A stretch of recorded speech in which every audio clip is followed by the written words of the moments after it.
Could start maybe right now. Could start maybe right now.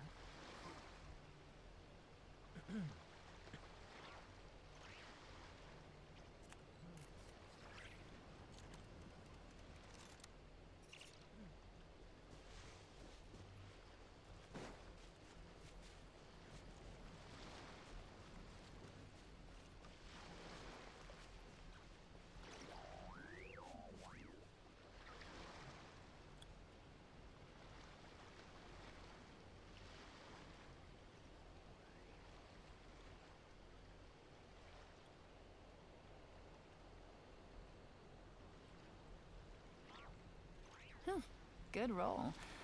All right, maybe I'll take one more day off and knock out the rest of the work once I'm feeling up to it. Good roll. All right, maybe I'll take one more day off and knock out the rest of the work once I'm feeling up to it.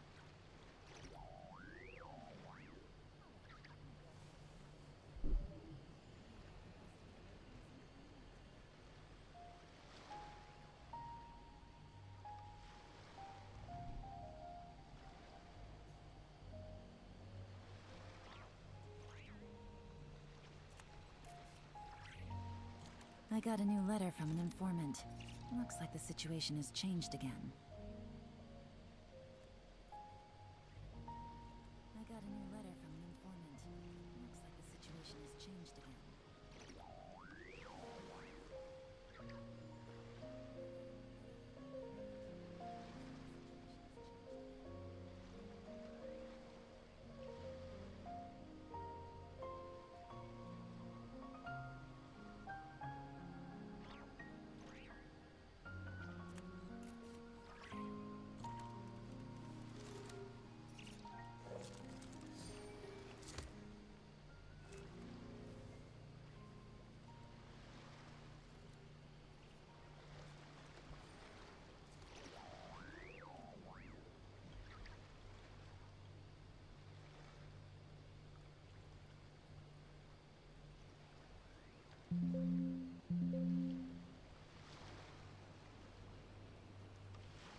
Navigating the world is a whole lot easier with a few different identities to choose from. Need me to come up with some for you? Navigating the world is a whole lot easier with a few different identities to choose from.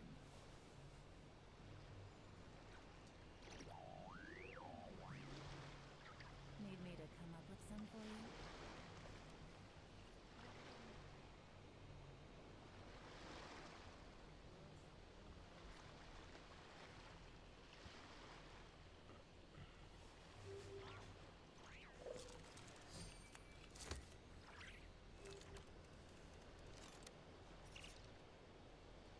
Stream black? Is it? Oh.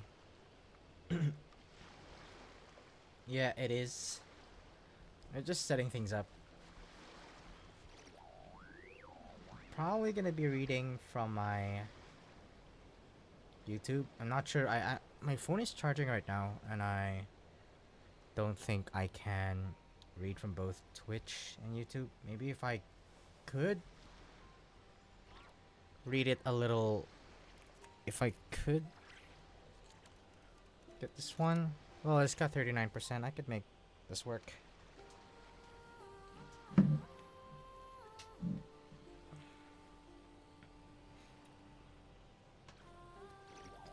Stream black? Is it? Oh. Yeah, it is.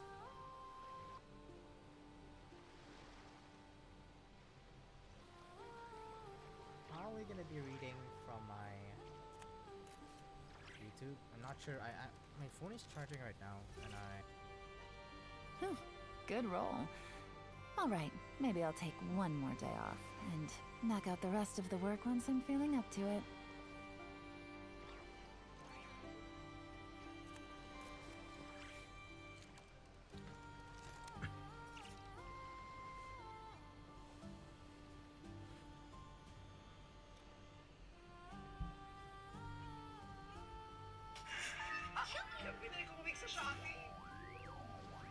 Damn it.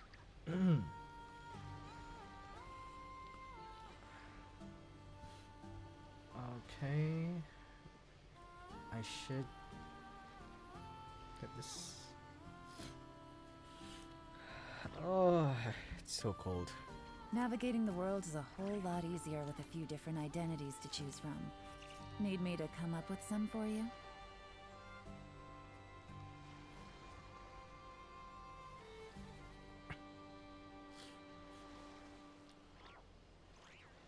All right.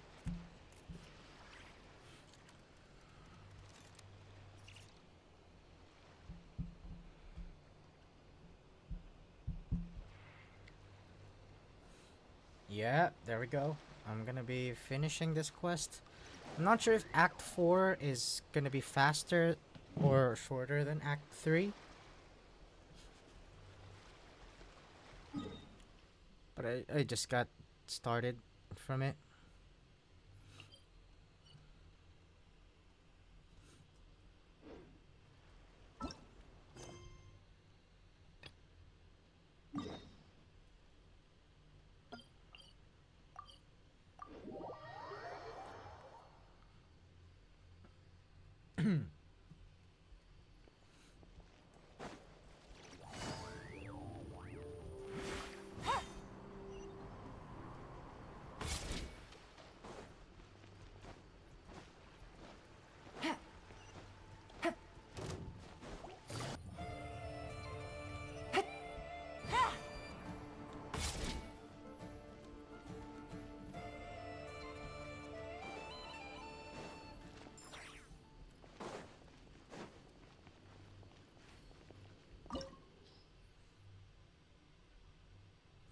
Wait, so this is gonna be Hyperborea? Hopefully this is not the case when it gets released.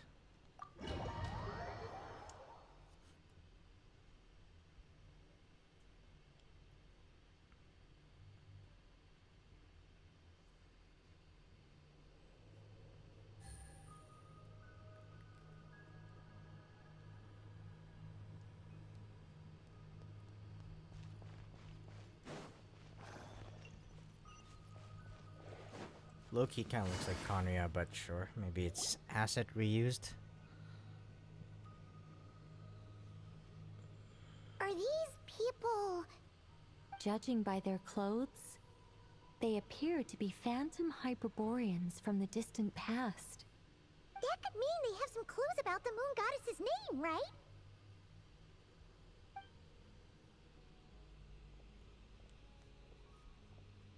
Hey there!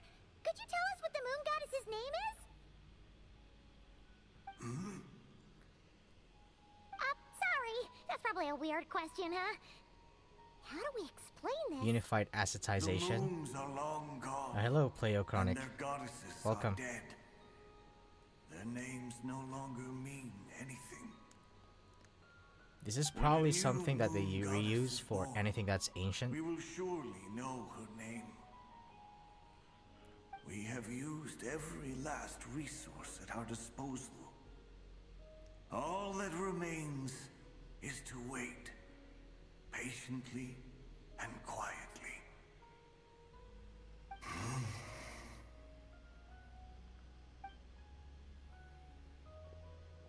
Were the people of the past all this devout? Sayazantus. It looks like this phantom doesn't intend to converse with us any further. Surely the new moon goddess he speaks of must be Columbina. Alas, Kuthar's birth came long after the age in which he lived. Salvation did not come. But, maybe if we find a phantom from a more recent age, they might know Columbina's real name. True. Keep an eye out. We should be able to tell which era they're from by the clothes they wear. Yeah, you've been pretty talkative this whole time.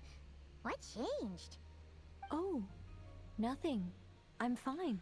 In the You all last make Arkham good quest with points. Rarier, I assumed it When the was to reflect his Hyperboreans mental speak of state moon and goddesses, Conria in They mean the three disrepair. from truly ancient times.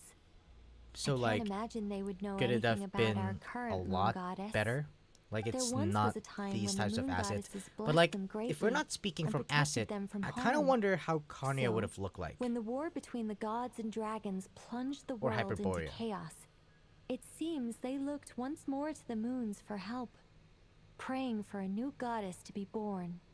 Yeah, that checks out.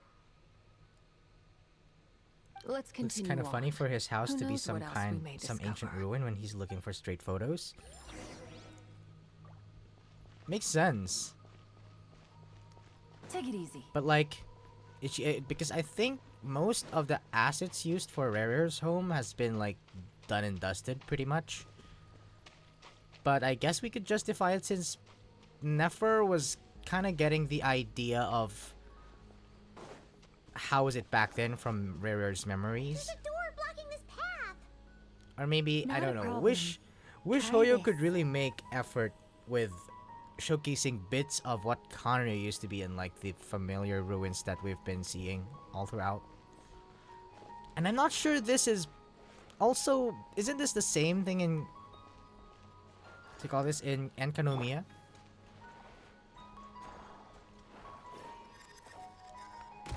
Whoa! There How it did is. the door suddenly collapse? This device was maintaining the door's integrity. Remove the core, and the device stops working. Yeah. Is this our destination? Speaking of which, this Impressive. looks like the Dainichi Mikoshi. More precisely, this is a device that will help us reach our destination. Let's go. We still And it- have a long distance to cover. I've seen a lot of this symbol or theories being thrown around of this structure kind of like looking like Staff of Homas. Man, okay.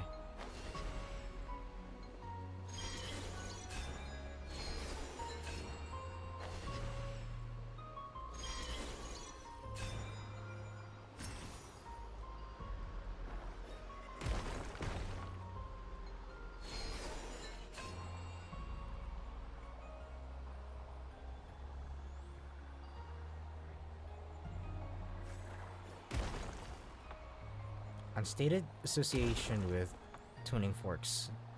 So that's what you call it. Tuning forks. Looks like it's tightly related to Renova though.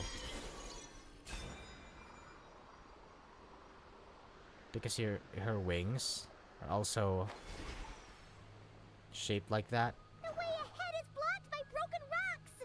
Oh. Let's try that device again. Remember the door from earlier?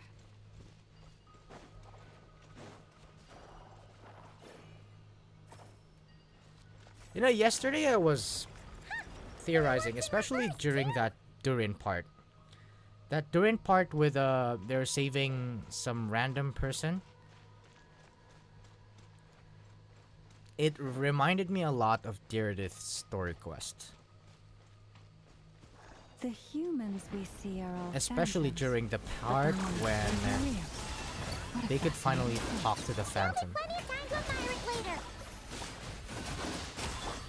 Ultimatum protocol.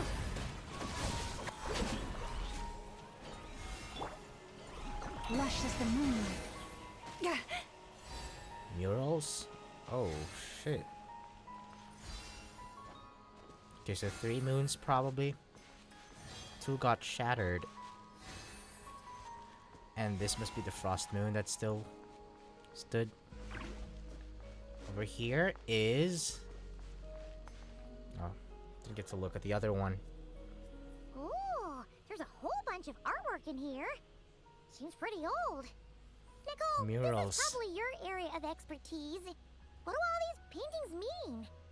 Let me see. To understand these murals requires some knowledge of the history surrounding the War of Funerary Flame. I shared a little of this with Lauma before. Yes, I think I follow. The dispute between the Moon Sisters, the transformation by Nibelung. Maybe it's one to save for when we get back. Oh no, it's no trouble. I'd be delighted to share the tale again.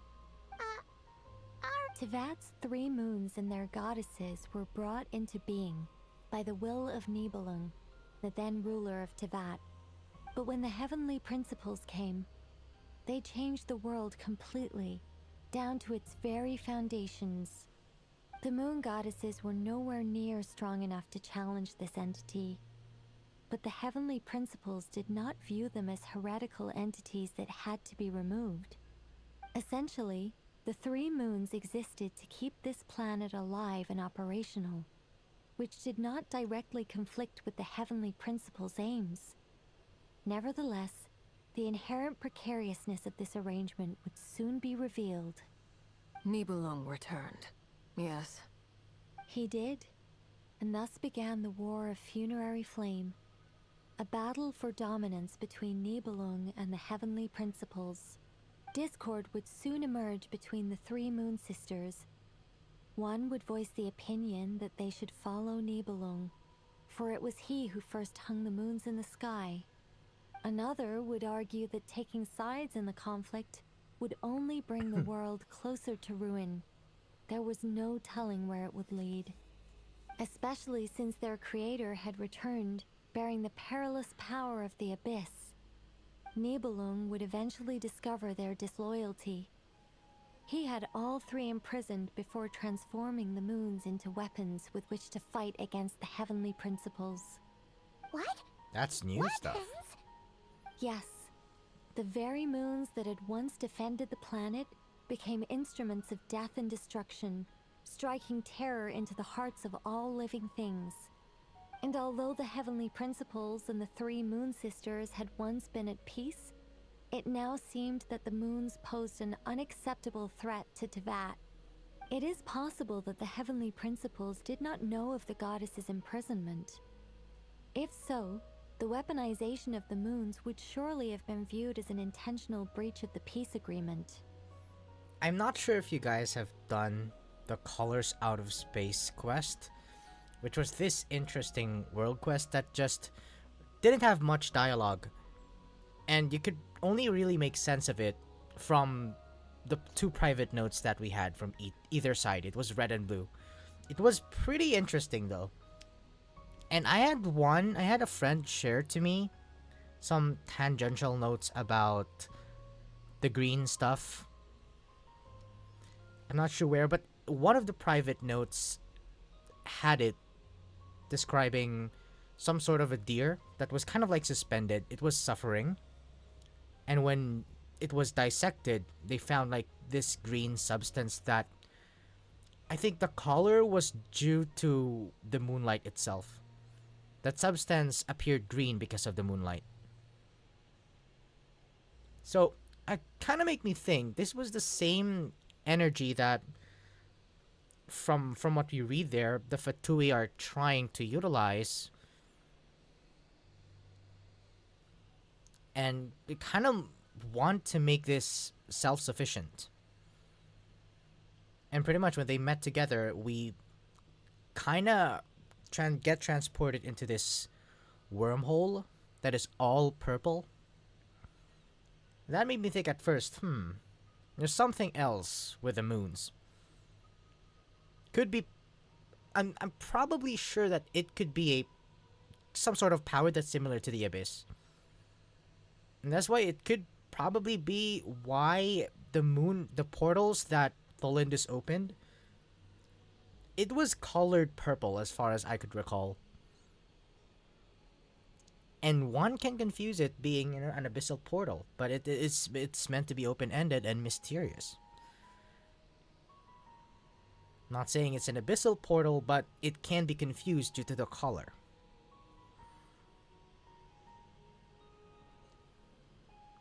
Regardless of who knew what, when, the heavenly principles shattered 2 moons and flung the other beyond the skies. Whether the goddesses managed to escape Nibelung's captivity after his fall, nobody knows. But this much is certain. From that day on, the moons no longer belonged to Tevat. The rejections slowly drained their power until eventually they passed away. So that's the full story. You say the moon ceased belonging to Tevat from then on. Why then would Columbina be born here?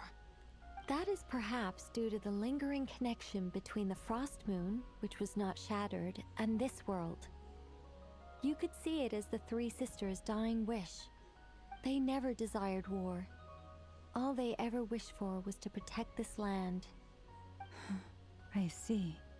If the final fate of the three goddesses is as you say, then Columbina faces the same grave danger. Our investigation has yet to bear fruit. We must hurry. Yeah, you're right. Let's keep going. Oh, look at the murals again.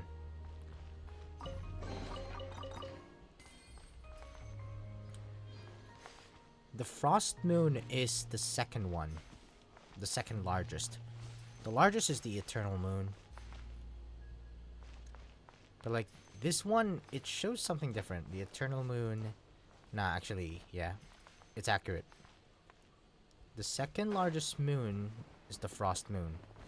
Still standing over here.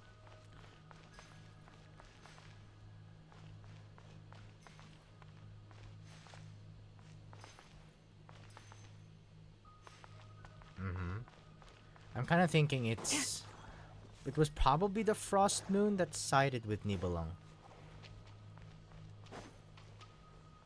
Because it didn't get... But then Nibelung kind of did use... Or kind of did involve everyone. Like all the three moons. Turn them into weapons.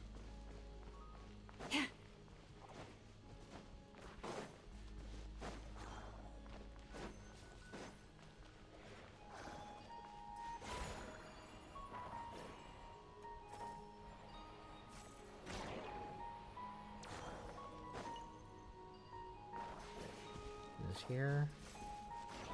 There we go. Second largest moon is on Lauma. I agree.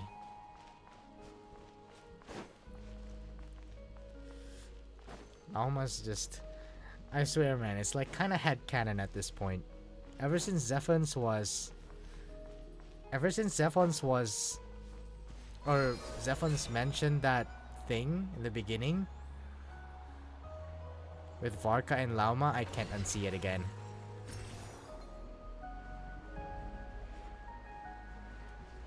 Oh.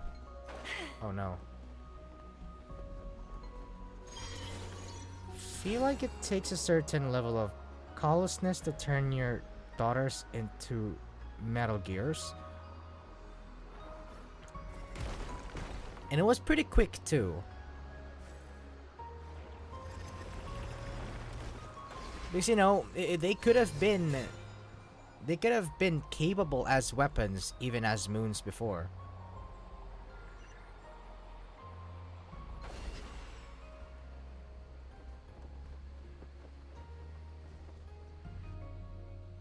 And it's pretty insane if... We're finally here. Guessing we'll need to activate this thing? If we have to reference the colors out of space thing with the two Kuvaki life forces, I'm thinking that the moons can, I think, possess different types of beings. Probably machines like we have seen in that quest, or even organic beings like that deer. But at the same time, they kind of have powers that can bear semblance to, let's say, phlogiston, or even greater than that of phlogiston. Then back when Inefa mentioned in the beginning of Nodcry that Kuvaki is some sort of ancient energy that is also comparable to Primordial Sea. So it's been there. And the existence of moon wheels, they are capable of manifesting the elements that is not provided by first, but as we phlogiston got as closer, well. I sense that the Kuvaki within it flows unimpeded. It should be functioning normally. The only issue is how to activate it. It's looking a little worse for wear. What about the cores from some of the other devices we've seen? Can we repair it using those? In all likelihood, yes. I imagine that would have been the Hyperborean's backup plan. Let's look for some cores.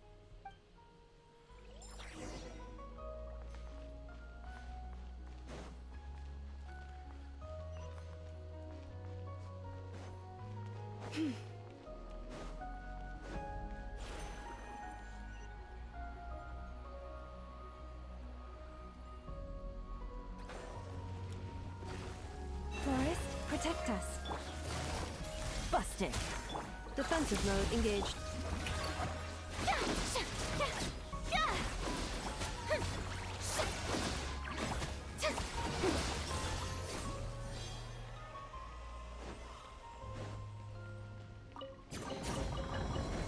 Any of you pulled for Durin?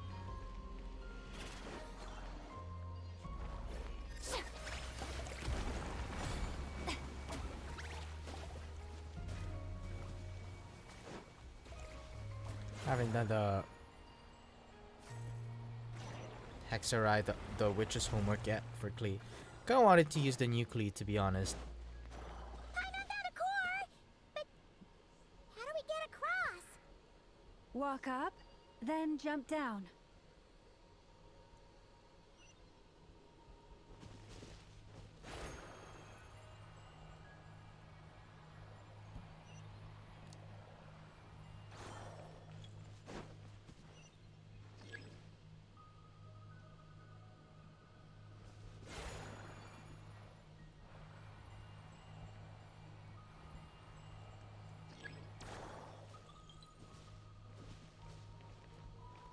Or is it here?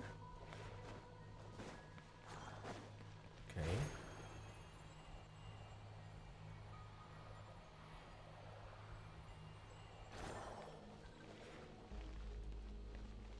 What am I supposed to do here?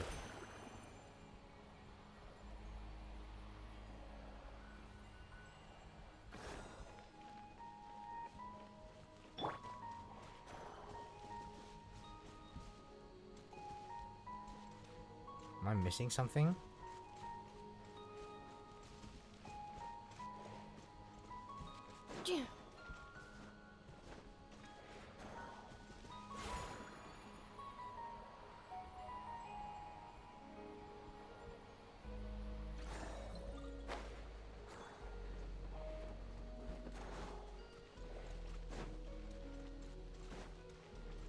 Ah, I needed to get that one.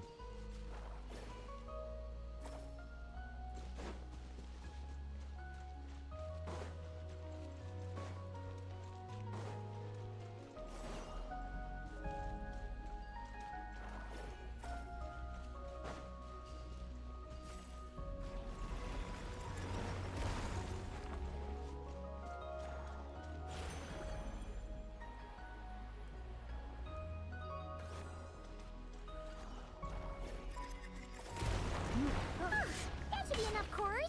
Let's head back.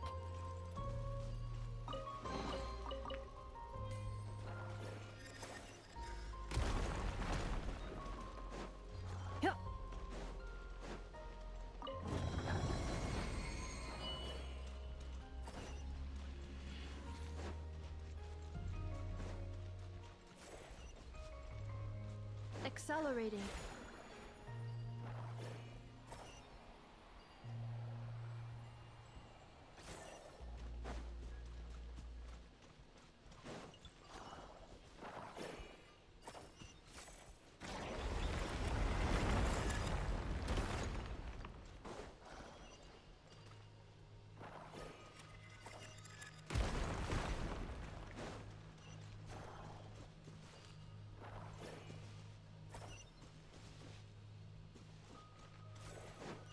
So we're gonna be bringing both of them outside.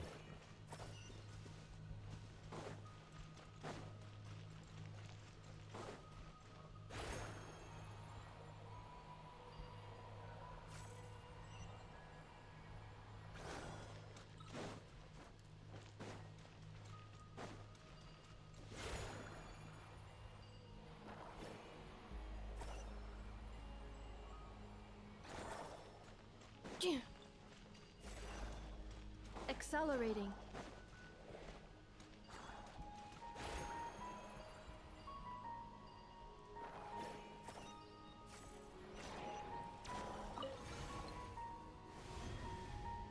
The device is up and running. It's hard to believe that the ancients were capable of constructing such things. Paimon sees our destination! It's right up ahead! Yes, let's go.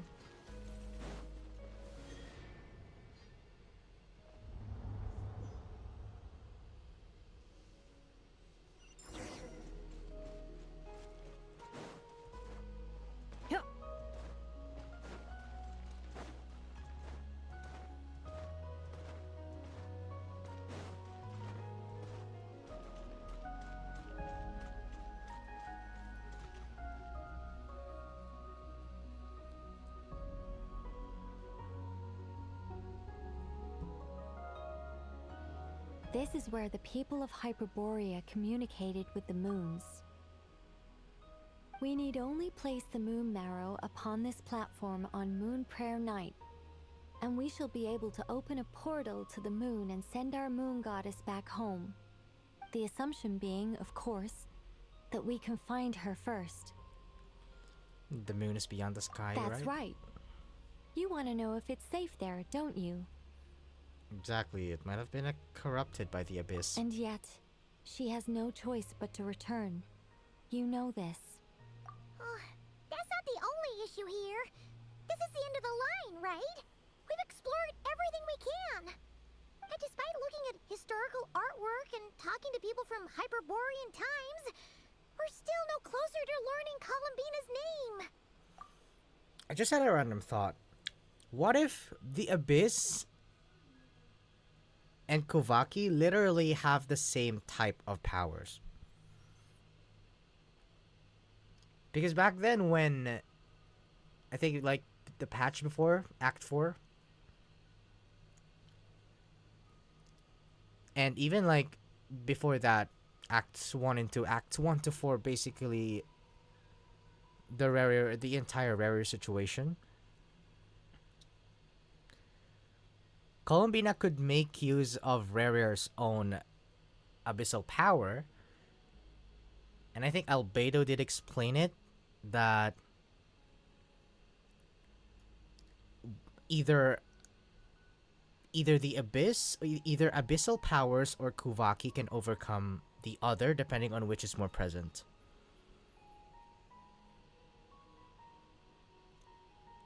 And so far, that's what that was why Rare had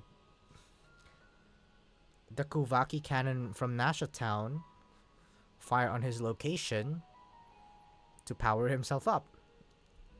And during Act 4, we did the same thing by transferring or siphoning the abyssal energy from Rare and transmute it into Kuvaki for Columbina to use.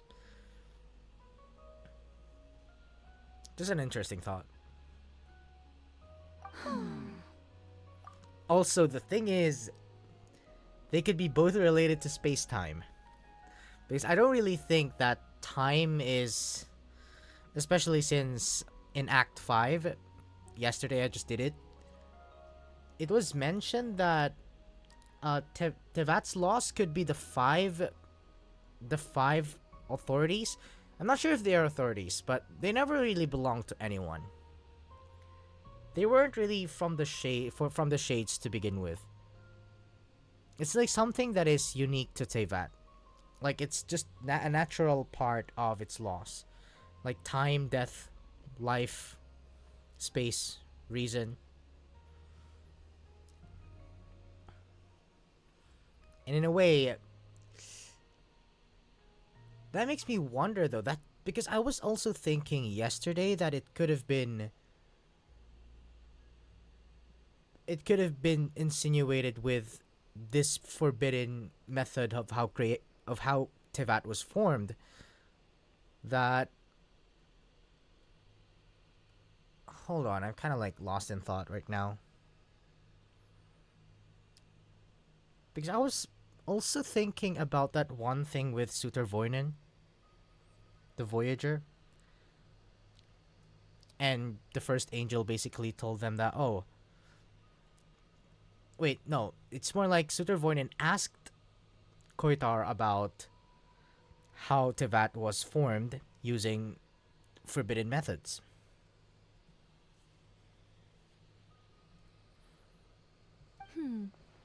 If it's not too much trouble, could you tell me exactly what Alice said to you about finding her name? Oh, sure. What she said was... Then your first job is to find it. As a moon goddess, I'm sure she must have a name she identifies with. Neither Columbina nor Kutar is her true name, and she's never really accepted either of them. Is it not also possible that she has never had a true name? Not at any point in history? Yeah, also one thing is that history is being repeated constantly throughout Act 4 and Act 5 and Act 6. That makes me think that, oh, I think in one of my videos back then, and I think it was with about Verfolnir, someone did mention that, I'm not sure if it was Verfolnir or something else, someone did mention that time is about history. They might be correct.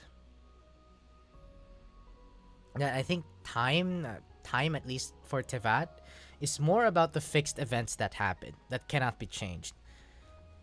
The aspect of fate that really cannot be changed is what makes for time.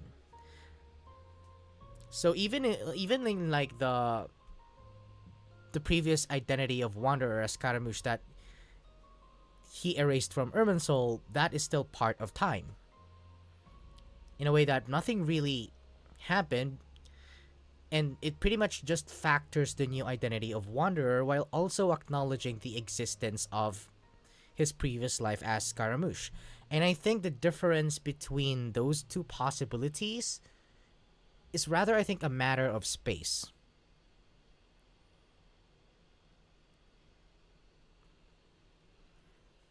That would be a hard pill to swallow. But at this point, we may have to accept that that is the truth. And see, I think the same thing happened. I think the same thing is also the case for Durin. Because Durin also had his whole identity revolve around the idea of names. That, oh, if you name this little dragon Durin, he might share the same fate as the actual Durin that we see in Dragonspine. And that doesn't really rule out the possibility that Durin can lose himself in the abyss, due to how the actual Durin was, subjected to. It is fate, the fight against Dvalin. And I think that's an aspect of time. No one knows how she came I into need to look being. at that comment And she again. It certainly was doesn't have actually... parents in any sense that we're aware of. Perhaps she was never granted a name at all. Does that mean there's no way to get Columbina back? She's just gonna disappear and there's nothing we can do about it? Huh? Wait, why all this pessimism? Was it the way I phrased this question? You all seem to be taking this in completely the wrong way. What do you mean by that? Just because she's never had a real name in the past doesn't mean she can't have one now. What? Think about what Alice said again. She never once said that you'd have to find a new name, did she? Are you saying what I think you're saying?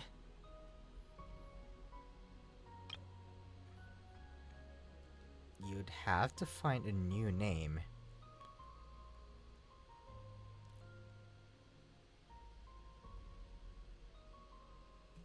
Are you saying what I think you're saying? You want us to grant her a name? Yes. Names are anchors that connect us to the world. If she doesn't have one already, then all we have to do is create one, no? But didn't we select Columbina already? And Alice said that, oh, you know what? Columbina is not what's gonna anchor her to this world. It's like... yes. Traveler, when you first arrived in Teyvat, do you think you would have turned around if someone behind you shouted, "Hey, Tumaini"? No. But what about now? Again, time stuff. Because it has never happened. The traveler was never to Natlan before. And of course, Tumaini. Tumaini wasn't given. It was only given to us during Natlan. And it was quite a lengthy process as well, because the traveler kind of had to work for it to kind of like record what they did so far in the Night Kingdom Wars, I guess. Yeah, Night Kingdom Wars.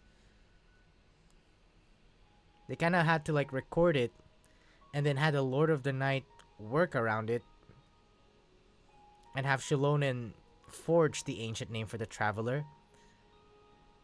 And that was when Tumaini carried something. Back then, if someone else just called the traveler Tumaini, it wouldn't do anything, because that name didn't really carry any value at all. So right now, they're gonna be using, because the traveler, and they're gonna use the entire memory thing again. I understand what you mean. They're gonna use the entire memory thing again, the descender thing with the traveler. Life is a long journey. Even the friends and family by our side can change over time. When people call you by different names, what matters isn't so much the words themselves, but what they symbolize. And of course, whether that resonates with you. Ether. So, close your eyes and picture the moon goddess in your mind.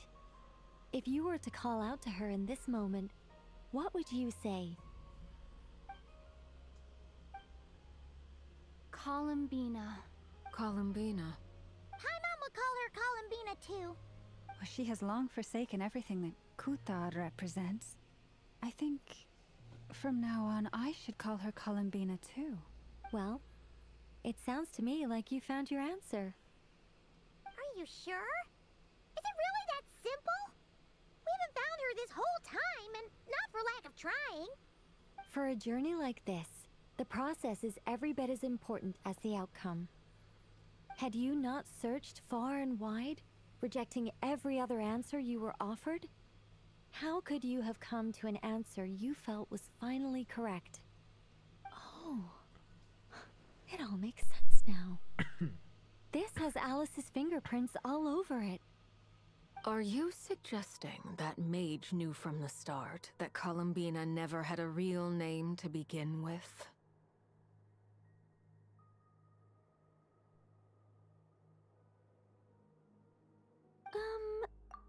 I can't say for sure, but I can definitely imagine her chuckling in satisfaction somewhere right now, saying, "Ah, what fun." Llama, your antlers! You should hurry. The festive moon has begun to rise. Do not worry, for when you called the name Columbina just now, I could sense that the power within was enough to summon back the moon goddess. The power within what? The name? Yes. So, the thing is... What's wrong now? This is so annoying. I really want to explain how that whole thing works. Starting from the founding principles of Teyvat and... Oh, I could talk about this for hours. But... Deep breaths, Nicole. Deep breaths. You're an angel. A sober, sensible, solemn angel who has her priorities straight. Oh, I like how this is... I like how this is hinting at how the lore tubers are. Literally okay, like Nicole. Sorry for asking. a bad call on Paimon's part. Anyway, you all need to hurry. Last thing, remember how it felt when you called out that name. Then it is agreed. By the name Columbina, we shall find her. Then we'll throw her the best Moon Paranite party ever! And at last, we will send her home.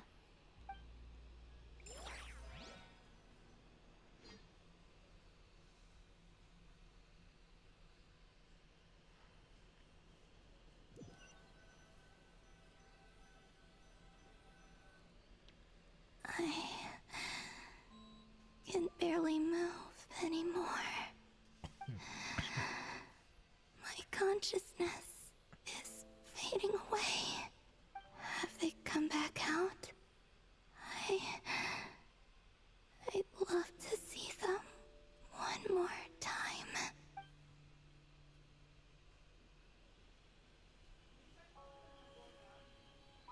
They didn't make it.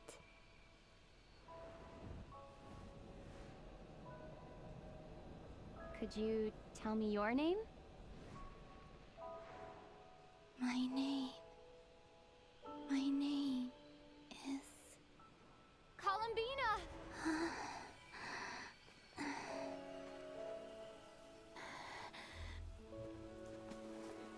Columbina! Are you here? Columbina! That's the name you gave when we first met. And it's what I've called you ever since. Columbina. It's a fine name. I have many fond memories of Columbina, and so do all of your friends.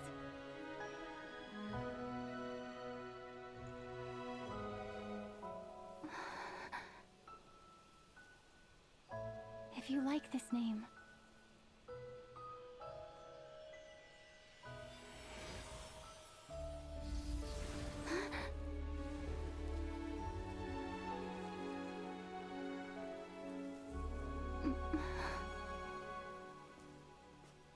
Looking for me? I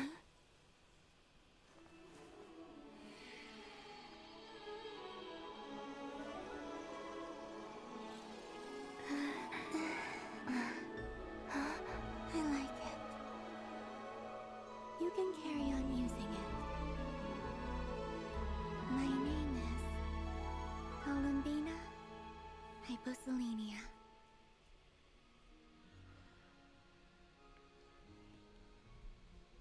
Columbina Hyposelenia. That's a wonderful name. I never thought that Columbina would become my real name. I see a lot of people going crazy about the hyposelenia part.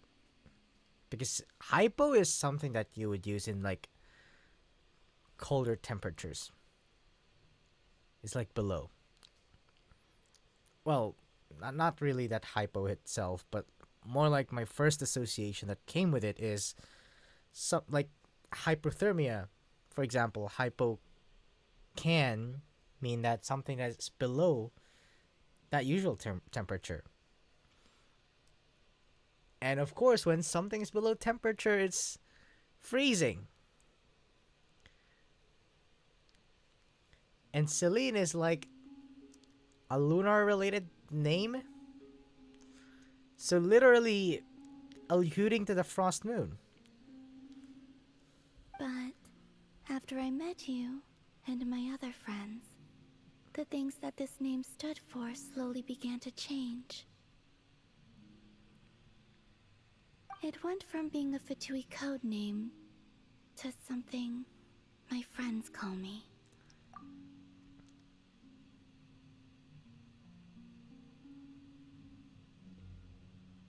That's interesting. Because the Fatui also had this... They kind of seem like they managed to... They managed to kind of like get a picture of the fates of... I'm not sure how to word this one. But there is also this thing about the Descenders, which I assume they had a whole record of. And the symbols in the Fatui Harbinger wheel, which I think I did make a theory about this. Not really a theory, I don't want to use that word. But rather, I did make a video about it. Of how each symbol that was featured eventually became the character's constellation. Fatui cheat through Piero having some sort of important Kanya knowledge. That's true. And I'm not sure if Kanya just has that capability for foresight. Because again, we don't know how Vetterfolnir's ability to prophesize things or have like insane accuracy to foretell things, we didn't know where it came from. Because it was implied that Vetterfolnir had it even before he wielded the power of the Abyss and became one of the 5 sinners. So like, yeah, that's pretty interesting. But maybe that's also considering that, I mean, Colombina herself had bonds with the fellow Fatui Harbingers like Arlecchino and Sandrone and Signora. That, yes, it reinforces the idea that, you know, what we thought about a while ago with what Nicole said about the Tumaini analogy. We didn't really have, the Tumaini name doesn't really have value if it were coming from someone who just randomly called the Traveler from the beginning of the entire story. As opposed to when it was during the Natlan storyline, because the Natlan storyline, like I said, the Traveler had to work for it. Or it was given some sort of value because of what they did so far when they were in Natlan. But then, pretty good stuff. At least this is something that can use the power of, quote-unquote, power of friendship in somehow an effective lore, not lore, but plot device.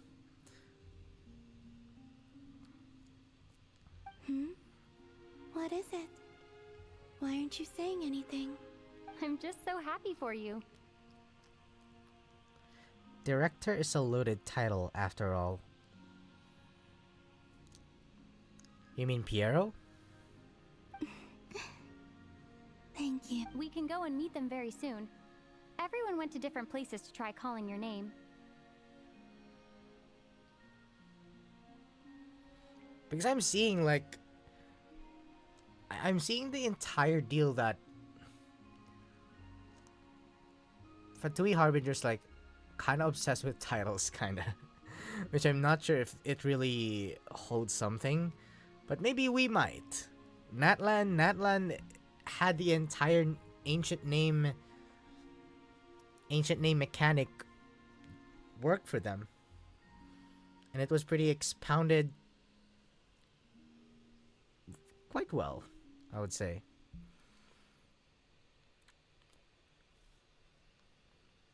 But what if, like, in Snezhnaya, we get to know that, oh, it's a huge part of the lore to make sense of why the rankings are these among the Harbingers. Well, initially it would make sense from, like, the 1st to 3rd Harbingers. Like, the Tory is pretty interesting, though.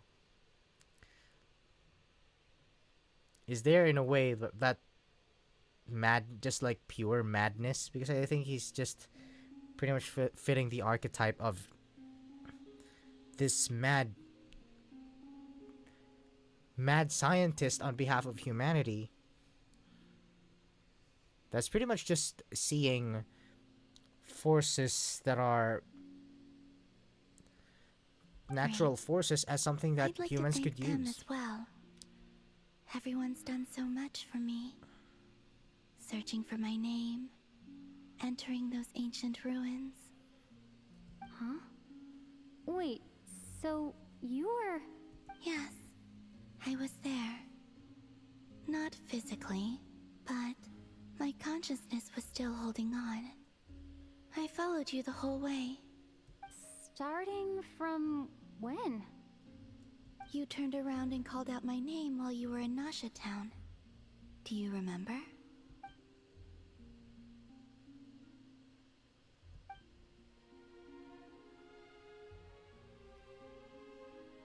Let's go. We don't want to keep them waiting. That's a low-key, a detail I would keep. Because it basically, the entire thing from Act 5 revolved around phantoms.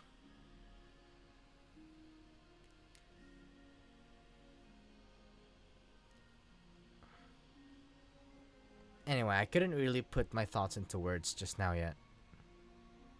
Sure. In that case, come with me. But Hmm? before that, could you call my name one more time? Sure. Come with me, Columbina Hyposelenia.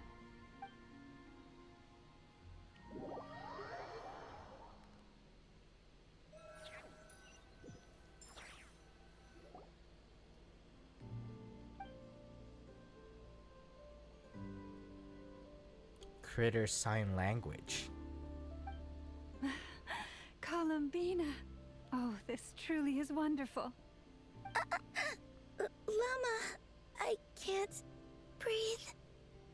Ha-ha! Just in time for moon She's prayer night. suffocating her with those. Good to have you back, Miss Columbina. Yeah, we were worried sick. Oh, llama. Thank you, my friends. With your help, It should I have now been have a name that me. belongs to me. Anyway. Columbina Hyposelenia. Where's the second half from? You added it yourself? That's right. It means Born beneath the moon. yes. And by extension, it can also mean born beneath this world. Born beneath the moon, but like, the first thing that really came to mind to me was the hypothermia thing, and it kind of fits the frost moon.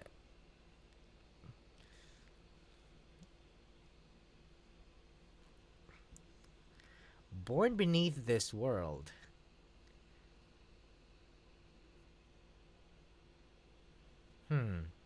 A fine name. Now, as much as it pains me to interrupt this beautiful reunion, I feel obliged to remind you that the Moon Prayer Night celebrations in Nasha Town have already begun. Don't you want to enjoy the festivities? There's so much to see and do. And some of the ambient lighting and entertainments were sponsored by the kind souls in the Hexen Circle. Nicole? Why have you turned into Dodoko? So you're Miss Nicole. Thank you for helping us, and for helping me find my name. It's nice to finally hear your voice. You're quite welcome. Guiding lost people to hidden treasure is what we Seelie do. And if you ask me, spiritual treasures are far more precious than material ones. Chests are all well and good, but this was what it's all about. Ah, so satisfying.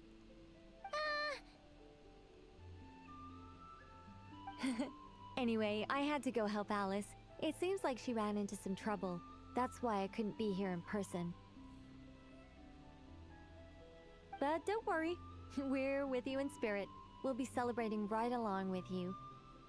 Keep an eye out for the Hexen Circle's festive stalls in Nasha Town. I think you'll like what we came up with. Alice said she even managed to rope B in this time. Genshin loves puns. I'm confident Columbina references Columbarium, like the moon marrow and dead moons, as well as dove, as well as Bina, the third Sephira, which creates dimension context. That or they got really...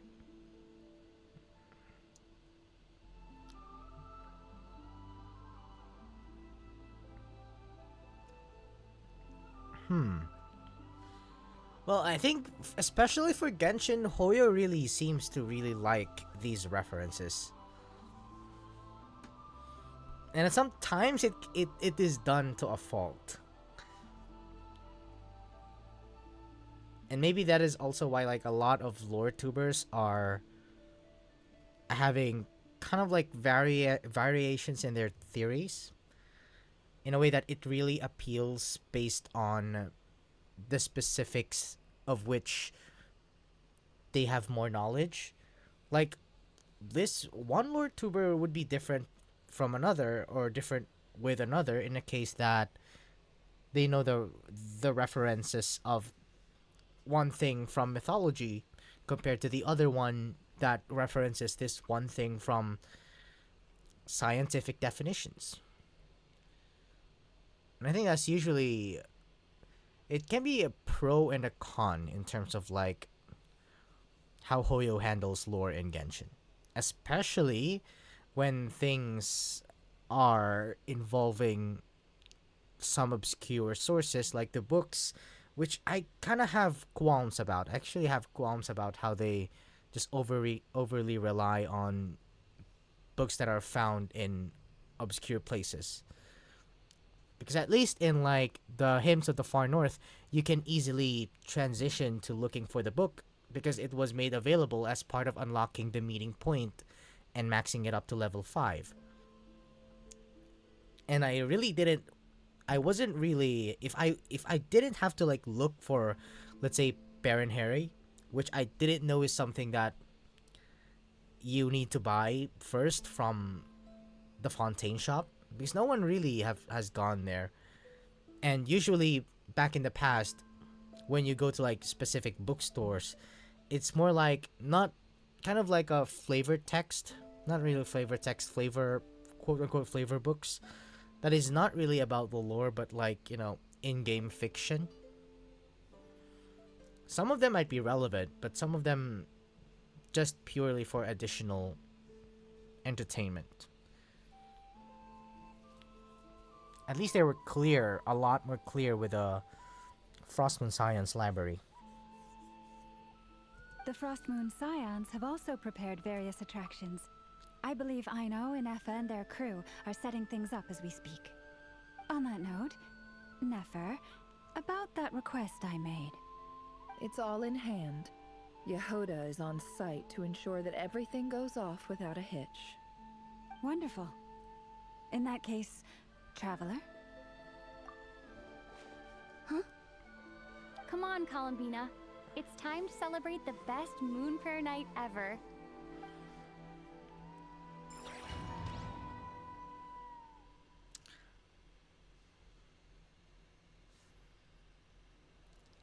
I'm not sure why, but like Lumine's voice feels so intimate. That's probably because, you know, we rarely hear the Traveler speak. Not sure if the same applies for Ether. I'm not sure if you use Ether and like lady. the same applies to Would him. you like some moon prayer night candy? Happy moon prayer night.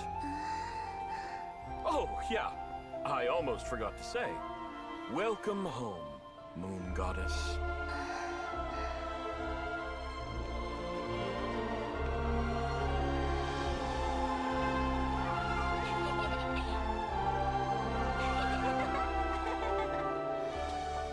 Welcome home, Moon Goddess. Welcome home, Moon Goddess. Welcome home, Moon Goddess. Turning Nashatown into her home is a festive gift. A rather brilliant idea. Perhaps this is what Nodcry, Columbina's home, should have been like all along.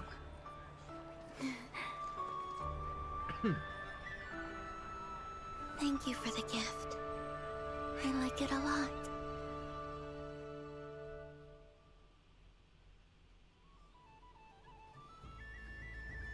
This feels like the surprise of my life. I do. I never imagined I'd ever get to enjoy Moon Prayer Night with everyone so freely. If you're happy, we're happy. Quite a strategy you came up with. Hide the tree in the forest. It's not your usual style, Lauma. Is there something about Moon Prayer Night that enhances what's in your head as well as the antlers on top? Apparently so. It even inspired a perennial penny pincher to use their resources for a greater cause. It truly is a magical festival.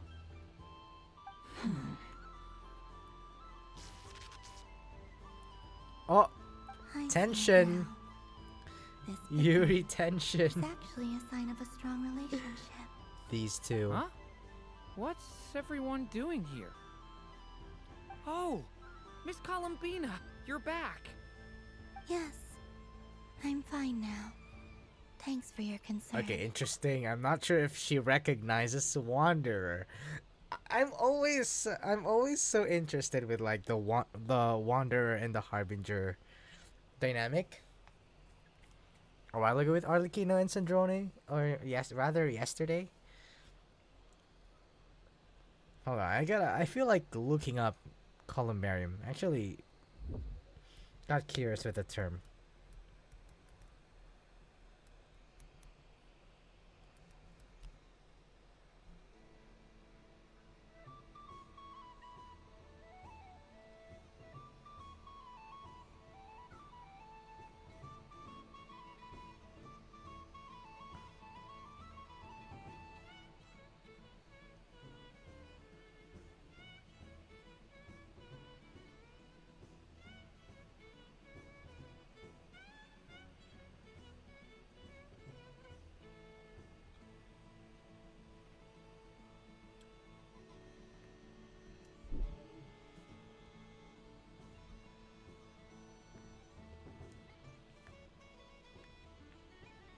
Cremation.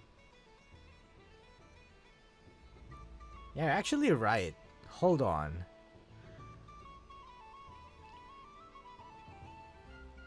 What can we like know about? Because like the thing about cremation is it's not it symbolically.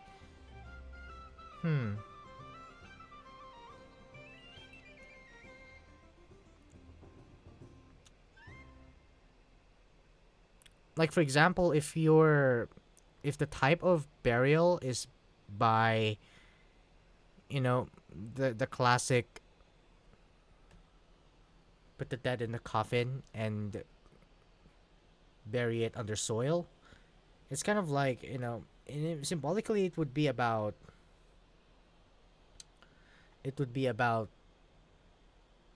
the mortal body returning back to the soil. But cremation usually, I'm not really like well versed in funeral symbolism, but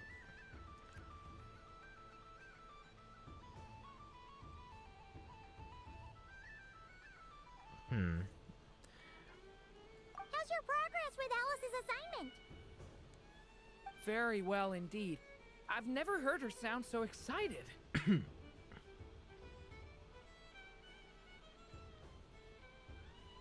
Not like this. This time her excitement seems more serious. Seems like she's had a major breakthrough. She said she'll contact us once she knows more.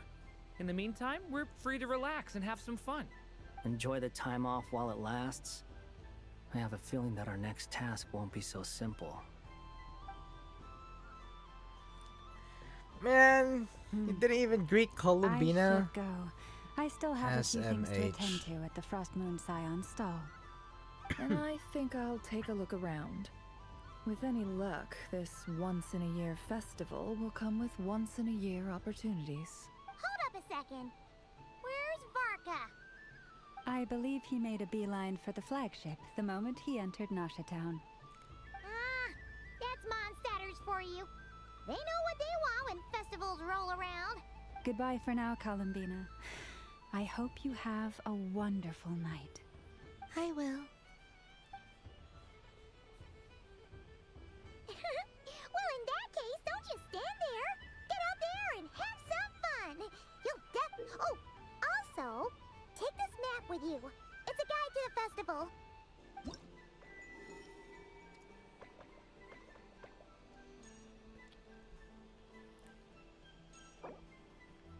Oh!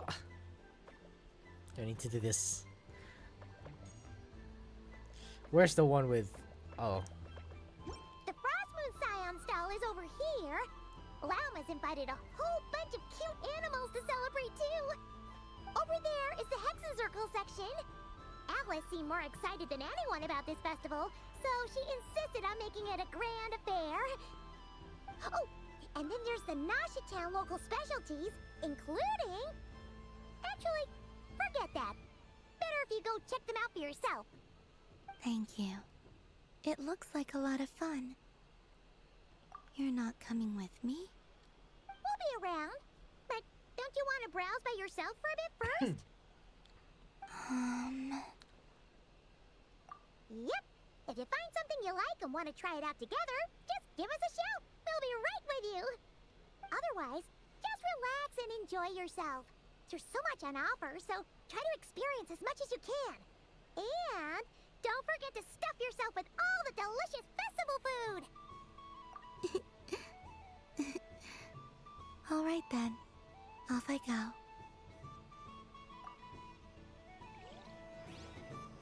Where should I go first? This must be the mage's stall.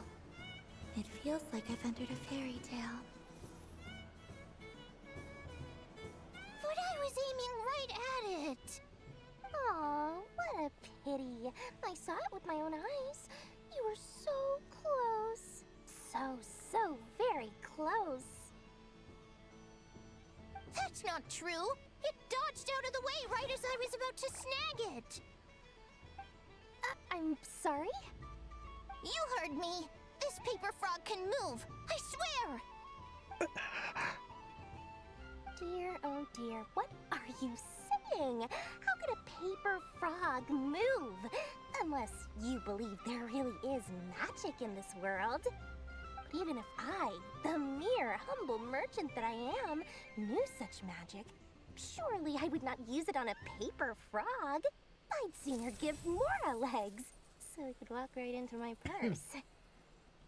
My dear, dear customer, why not have one more try? This time I'll give you 12% off, a very generous discount for one of my most regular customers. Just think about how much experience you have under your belt now. You're sure to win the next one. Darn, I used up all my coins. I'll be right back. Just gonna fetch some more from my house.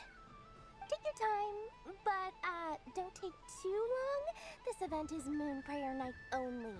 Miss it, and you'll have to wait a whole year before I'm back. Next customer, please. Welcome. Hello. Whoa! What's this big one doing over here? How do I tell my employees not to go running around this time? Shooting them a glance won't work. I haven't known them long enough. Dory? Why, hello there, Miss Columbina. Would you like to play my ring toss game? The rules are very simple, and it's easy to get the hang of. How much for a round? Oh, first time's free. Not a single mora. After that, well, we can cross that bridge if and when we come to it. But with your sharp skills, I'm sure you'll win all the prizes in one fell swoop. That was an obvious enough hint for them, right? Right?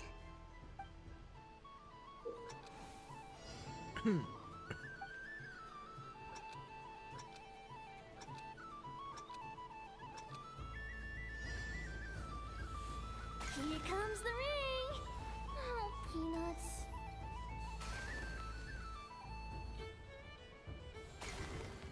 Change tracks. Roselle, should we move or not? Oh, I can do this. All right. With throwing Those sugar plums. all The around. clockheads. How do I move the legs again?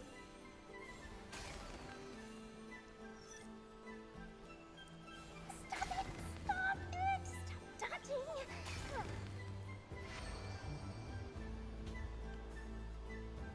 Let's see now. Let's see. Very good. That's the highest score we've had all night. And here's your prize.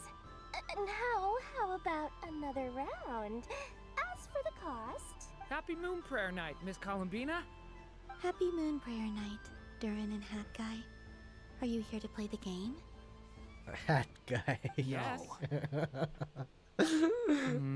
What a killjoy. You said we were just coming here to say hello.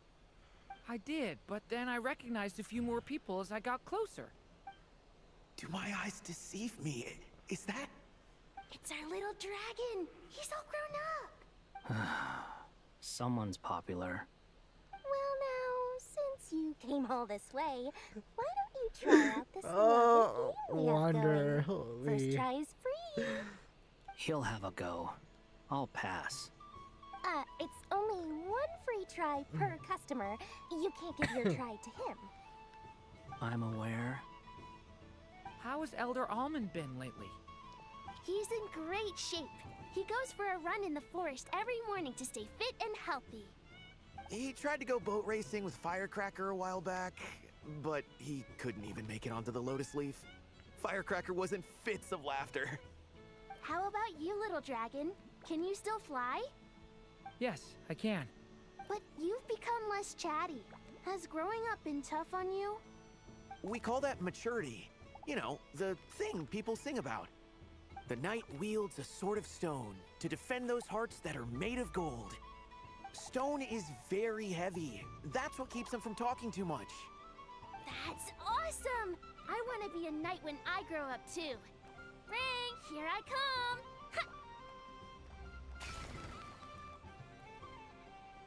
Oh, the hat-wearing man. I never thought I'd see you again. You seem more determined than when I saw you last on the train. If you say so. Oh, I do say so. The people you once helped see it clearly. It's because you are once again on the right track. May the engine in our hearts propel us to the station of our dreams. I can move! I can move now, Roselle! What are you doing, running into the rings like that? You got them all so quickly. I have never seen anything like this in all my travels. Is this guy actually an old friend of theirs? But how? They're origami animals and clockwork people from a fairy tale. Getting to know them would be quite an arduous task, unless they share a hometown? I have to get to the bottom of this. Next time I see the Great Mage Alice, I shall demand answers. Thank you, Dory. I had a lot of fun. Now for your prize. Where did I put it? Give me a moment to dig it out. Oh, sweet grand prize. How I wish I didn't have to let you go. Good thing I've already turned a profit from the customers earlier in the night. Otherwise, I'd have wasted all my hard work. Okay, I'm back. What? I leave for 2 seconds and someone's already claimed the grand prize?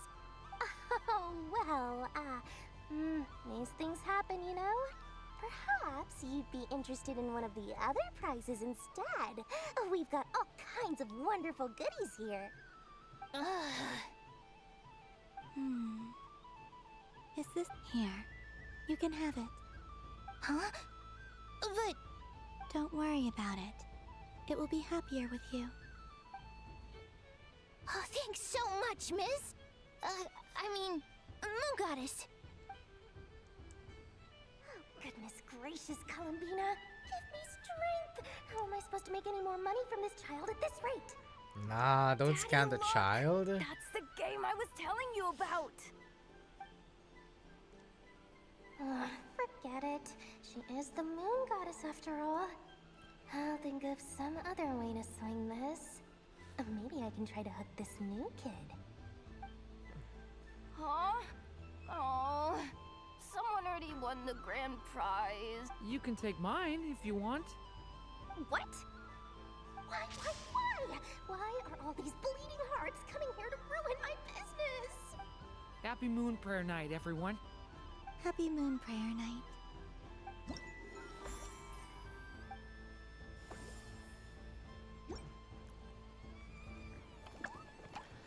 Okay, I need to go to this.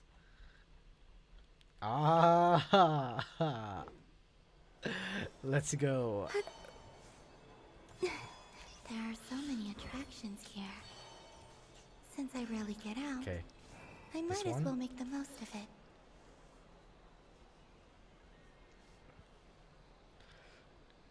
Well, well, look who it is. I heard someone went and disappeared on us the moment we let her out of our sight. They looked all over for you.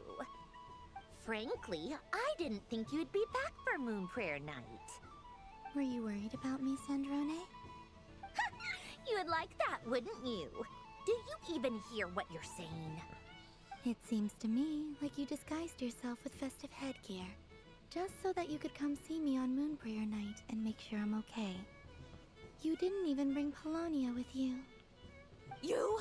Ugh, I thought you couldn't see. I cannot. But I sense the confusion of those around us rippling through the Kuvaki currents. Based on what I know about you, let me guess what you're wearing. Is it cat ears? Shut up! I'm only here to protect the Fatui's interest in this territory. Running into you was pure bad luck. Sure. Really? But you were the one who asked Arlecchino to help everyone find my name. Columbina! Ugh! Just one more word, and I'll unscrew your vocal cords. It's Columbina Hyposelenia now. You gotta shout her entire name now. Tell someone who cares. I've missed you, Sandrone. The whole time I was gone, I was thinking. I hope I get a chance to say some ugly words to you. Is that supposed to be a joke? Anyway, A joke. let's go play that game. What? You mean that frostfin whale? Yes. It's some kind of game where you get bitten if you step on the wrong tooth. Seems like fun. Who in their right mind would wanna... Because you're not a scaredy cat. Fine! You wanna play? Let's play. Don't complain when I kick your sorry butt. You wanna play? Lovely. Let's play. Sorry. You old geezer! I'm gonna beat the pants off you! Just you watch! I almost forgot. Sandrone, What is it now? you'd better not lose, or I'm going to beat your head in. What?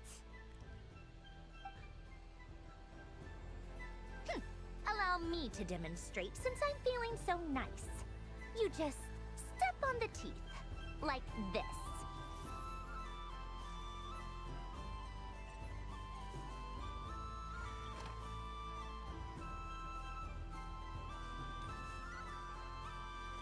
Which should I pick?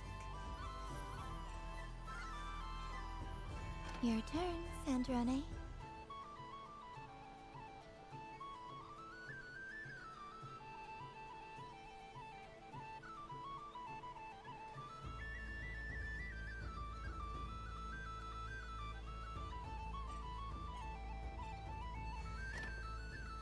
Don't come crying to me if you get bitten.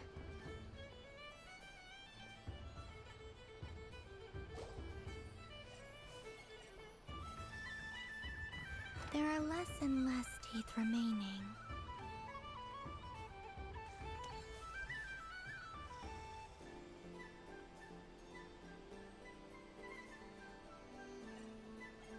Huh? What's that noise? Uh-oh.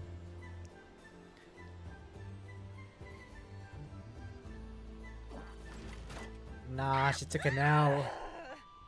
I think you might have picked a bad tooth, Sandrone. Shut it! Do you need any help? It seems like you're stuck. No! It's just a blasted toy! How is its grip this strong?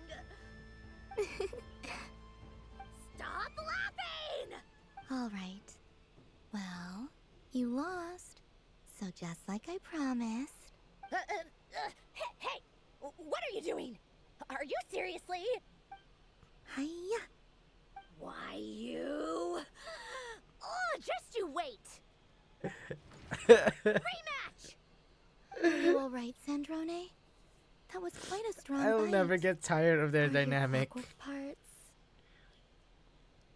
Quit your fussing! I don't need it! Alright. I'll go first this time. Literal Tundrone.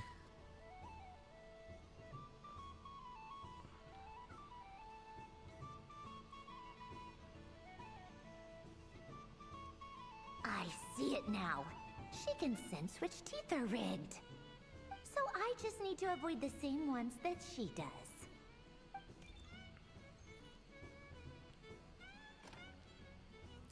Hello, JX. Welcome. I think I'm like in the middle of the quest, Seems fine. but close to avoided that finishing the one, entire did I? thing, I think. Now I've got you. All right, my turn. Like weekends. Yeah. Thank you for staying by. What? I like had to stream because I want to finish the Looks like entire you thing. lost again, Sandrone. Wait! There's more than one bad tooth! Bonk. 50% to 60%. Oh, am I that close? It's closer. I'm gonna be finishing it. I don't need an extra stream, I guess. Stupid game! What idiot came up with this? Are you 70. alright, Sandrone? You said some nasty Okay. things just now. Oh, I'm peachy. Should I let you bonk me on the head as well? Ah, forget it. Come on, bonk away. It can be your consolation prize for losing so badly. Peach? Told you, Oh forget it. no! You've always been so Irene annoying. mentioned again. Singing right outside my door, inviting yourself to my tea parties, going AWOL. Demiurge. And now you're off to the moon or something. Aw. Of all my days with the Fatui, the times I spent with you, 5.5 hours. Arlecchino, and I think Rosaline, Act 5 looks they like were my the favorite. longer one of the I will two. not forget them. Just as I shall not forget this moment. I actually teared up in the Peach one. We'll Nah. always be friends, no matter where we are. Can't right? keep happening like Who'd want to this. be your... Aw, they hugged.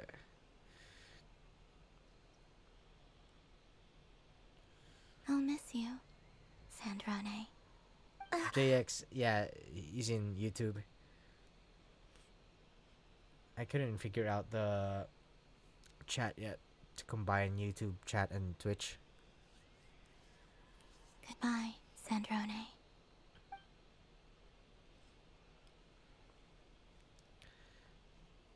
That's gonna feel bad.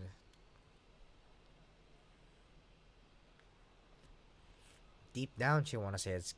Deep down, she wanna say it's goodbye. I'll miss you too, Columbina. Sorry, what was that? Yeesh! Hello, Yabba Dabba Doo. We've been looking everywhere for you. How do I call you? Welcome to the What do stream. you want? And now Sandrone is back to nice being ears. Tundrone. They really suit you. What do you want? This. Huh? It's your Oh, turn it's to draw Dingley? something. Oh You're man. one of her friends too, aren't I you? thought you're a new person. Welcome. Welcome to YouTube. Know how lucky she is. Sorry? Nothing. I'm done. Take it. Oh, that was fast. Oh, and one more thing. Last time we spoke, you mentioned you were interested in the Narcissan Kreuz Ordo's research. Remember? There were too many people when we last met, so we didn't get the chance to do this.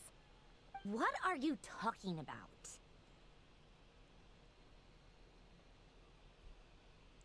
We'd like you to have a look at this. Ah, it's gonna confirm the theories. This is... Oh. Alan, Renee, and Marianne. Huh. The Holy Blade. A savior's plaything. You don't approve of their goals. It's not about whether I approve or not. These people, they would sacrifice themselves Hi, for the JX sake on of the world. Twitch. Especially Welcome. Alan Guillotin and Renee. That is something I would never choose to do. Still, I didn't know they had any pictures left from that time. If I'd have thought to bring a camera, I'd have... Yeah, I don't really post my Twitch yet. This is my first time streaming. This is like my third time in Twitch. What? I'm still figuring stuff out. That's why I like If you being bitten by the frostfin whale, my stream layout is a bit janky. Tear it up! Now! Oh my god, son. Tsundrone. I'll never get tired of her dynamic. What's there to see on that moon anyway? Let her go up there and cry alone. See if I care. I really love it so much. Even if, like, let's say tsundere is an overblown trope. Just really love their dynamic so far. Because I think the twist here is that tsundere, I mean, in anime, tsundere is like often just pissed for very subtle signs of affection. But like over here, it adds an interesting twist with Colombina and Sandrone because it's Colombina being deliberate with her rage baiting. Overall, I just really like the rage baiter and the rage baiter and the rage baited dynamic.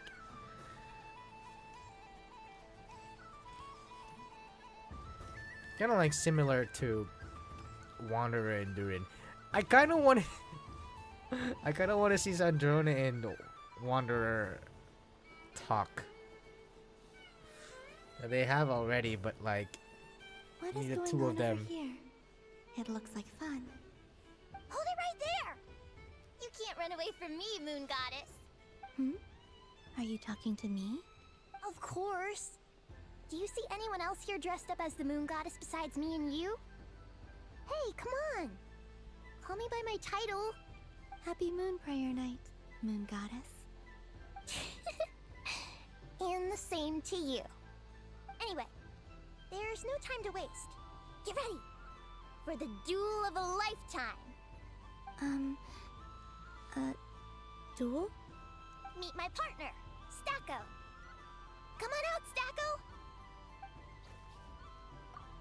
The dynamic and certain statements in this quest kind of call into question if Sandrone actually cut that guy's tongue out.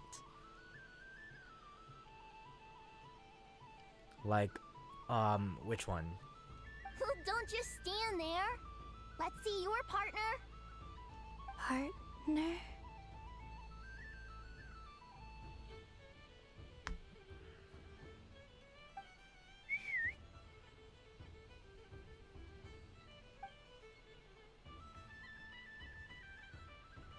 Hmm? So I need to select a partner and command them in battle. Partner. I need a partner.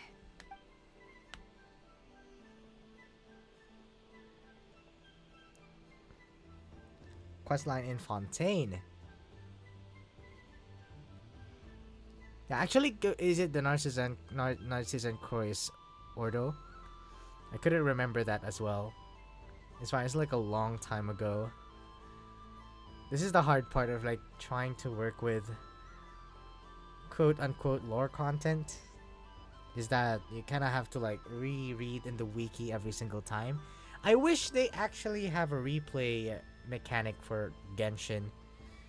HSR has it, and it was quite convenient because you can just delete the resources again. However, this one they do have, and yeah, it also comes with, say, a request that, or a suggestion that they should consider removing some of the resources, especially the quest related ones, because like as more regions get added, it's gonna go up to like a couple more gigabytes, to the point that it's gonna reach 150 GB in no time. The more regions start popping in. We don't know how big Snezhnaya is going to be, but oh yeah, I mean, I used to stream before in YouTube often. That's why I tend to like have many people chat over here. Come to the YouTube chat instead.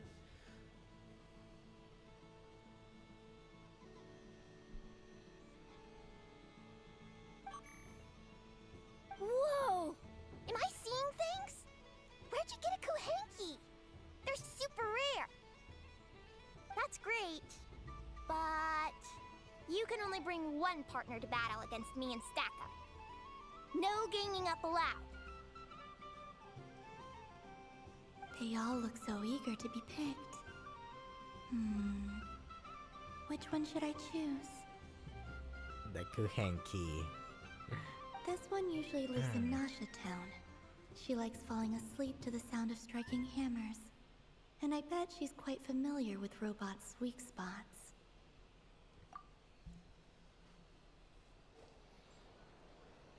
Testing! Testing! Oh, this is an emergency broadcast! An exciting battle is about to take place right here at the Nasha Town Special Arena! In this corner, we have the Moon Goddess and her robot partner. And in the other, we have the Moon Goddess and her Kuhenki partner. Only one Moon Goddess can be victorious in this ultimate battle of destiny. But who will it be? There's only one way to find out. Now, without further ado, let the Battle of the Moons begin! I don't care who we're up against. Stacko and I ain't gonna lose. Let's strike first. Stacko, formation shift. Ho ho ho! The robot has kicked things off with a change Use of an formation. item? But how will this affect the battle? Nobody knows. We're gonna attack. The other party chooses to attack. Let's see how their partner performs. The best defense is the good offense. Stacko! The attack lands! And if those sizzling sounds are anything to go by, it was very effective. Nah, it doesn't have the speed component. Okay then. Stacko, maintain formation and enter your empowered state.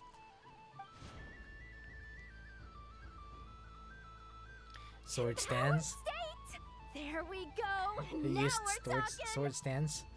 Absorbing the immense Kuvaki present on Moon Prayer Night, this lean, mean machine has greatly increased its offensive power.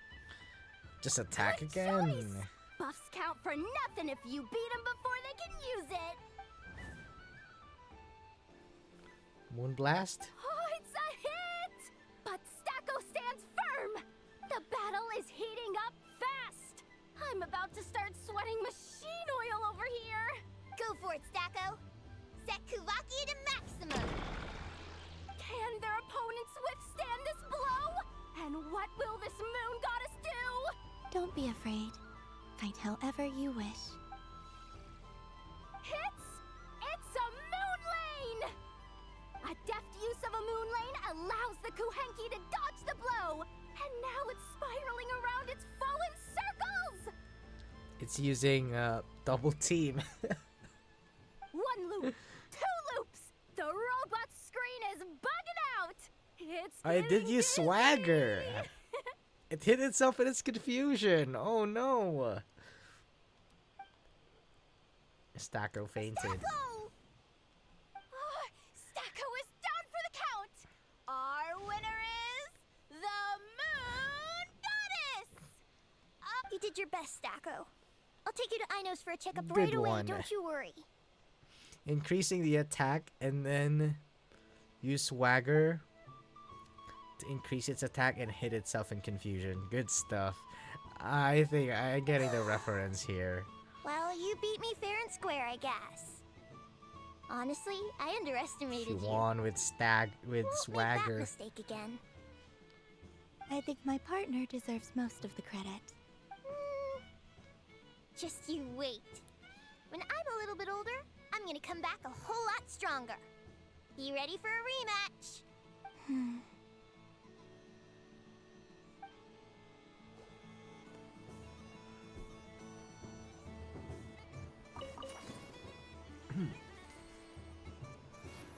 Okay, who's next?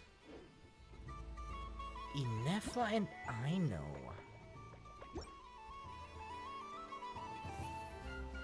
Wait, that's... Okay, I need to go here. Varka? Lauma?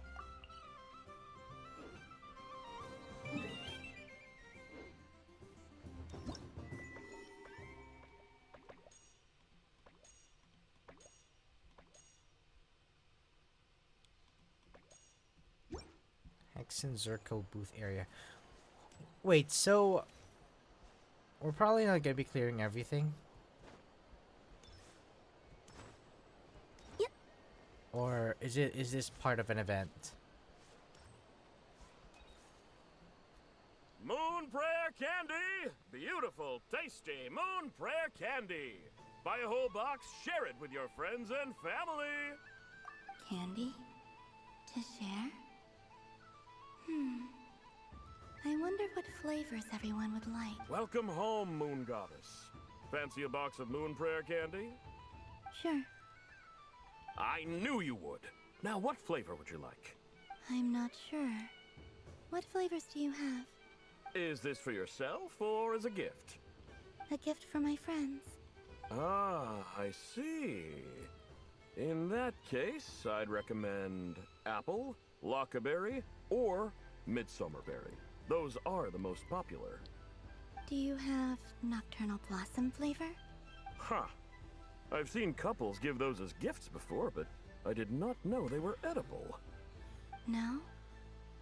Okay then. Moonfall silver? You did say this was for friends, right?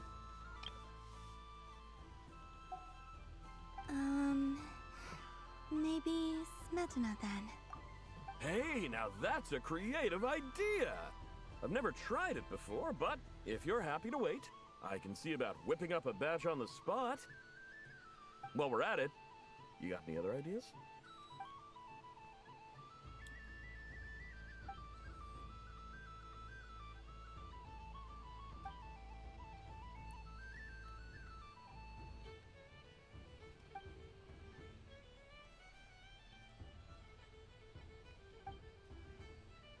Here you go. Every flavor you asked for is in there. Thank you. I should be the one thanking you! You brought me a whole bunch of new business. It's like a genuine blessing from the Moon Goddess. I hope you and your friends have a lovely night.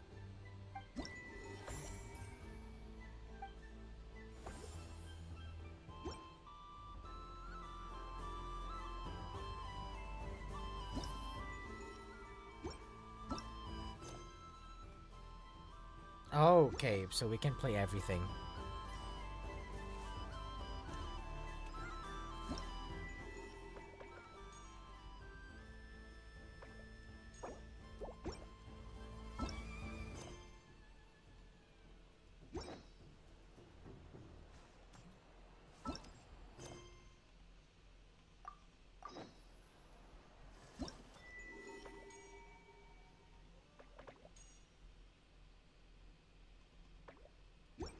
Hexen Zircle booth area. Okay. Is it this one? Oh, this is the Dodoko.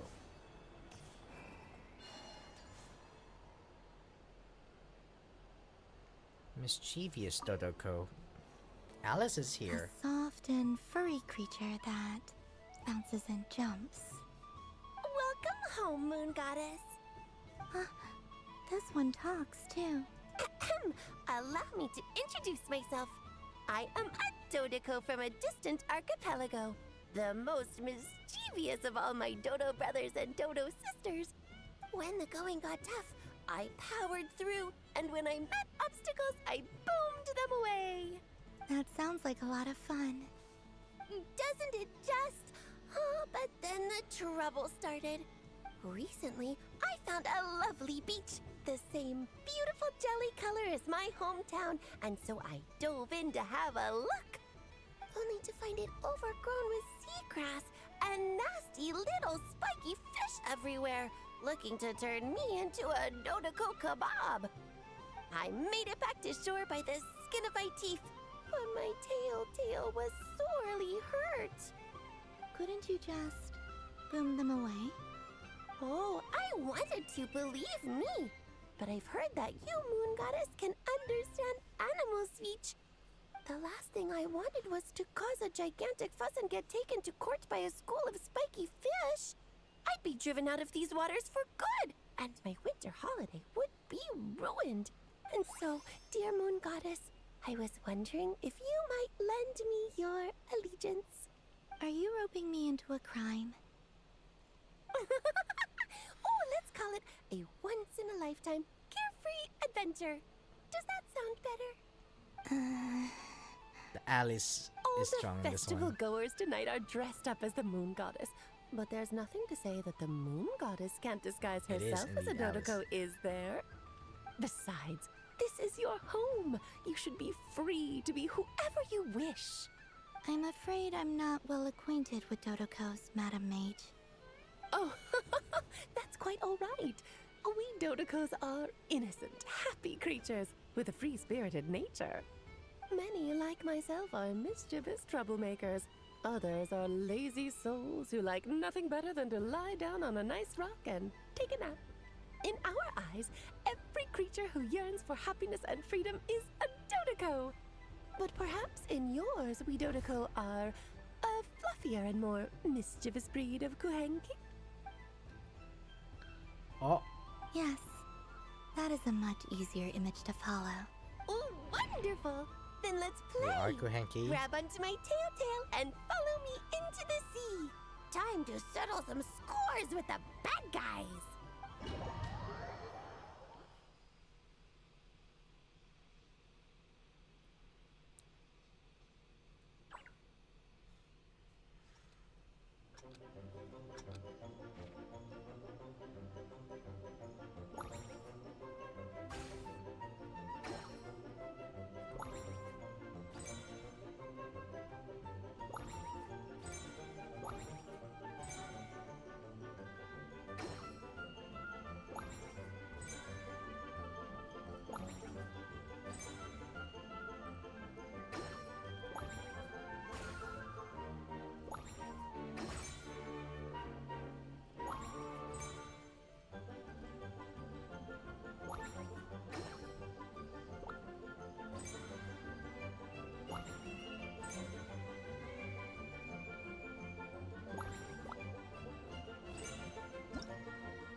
Nice.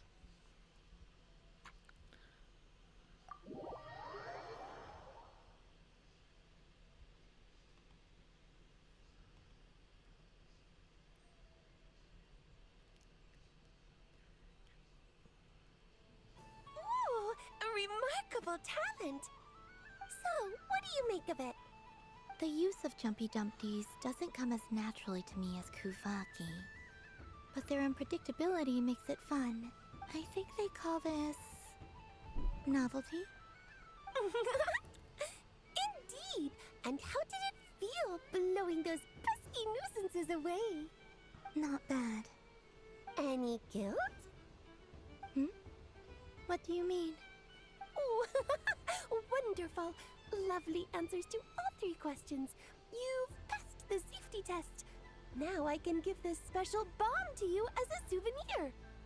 Remember, if you find any meanies living on the moon, you can use this to boom them into oblivion. I will. Up for for another round of fish blast? Oh, I mean of bye-bye bad fishies. Moon prayer candy? Bless my fluffy tail. Dodoko has never seen candy shaped quite like this before. Why, it shines like a lovely crystal.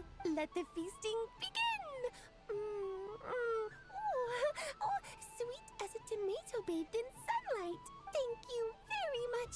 You truly are a friend to the Dodoko. Please share the rest with other people. I am sure everyone will fall in love with the taste of pure joy.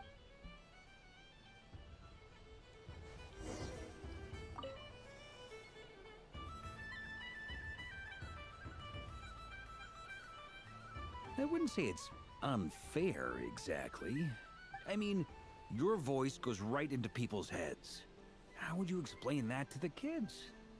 You can't just explain it away as magic. There's no YT chat in chat room. Is something the matter? Ah, I mean, Miss in my, Columbina. like, I mean, in my stream. No, nothing you need to worry yourself about. Or like, from where you see it. Impeccable timing. Stick around for a second, Miss Columbina. I need your input Because on I haven't something. seen it, This unfortunately. I haven't like self-proclaimed Knight of Justice figured out has yet to give me how a to put satisfactory answer. I, for one, would like to hear your verdict on the matter. the event. Hey, now, I left the flagship just to help you out, Miss Nicole. What's going on? So Alice and I are both using I don't think there's need long-range to worry. remote I think control I'm spells like that work on similar principles. I'm gonna be finishing allowing it us today. to attend this festive fair in Dodoko form. I don't really Sorry, want to let rush me it. backtrack a little. While similar, there are some key differences.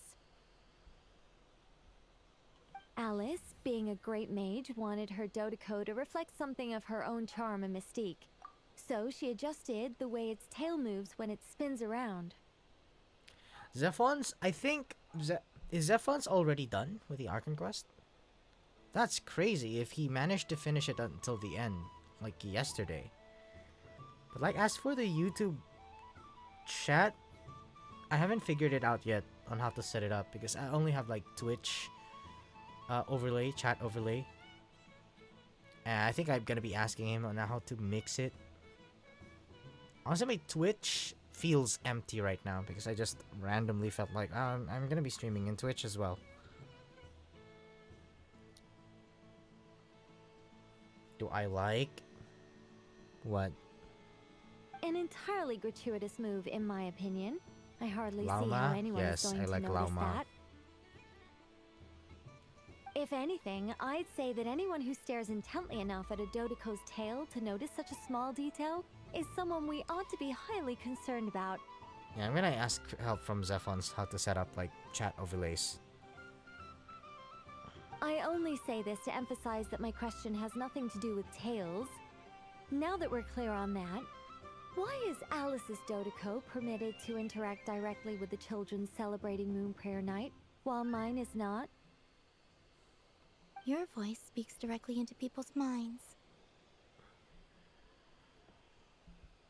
See? Exactly what I said. Do you like Lauma, Perry? You're gonna be asking me a while ago if I like Lauma. Yes, I did. How about you?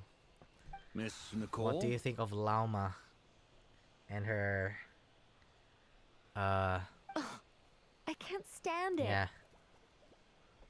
I know that probably makes me sound like a whiny child acting out in front of their parents. And it's a little embarrassing now that I think about it.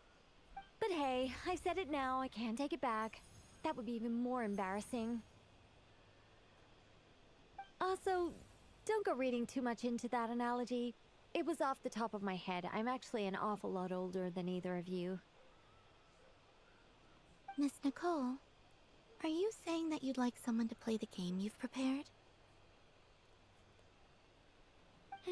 I'm not so invested in that. It's just something cobbled together using items I borrowed from Alice. She probably didn't even make them herself.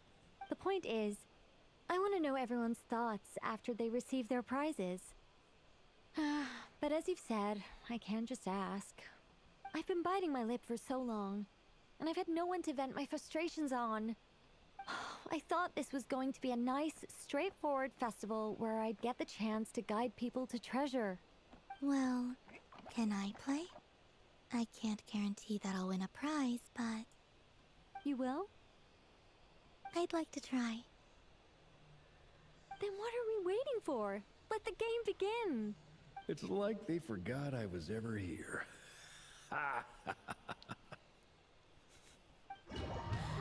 Oh my god.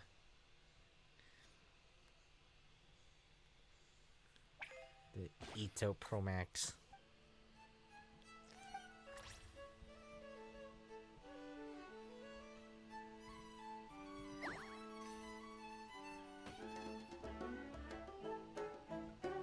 Oh. Oh, I can move it. Oh wait.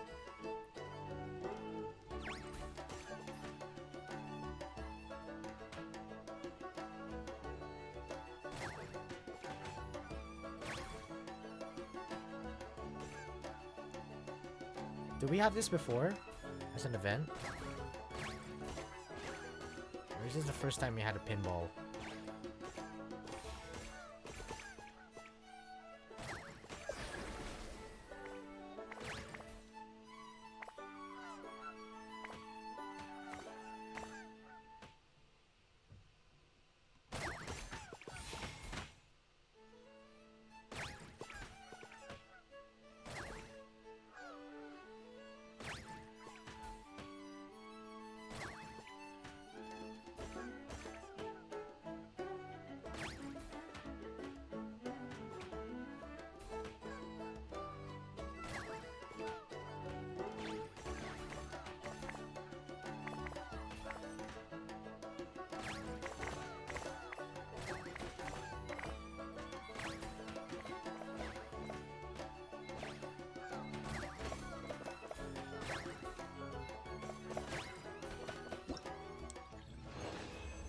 This reminded me a lot of Space Cadet Pinball. That was actually pretty good.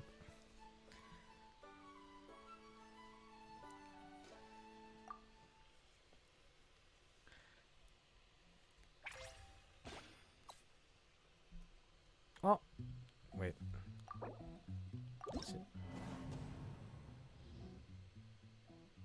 Wait, is there like many more stages?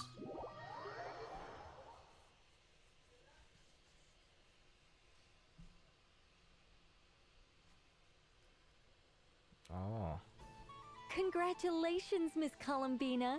With your great wisdom, restarted. you have overcome every obstacle in your path and conquered the great challenge posed to you by fate.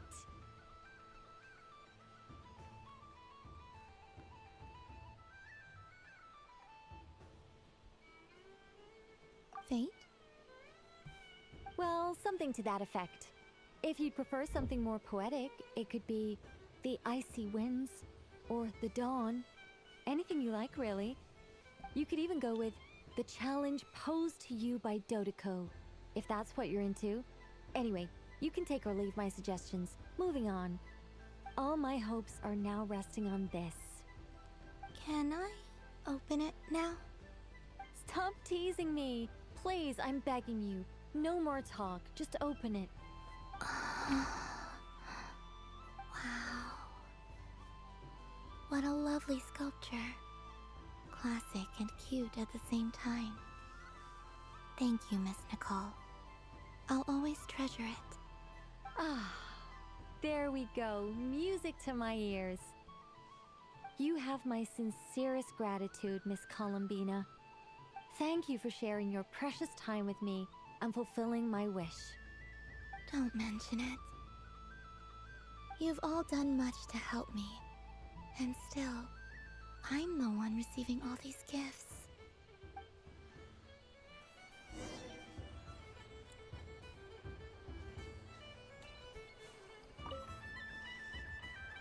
Welcome home, Moon Goddess. Oh, you're the genuine article. Alice was right.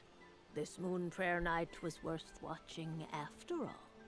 Another one that talks. Greetings. Pleased to make your acquaintance. I am the Hexenzirkel member they call B. Barbeloth Trismegistus. Columbina Hyposelenia. Pleased to meet you too. Hyposelenia. A fine name indeed. Now then, Miss Columbina, do you wish to hear a mage's divination? Divination? The Frost Moon Scions used to ask me what would happen in the future. Is this like that? From the perspective of the one seeking answers, perhaps. As you look to your journey ahead, if you seek to understand the unknown, resolve your doubts, and soothe the confusion in your heart, divination could be for you. The unknowns on my journey. Of course, if one wishes to peer into fate, then hydromancy is the more precise option. But that is a complex affair, and to relegate that majestic art to the status of a festive amusement would seem somewhat uncouth.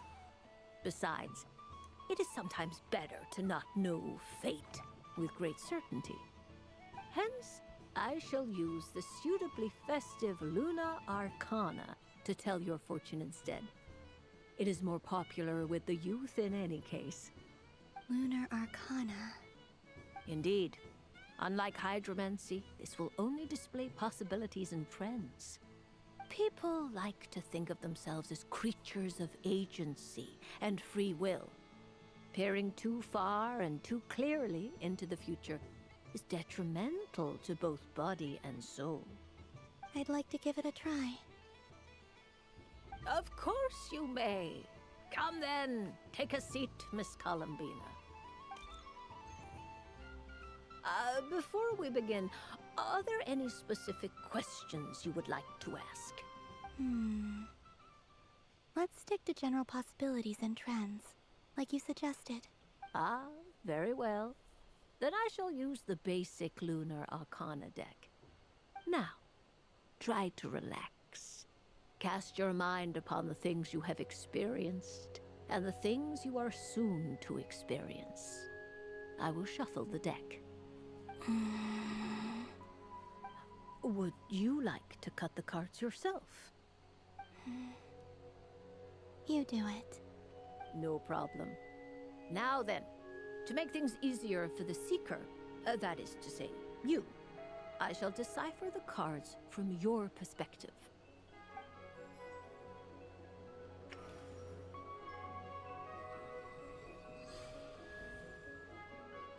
Please, draw the first Lunar Arcana. This represents destiny and is the foundation for the divination as a whole. Now, draw your second card. This will stand for the past, the sum of all your experiences that have come before. And now the third Arcana. This is the present, your interpretation of the current moment. Finally, the last card. This shall speak of the future, which... Oh. Kuvaki Pulse? Fascinating. I've never encountered this before in my role as a diviner. Something has exerted an influence upon this card, causing it to leave its designated position. What do you make of this, Miss Columbina? Perhaps this is the guiding hand of fate in action.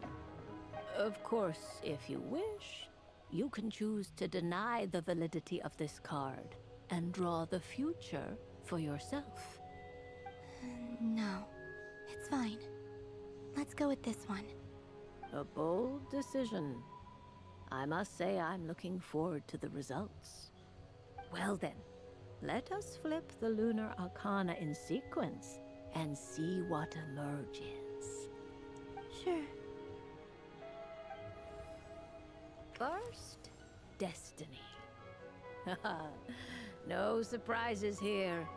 The card that represents yours is the moon. The moon. Indeed. The moon can represent the truth at some times, but deception at others. false peace, destructive calamity, and the world-changing power that lies within. When the moon is placed on the destiny tile, it indicates that your destiny is not what it may appear on the surface.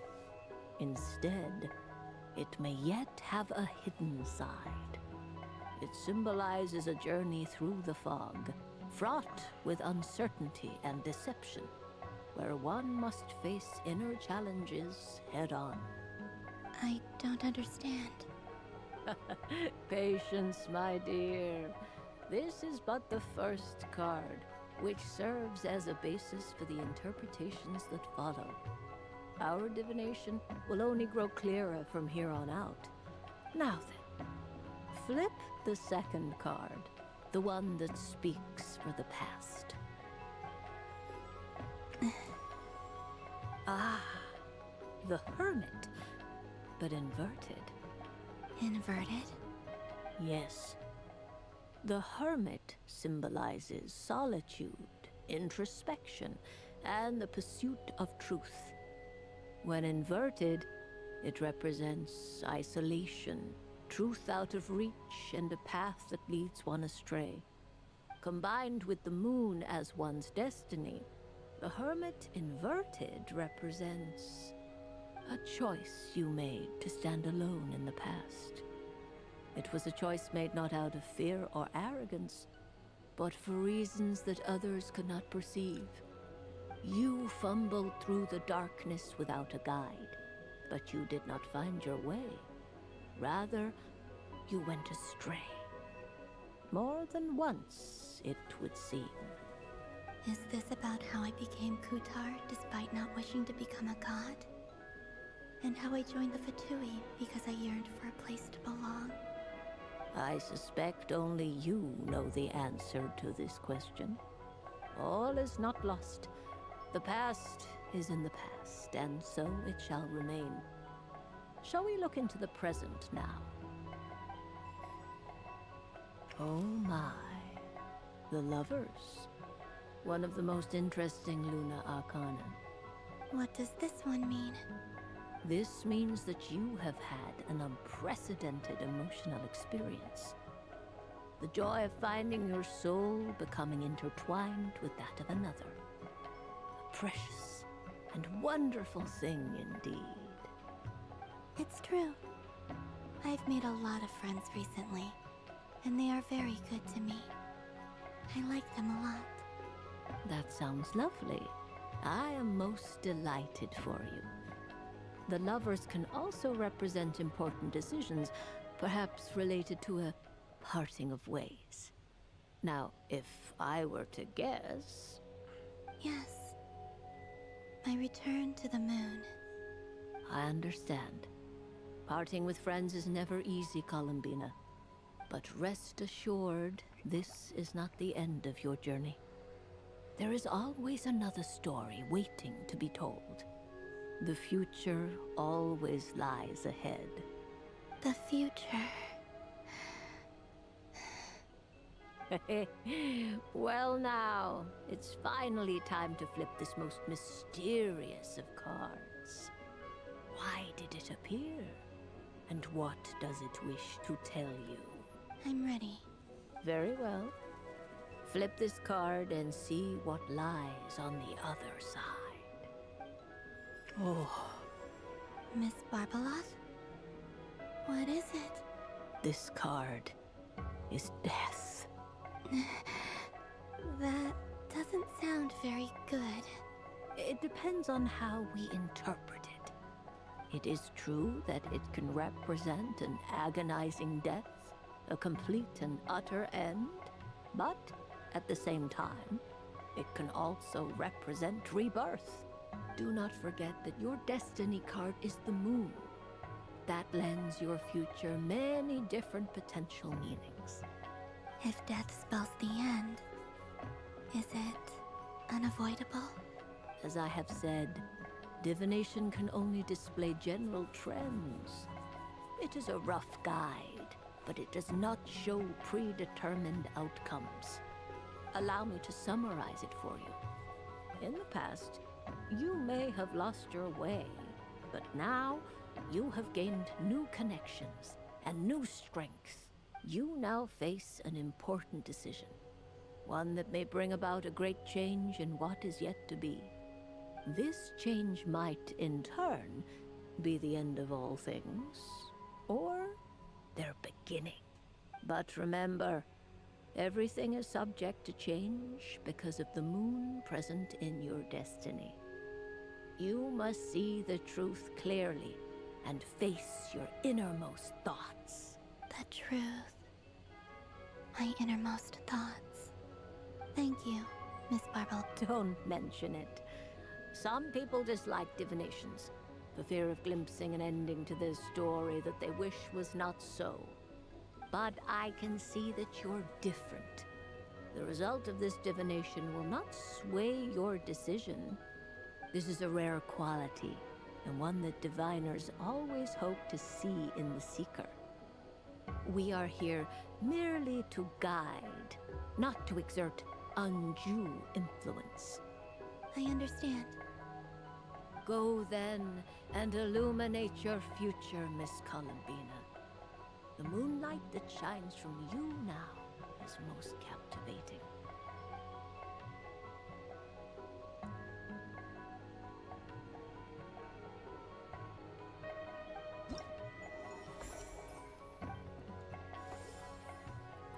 That's quite a foreshadowing.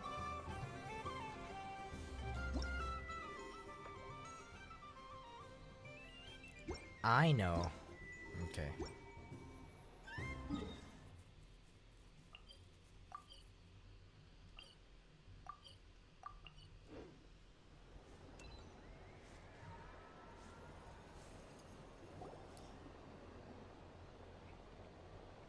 Dodoco's Whirligig! Come check out Dodoco's Whirligig! Ah, welcome home, Moon Goddess. Might I ask what this is? Ah, it's a very special amusement sponsored by the great mage herself. Ride on a soft and furry Dodoco and embark on an unforgettable adventure. I say that, but I'm just following a script here. Who is this mage, anyway? And what the heck is a Dodoco? I'd like to ride. No problem. But, are you by yourself? Is that not okay? Oh, no, it's fine. It's just that each Dodoco can accommodate 2 passengers. Would you like to bring a friend along? My friends. That should do it. Now, we just need to get everyone else to draw something on it too. But we gotta keep it a secret from Columbina. Traveler.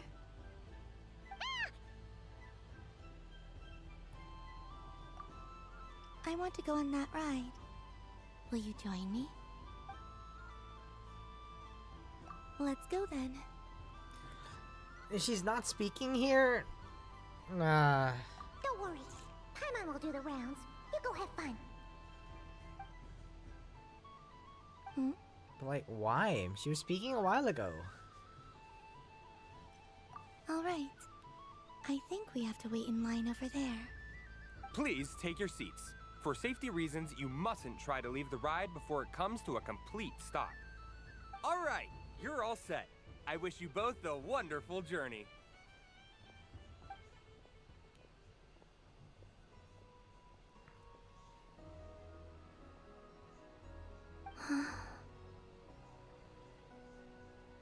Not bad.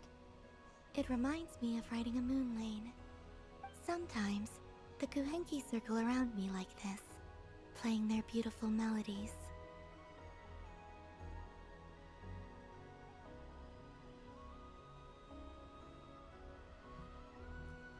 Yeah, I'm going to miss them.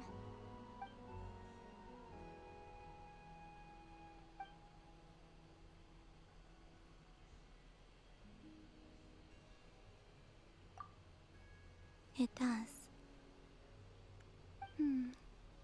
I've felt scared in the past, too. But this is a little different. You know something? I got to see a lot of fascinating things during my disappearance. I saw how the Frost Moon Scions act around their families. So different than how they used to act in my presence. And I also saw how they interact with their friends. It made me curious at first. Why do people act so sincere when they're worshipping gods, but save their truest, warmest feelings for each other? Slowly, I came to realize that it's because they trust one another. They know, deep down, that they'll be accepted for who they are. All of it. The good and the bad. I know. I knew it the moment you started calling out my name. What I fear now is the end. I fear losing all this the very night I have gained it. Hmm?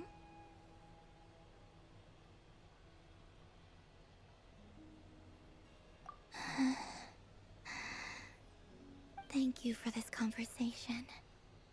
Thank you for listening to me. Don't worry. This fear I have, and the unknown that awaits me, they cannot hurt me. Not when I possess a treasure far greater. I just want you to remember this version of me. The real me. On this final night together. Dear passengers, Dodoko's awesome adventure has come to a close. Please leave in an orderly fashion, and we look forward to seeing you again in the future. Don't want the journey to end, huh? Don't worry, you two. There's always another adventure waiting just around the corner. The NPC's eyes are kind of like uncanny. It's kind of low-key too big. So this is the Frost Moon Scions area. It feels very familiar. But everyone looks much They were happier borrowing than from usual. Meliastra.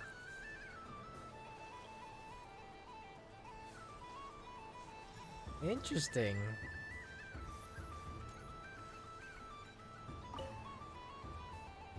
Fun ride, huh?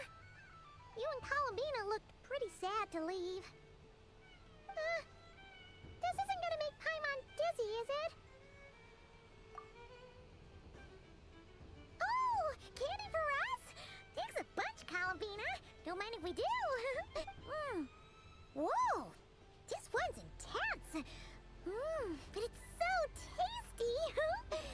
What about you, Traveler? How does yours taste? Oh, sounds good. Paimon's drooling now. Are there any more Smetana candies in the box? Yes, I believe so. Okay, gotcha. Let's see. Sure.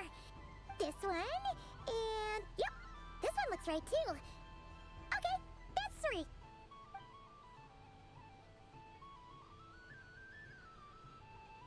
Here we go. 1 per person.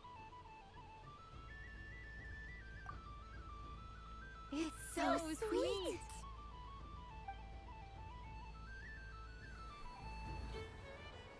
Oh, let's see if I could give Sandrone some candies. Let's give the tsundere some candies.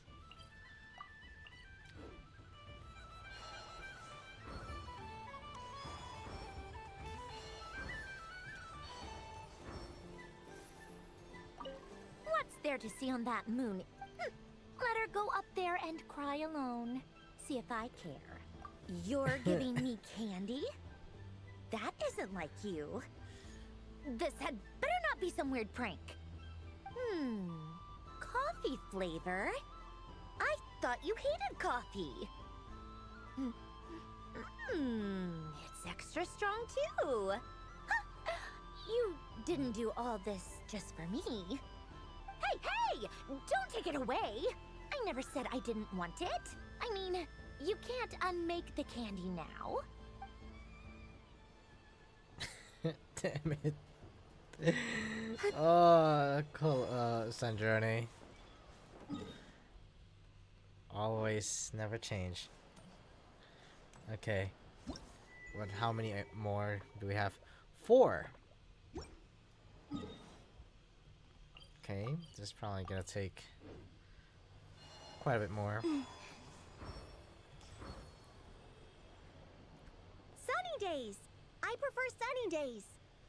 Ah, well, you are as warm as the sun itself, Moon Goddess. Very well. I believe your spirit animal has to be this most adorable chic badger. Wow! Thank you, Mr. Talking Magic Lamp. Have a very happy festival, Moon Goddess. Lance? That's you, isn't it? Shh. It's our little secret, my dear traveler in Paimon. Okay, sure, but why are you here selling sugar sculptures? Everyone celebrates in their own way. After gazing into the abyss and spending time around gravestones all year, what better way to relax than to see sunny smiles on the faces of the living? Besides that, I like to think of myself as a fair judge of character. I dare say matching personalities to confection suits me rather well. That's not what Paimon was talking about. Aren't you afraid that your true identity might be exposed? Should I be? There is all manner of magic in the air this moon prayer night, thanks to the work of the great mages. I see Miss Columbina is hiding in plain sight. Why should I not do the same? Why miss this rare opportunity to enjoy a special evening in my true form? Fair enough. You got a point there. People who don't know you will probably think you're just a talking lantern. Well, now that we see eye to eye, what brings you here? Not a search for your spirit animal, I presume? Ah, well, actually... Here, see for yourself. Oh, this is... How wonderful. A beautiful idea. Yeah, we just met Barca, and he said that having everyone draw their own section was kind of boring. So, he did your bit for you. Ah, Varka. Ever the maverick. I see his artistic skills are truly one of a kind. In that case, I shall paint something on Mr. Albedo's behalf in a short while. What? Why not now? Ahem. Welcome home, Moon Goddess. Whew, that was close. Hello, Flins. She recognized you right away!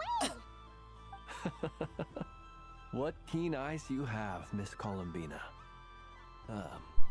Especially considering they are shut. I did not see you. Rather, I sensed you.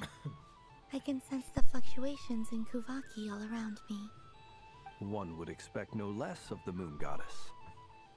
Might I interest you in some candy? Yes, please. Excellent. I shall make some for you right away. Something the matter, Miss Columbina? What about my spirit animal? All the other children carrying sugar sculptures are talking about it. Wait, is she taking the test seriously? Ah, my apologies. How could I neglect that? You are quite right, Miss Columbina. Every one of us has a magical creature living in their heart. Would you permit me to help you find yours? Yes, please. Do you prefer the day or the night? Night. Which of the 4 seasons is your favorite? Winter. Think of a perfect day. What is the weather like? Sunny, rainy, or perhaps cloudy? Rainy in the morning, sunny at night. What kind of answer is that? Forests, lakes, and open seas. Which do you prefer Open of these? I like them all. Oh. Imagine you opened your very own shop. What would you sell there? Moonlight, I think. Wow! Paimon would totally shop there. It wouldn't cost anything. You'd just need to visit. Aha! I believe I know what your spirit animal is. Here. For you. Oh, it's a Kohenki! Indeed.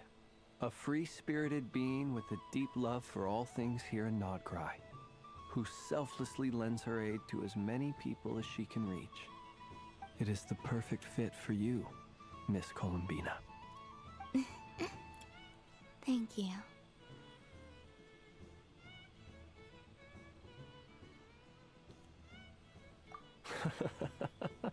It would be my honor.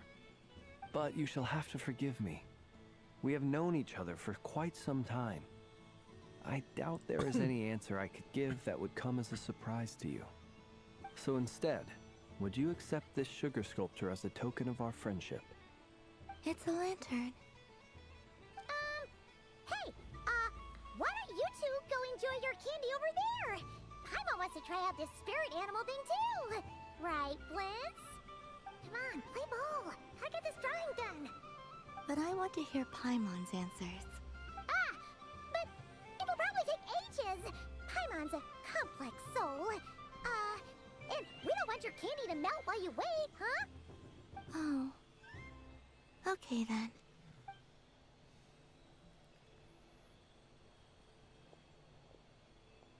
Phew. Nice excuse, Lady Paimon. That was some quick thinking. Yeah, no thanks to you. Although, help next time.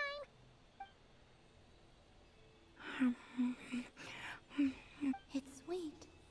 Is that Lockaberry? I wonder what flavor the traveler got. This way, this way! It's the candy-selling lantern! I'm coming! Of course. Traveler, maybe we can share? Yes. I found out recently that people share their food sometimes, so I'd like to try it. Or... is that a no? Thank you.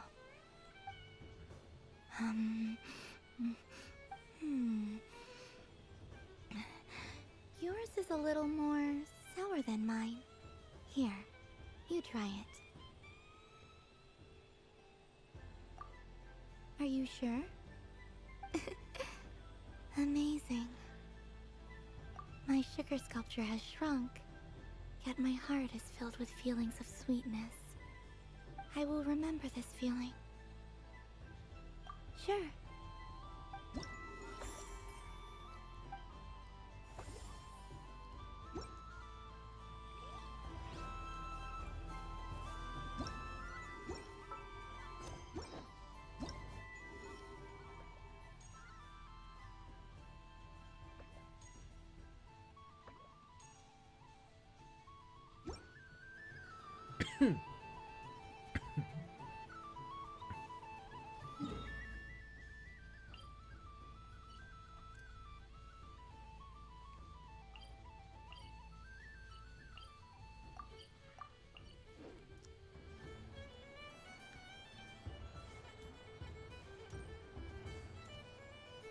I wonder if I'm like close to the end. Invite Lauma? Okay. If this were any other day, I'm sure it would make for a great photo opportunity. But Moon Prayer Night has rendered my antlers uncomfortably large. Doesn't it look like this rhyme-horned deer has 2 sets of antlers?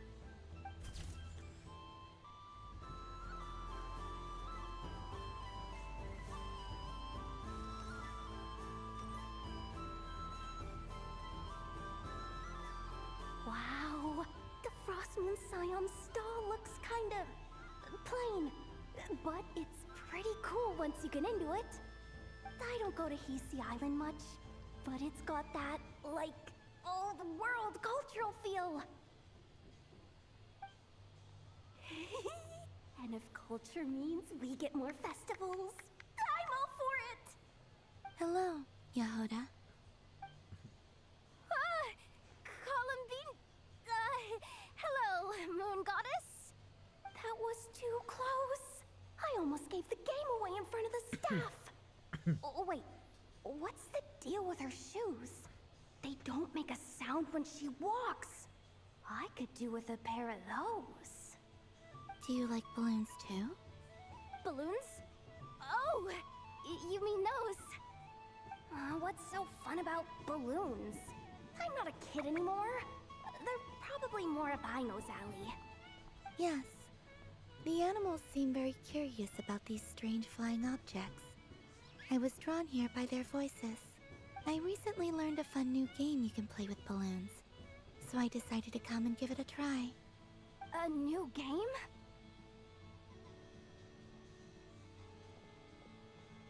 Hello. Welcome home, Moon Goddess. Here to buy some balloons? Yes. Could you give me a few that haven't been inflated yet? Are you sure? I guess it's not a problem, but... Yes, please. Thank you. Uninflated balloons? But those are just little rubber pouches.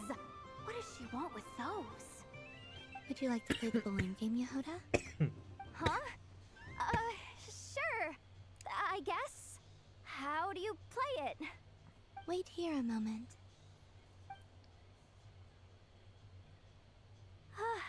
Oh. This is so weird. What have I got myself into now? I thought I saw Columbina nearby. Uh-oh! That's the fourth Harbinger! Although she's helped us out quite a bit, she's good people, right? Is she looking for Columbina? Oh, guess that's my ticket out of here. I'm not sure my heart can take being sandwiched between two Harbingers.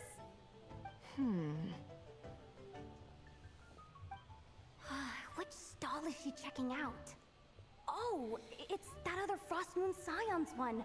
Try on the headgear, see what it's like having antlers or animal ears for a day. Oh, I wouldn't be caught dead wearing that stuff. So embarrassing. I have enough gear to carry as it is. Wait, what? She put it on? How peculiar. This would take some getting used to. I wonder if this is what it's like for Lynette. It really suits you, ma'am. What is this? She was so intimidating a moment ago, but now, dang, she's really rocking those ears. How does she make them look so cool? I suppose I may as well keep them on for now. All part of the festive experience. She's coming this way. How do you do, Miss Yehoda? Oh, jeez. Don't talk to me while wearing that thing. Where am I supposed to look? Oh, hey there. I'm looking for Columbina. Have you seen her? She just... Huh? Relatable as always, Yehoda. Oh, wait. Is that what she meant by balloon game?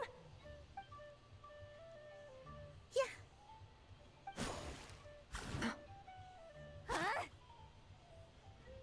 No fair! How come I get caught in the crossfire? An ambush from the rear? Is this a declaration of war, Columbina? Would you like to play too, Arlecchino? Seriously? Are they gonna start some beef right here, right now? Gladly. That said, I believe there is another who would like to join. Boss Nev! Thank goodness! You've gotta get me out of here! Things are kicking off big time! Hello there. I'd like 10... no, make that 20 balloons, please. Uninflated. What? Miss Moon Goddess, I hope you're prepared to pay the price for assaulting my employee. Welcome to the game, Nefer. Just to be clear, let's keep this a fair fight, okay? No strange powers, please and thank you. Naturally. Don't just stand there, Yehoda. Aren't you going to team up with me? Oh, she's still in it. Do I have to? Of course. It's a Don't 2v2. forget, the curatorium has a reputation to uphold. Uh-oh. I knew something like this was gonna happen.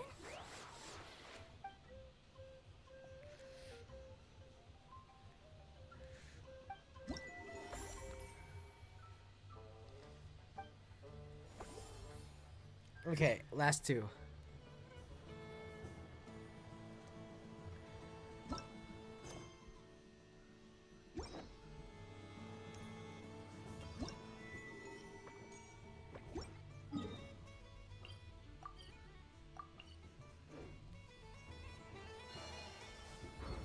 What's this? Should I give it a try?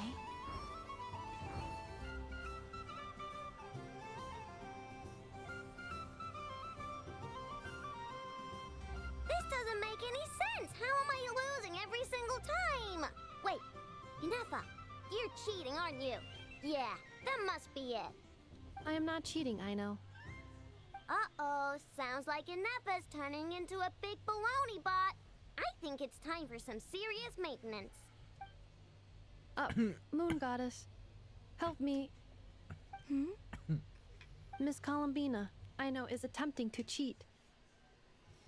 Cheating? I'm not the cheater. You're the cheater. How dare you throw it back at me?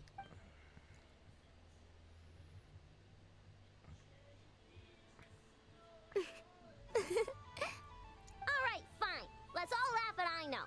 Just you wait till I get home, because I'm going to make a game bot that can win 100% of the time. Let's see you laugh when I come back and beat your butts. You'll all have your heads covered in stickers when I'm through with you. We came to check everything was okay after all that yelling, but,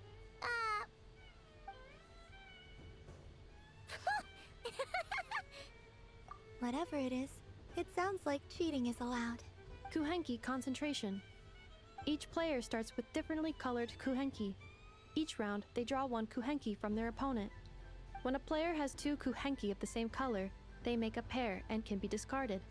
Any that can't form a pair must be kept. The round ends when a player can't form any more kuhenki pairs, and that player gets a sticker. ooh, can 4 people play as well? That is fine, so long as the turn order is fixed beforehand. Alrighty then. In that case, the 2 of us will join as one team. Okay, but if you lose, you're both getting stickered. I don't want to hear any excuses. Sure. And if we win? If you win, only one of you gets to sticker someone else. I have taken to calling this. I know logic. Hey, lay off me, alright? Okay, so we're starting the game from scratch again, which means all my stickers so far don't count. Looks like Luonatar is the Kuhenki of honor for this game. Anyway, let's go clockwise, starting from Inefa.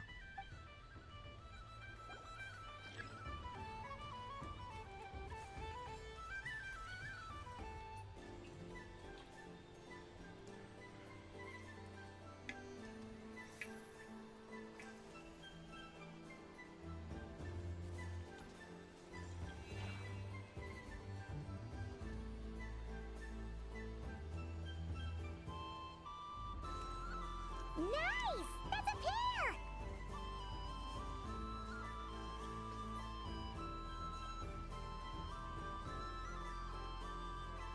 Go, go, fly!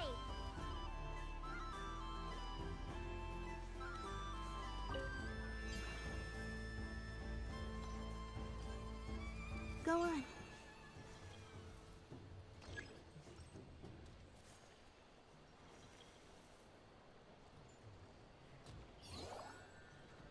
I have a pair.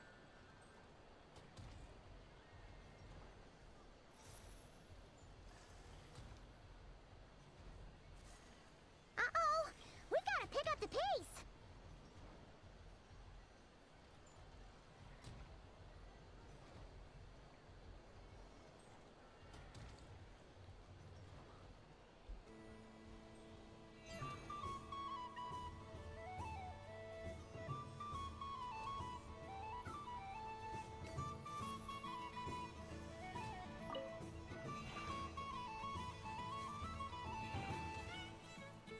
I win.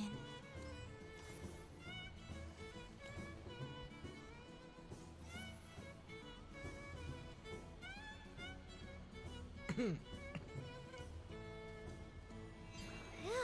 that was too close. I thought I was gonna lose. Good luck, everyone. Ah, we're out!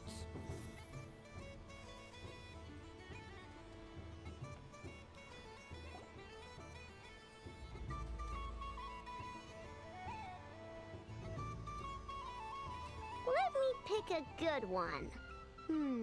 What's it gonna be? You're not looking very pleased with yourself there. What happened to being a huge Grumposaurus? I won. Duh.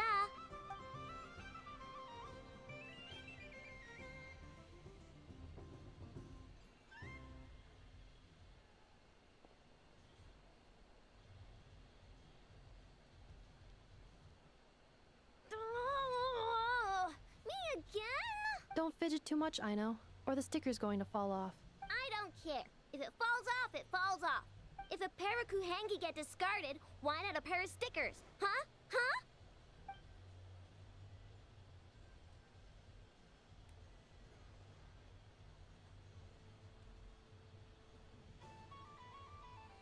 Wow, Inefa never got a sticker. I've lost. Sticker, sticker, sticker!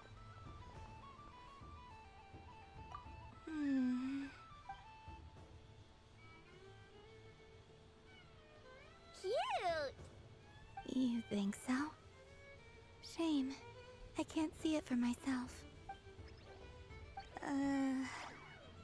What did Luanatar say? She said it looks so cute that she wants me to lose a few more rounds.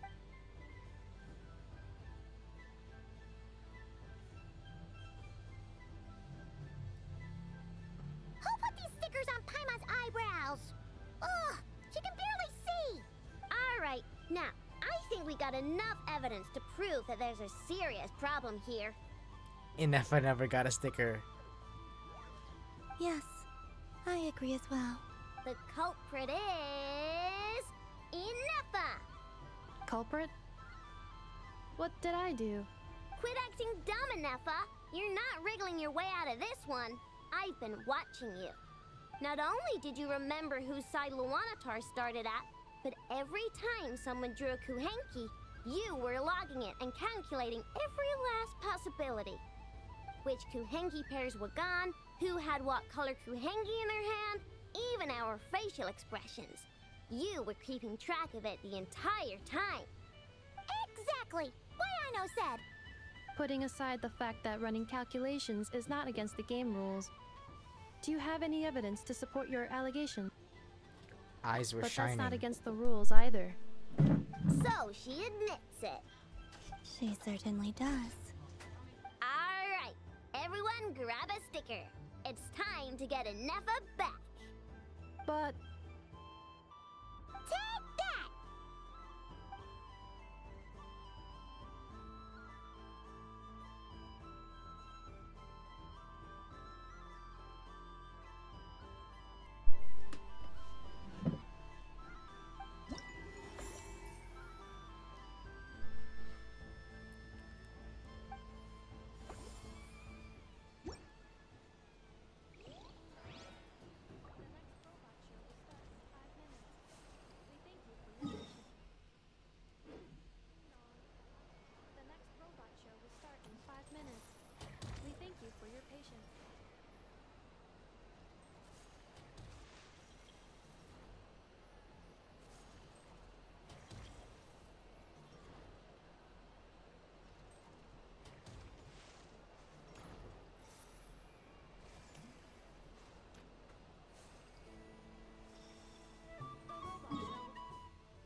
Llama.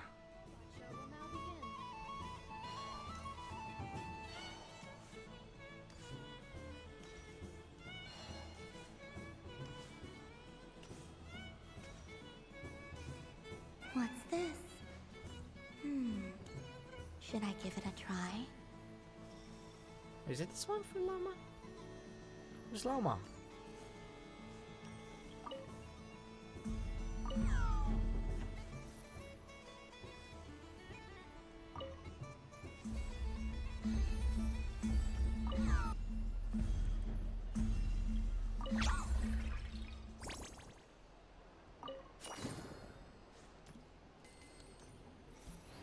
Llama?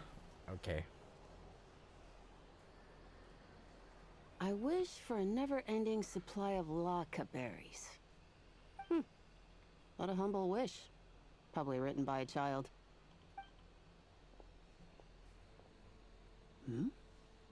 Is that Llama the Moon Chanter?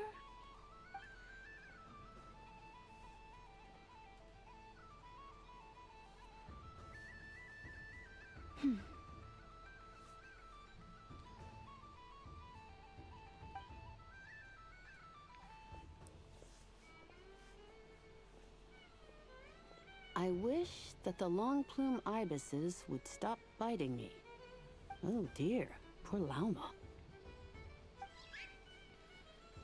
All right, I'll write that one down for you. I got it.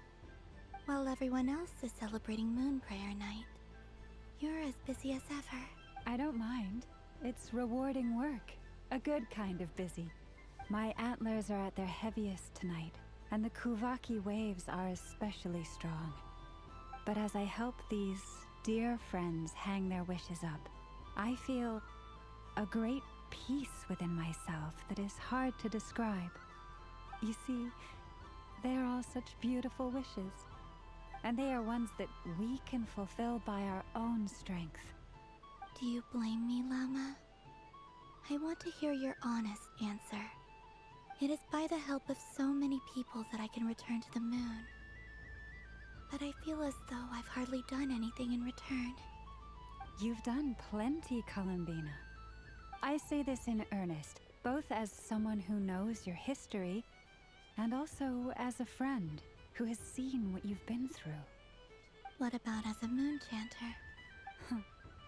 I feel proud to honor our moon goddess's wish, and I'm sure any moon chanter in history would have felt the same way. Thank you for your kind words, Llama. But... Since you asked for my honesty, I won't lie to you. My feelings are mixed right now. Besides pride, I also feel, I suppose it's a reluctance to let go. Once you return to the moon, we will be far apart and separated by a false sky. I'm sure those of us left behind will gaze up at that sky, yearning for the moon once in a while, just as you used to do. I will miss you, Llama. I will miss you all. I hope to stay in touch. I will try and find some way to send messages down from the moon. Perhaps you could use Kuvaki. I've heard Yehoda say that signals can be sent using long and short waves, or strong and weak lights.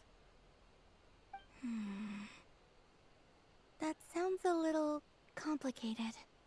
What if we forget what the signals mean? We could prepare a codebook beforehand, but... You're right. It wouldn't really suit you.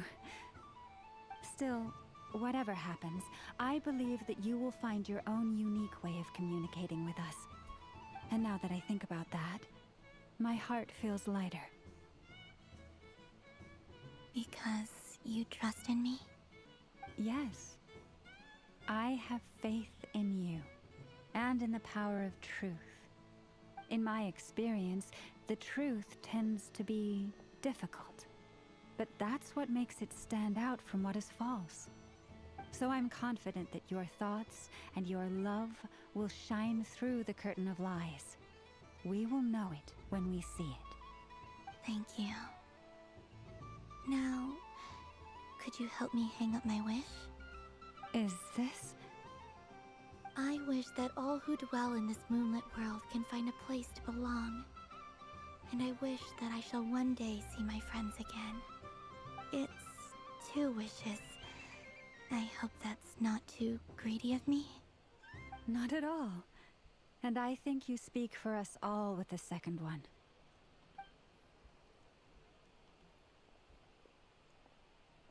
I shall continue to pray until the day that all of these wishes come true.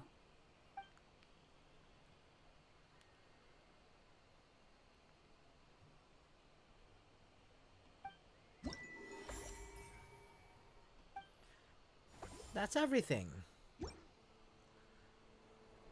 God, it's one bustling festival. Yahoda? Nah, I think I'm gonna be finishing this quest.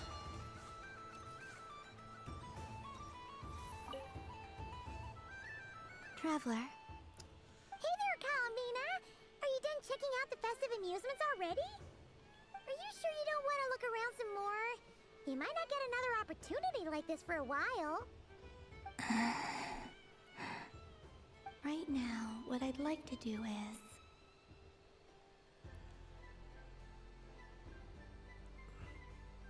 Like to have a bit more fun. Thank you. But I think I've had enough fun for one night. I've made plenty of precious memories. Really? You're sure you don't want to have a little more fun out there? Final answer! Maybe we could give candies to anyone. Okay, I'm gonna be giving candies. So Yahoda... Give candies to Yahoda. I just had a water fight with Tooth. Oh man, this feels kind of wrong. Like, shouldn't we be the one? I guess I'll just take one. What flavor is that? It tastes like getting a mouthful of muddy grass.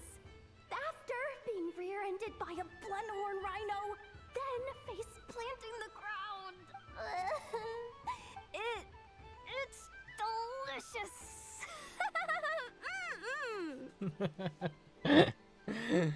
Oh, Yahoda.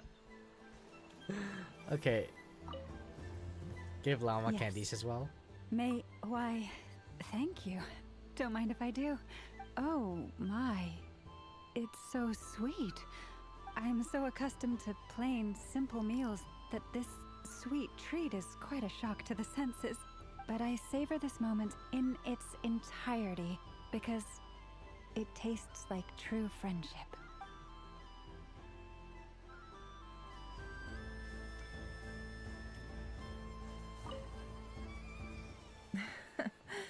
That was fun. Oh, a gift? You shouldn't have, Miss Columbina. Very nice indeed. Candy is one of many luxuries that the desert folk could never afford. How I yearned for candy when I could not have it. Yet, now that it is readily available to me, I never seem to crave it. May your moon prayer night be one free from regrets.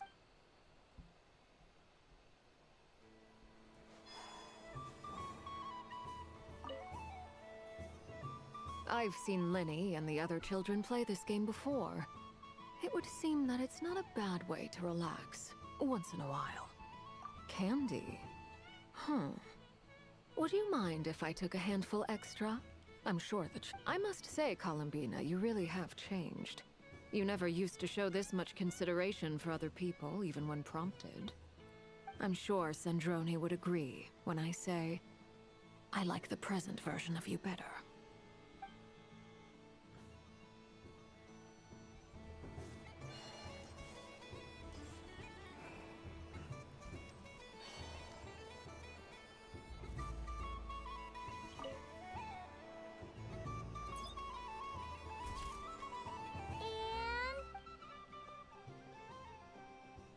I think it looks quite funny.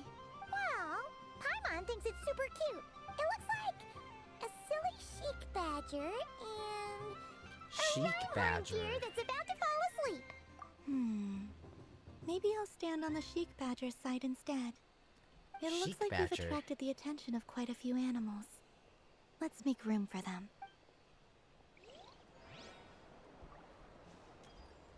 Oh, give Wanderer some candy. Done being a do-gooder yet? Thanks for coming here with me, Hat Guy. Are there any games you'd like to play? It's your turn to pick. I'll come with you. Why does that hamster think you've grown up? You haven't changed at all. I know you don't mean that. You're just taking the opportunity to make fun of me, aren't you? Even if you won't admit that taking some time to compose yourself is important, I can see that you're doing it in practice. Otherwise, you'd have taken off your hat and flown away by now. Looks like Albedo's socialization program has been far more useful to you than all those Vahumana textbooks. Hat Guy, would you like some moon prayer candy? I thought you'd actually spend your precious time doing something more worthwhile. Everyone has to take one? Well, fine. I'll take mine.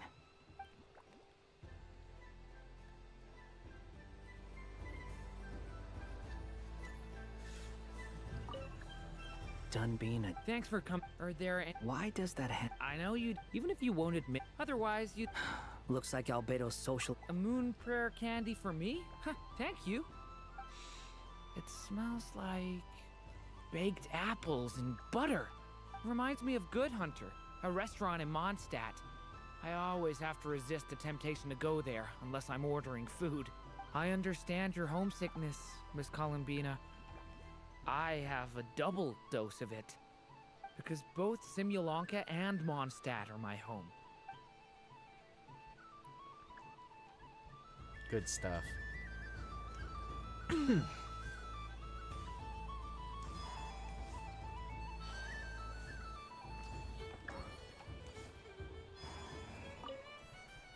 for another round of fish blast? Oh, I mean of bye-bye, bad fishies.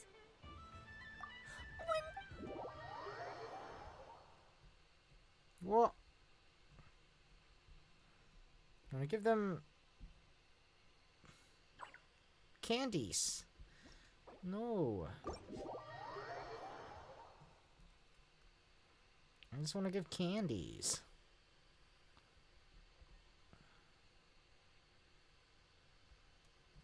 Okay, Nicole. I don't suppose you... Don't get me wrong, once is plenty. You're under no obligation to indulge me any further. Oh, I love the color of this wrapping paper. But the bow on that one is just so perfect.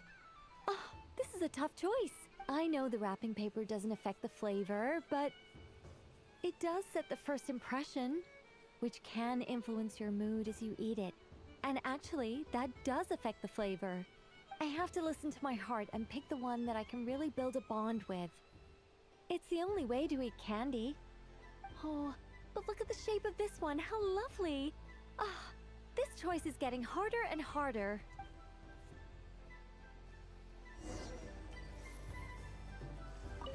The desk, the moon, fretting is of no avail. Ah, you're such a but we elders have already partaken of our fair share of stories in this world.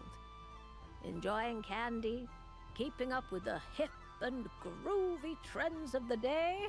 Oh, these things should be left to youngsters like you. I hope you don't misunderstand me. I do not intend to lecture you or reject your kindness.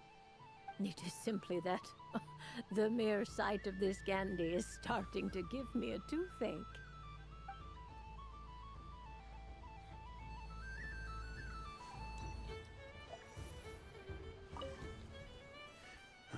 Huh? Albedo? This sketch is for... Oh, a gift? The North Wind left in the lurch. Mr. Varka, would you like some moon prayer candy? I get one too? Nice. What is that? Oh, it's so familiar. Don't tell me. Oh, I got it. It's like the candy jar dropped into a vat of today's boon.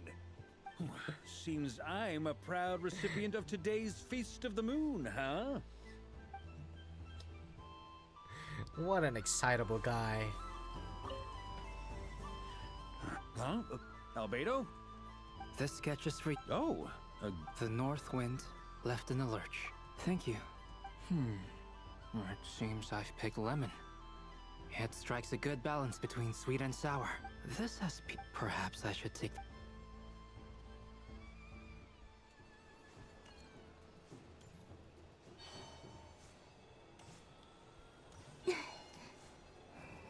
Flints. Something about festive lighting. Oh, this is most thoughtful of you, Miss Columbina. Kindness exudes from your heart like benevolent moonlight. Forgive me, but I shall have to enjoy this gift a little later. I hope that the flavor I chose is not the only one of its kind. If others were denied the chance to sample such kindness as you have shown to me, it would be a great pity indeed.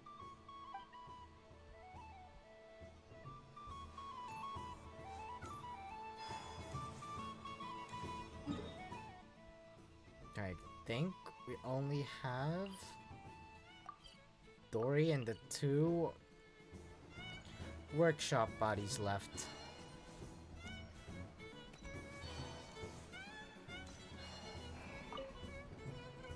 If all the prize, so the next, and remember, run. Oh, wow, candy from the. Maybe I don't even need to go to all that trouble. Any old boxes will do. Sounds like a plan. Time to have Irwa earn his keep when I get back.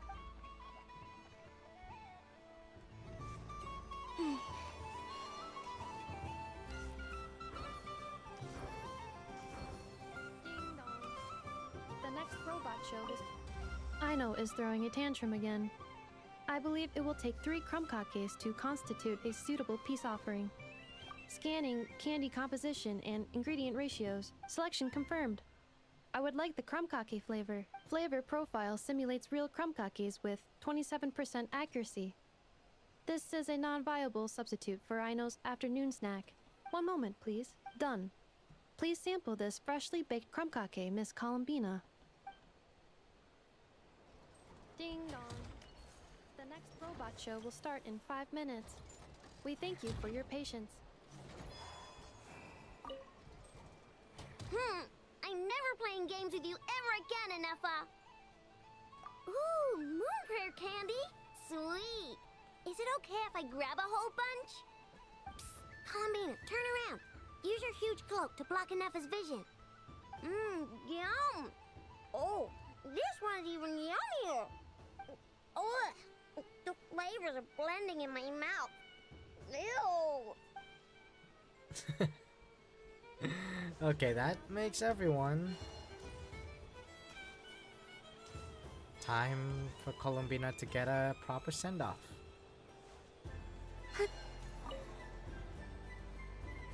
Traveler, Paimon. Columbina!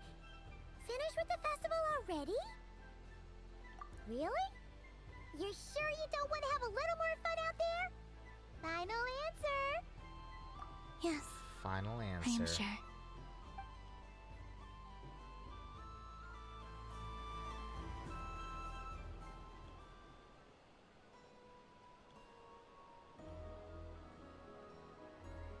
This was the most fun I've ever had on a moon prayer night.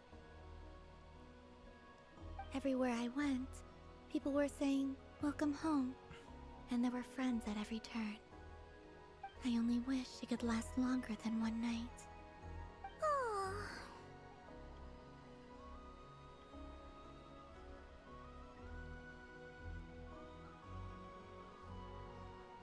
Your friends will always be Yes, here.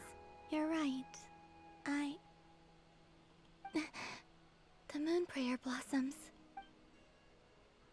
Ooh, look! Look! Moon prayer night has come.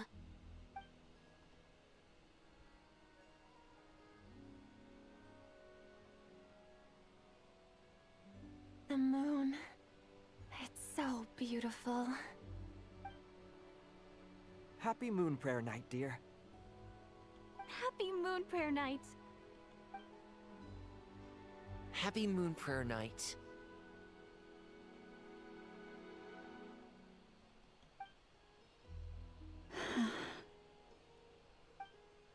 Aww. Huh. Damn, even Hat Guy is getting somber.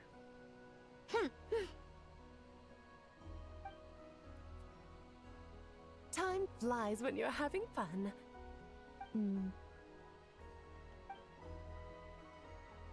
Oh. Looks like the time has come. Columbina. You're heading off then? Yes, to the ruins you mentioned. And from there, back home to the moon. Wait! I know? At least... Take one of our craft shop's crumb cookies up to the moon with you. You know, for a snack. Sure. Why not? The Curatorium of Secrets believes in proper farewells. No story should be left without a satisfactory endnote. Never. Farewells are an important affair for the Ratniki, too. We never know when we might meet again. Haha! And here I thought grand farewells wouldn't suit tonight's mood. But I suppose friendly passion is not to be stopped, eh? We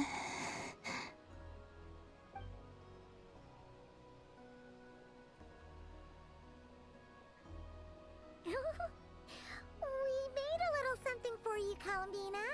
Ta-da! What is it? A Moon Prayer Night greeting card. With drawings by all of your friends.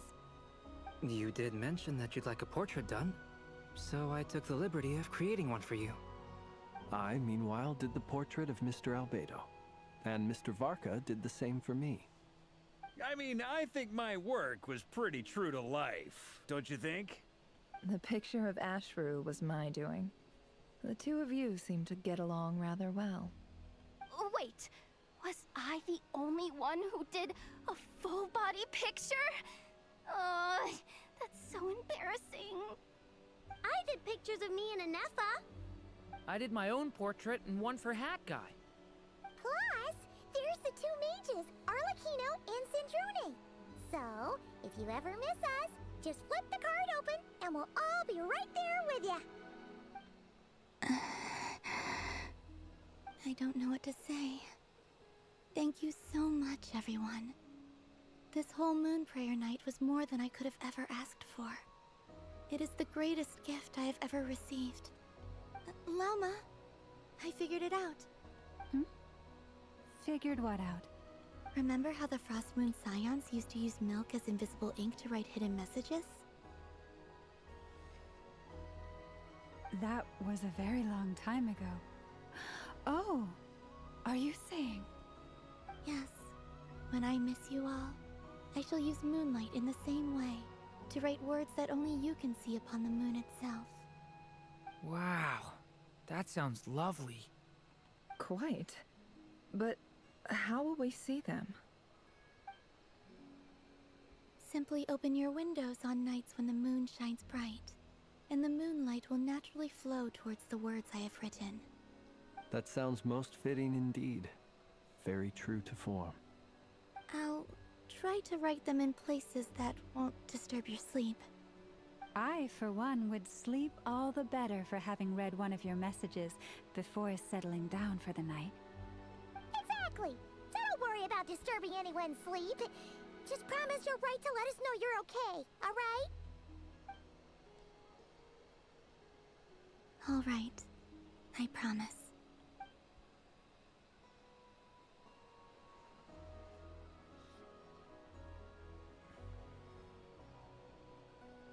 In that case, Columbina. I'm ready. Very well. Let's go.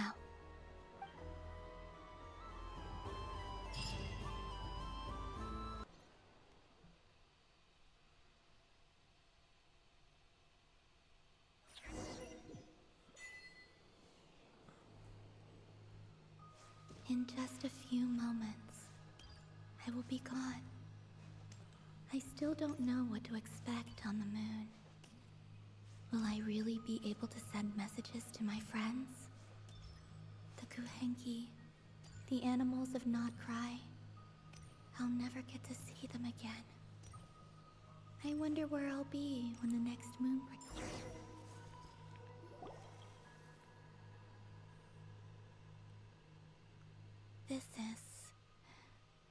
This is where the people of Hyperborea used to communicate with the moons.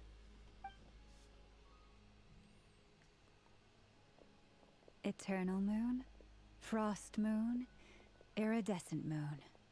When the power of all three converge, the gate to the moons shall open. Moon marrow preparations are complete. Only the final step remains. I'm sure Nasha Town is livelier than ever at this moment. Yeah, it's a shame you couldn't be there for it, but it's now or never, right? It's fine. I'm more than happy with this. My last piece of luggage. My only piece of luggage.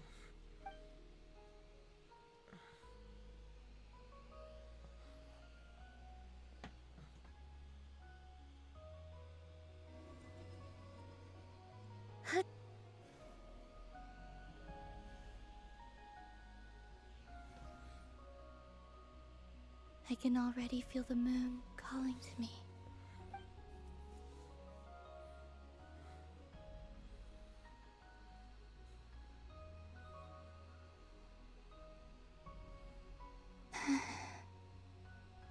Your home lies on the far side of this light, Columbina.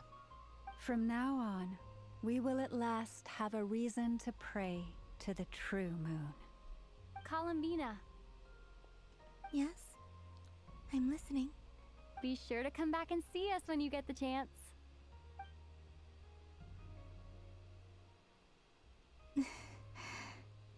Of course. But if that chance doesn't come, then remember that you have friends on this planet. People who will miss Columbina. Yes, I will. Thank you for everything you've done for me. And remember, come night or day, the moonlight shall always connect us. Well then, farewell, my friends.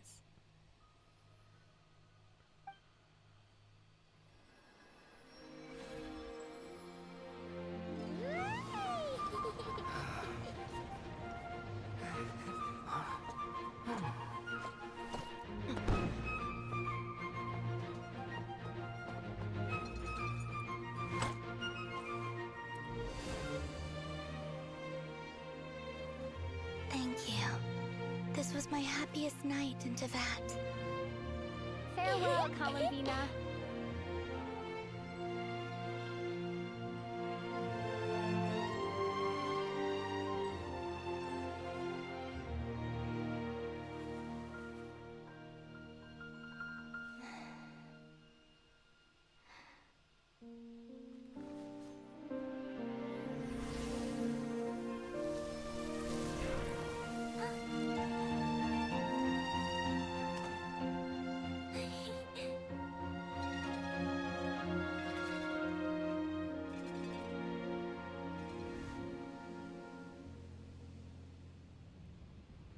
The moon really is closer than ever tonight.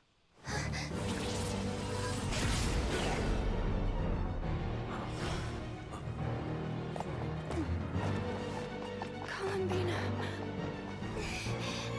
All three moons in one place. Time for one final experiment. Reason, life, death, time and space. They all believed I would fail.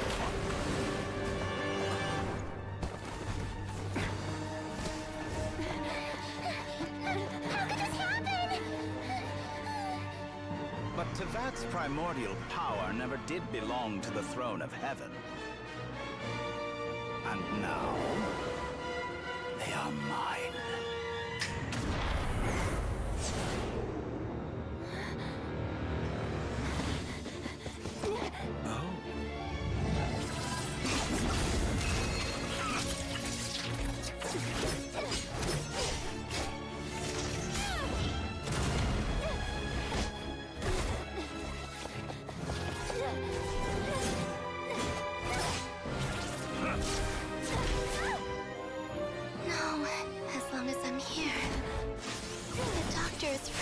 the three moons' power.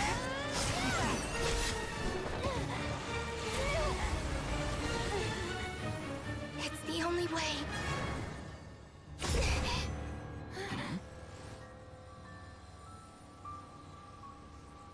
I guess I won't be going home today. Columbina! No!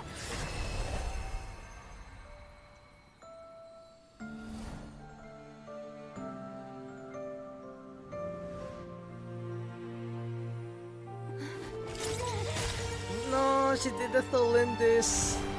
She did a Tholindis. No.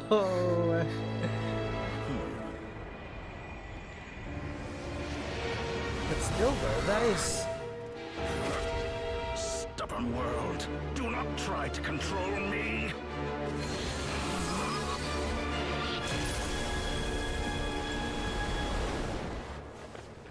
Columbina. That was interesting. So the iridescent moon has its own power. I mean, each of the moon must have their own respective powers.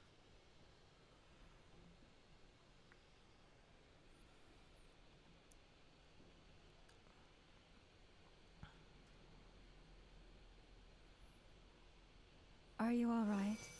Do your wounds still hurt? And if the Torre managed to collect, I'm not sure if he used the power of the three moons to stop time. I don't think he did. I don't think it's because of the moons. The last part, yeah. She pulled off at the Lindis. But like, what interests me is, you know, it's always been left a mystery so far for us. Those moon portals, I mean, those mysterious portals, Tholindis, then Rarier, where Columbina must have sent him away, and now Columbina herself went through the portal.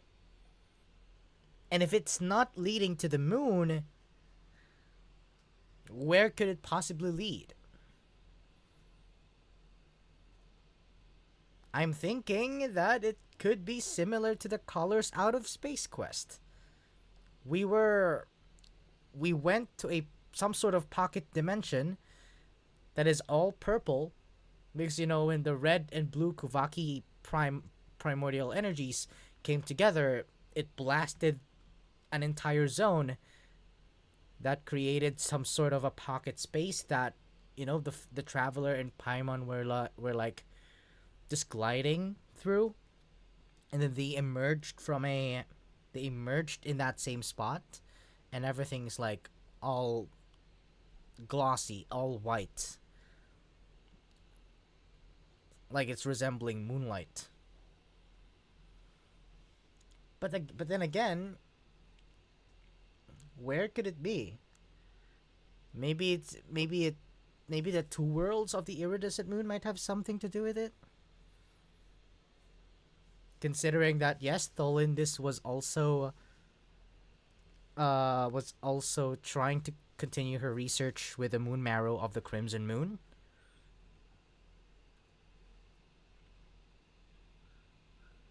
And maybe like if you have the power of the moon marrow in general, you can open some sort of a portal that leads to the possible place that right now Columbina, Rarier, and Tholindis might have gone to, or maybe they are alternate spaces.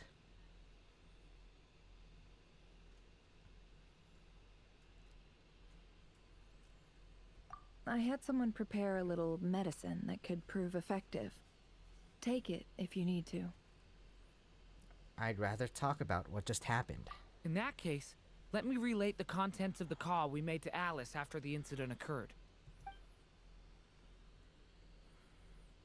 That Dottore is a crafty one.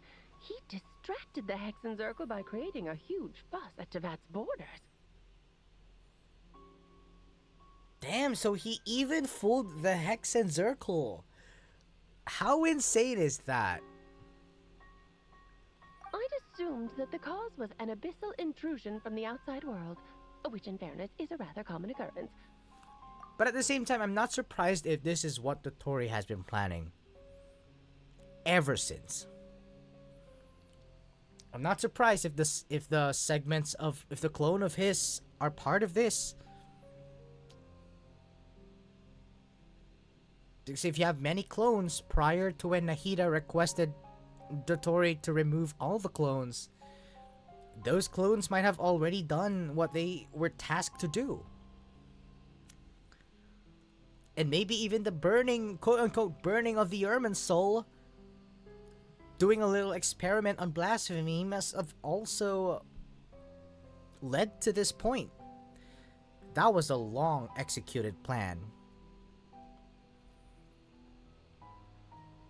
Something worth making a video of, I think. But after learning that you managed to influence the phantoms in Nordcry, But although I at this realized that point, perhaps this interference could have come from within Tevat instead. well, that's new knowledge.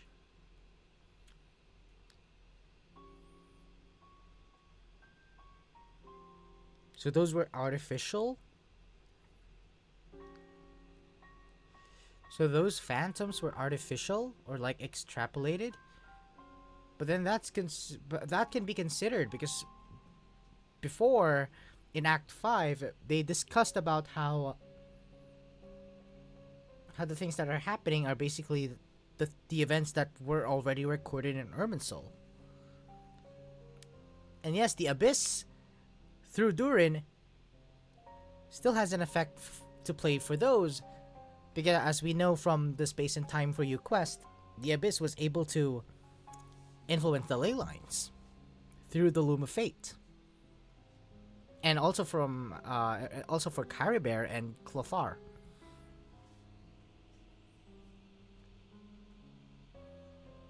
Hi, I'm new to Genshin, just finished my Inazuma Arcane quest, but now the experience books are scarce and I'm not sure who to build.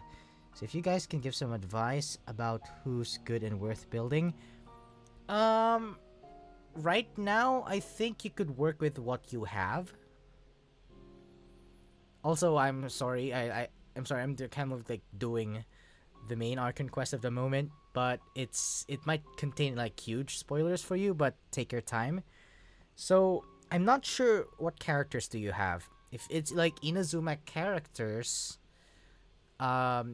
looks like if you're new in Genshin, you don't really have the pressure yet to clear the endgame content. I think if you have any 5-star, even if they're, you know, standards. But like if you let us know your standards, not standards, 5-star, either standard or limited, we could like tell you on which to build right now. But I mean, considering you have Xiangling and Bennett, you could like build them. You have a list. Yeah, sure, list them. We could help you.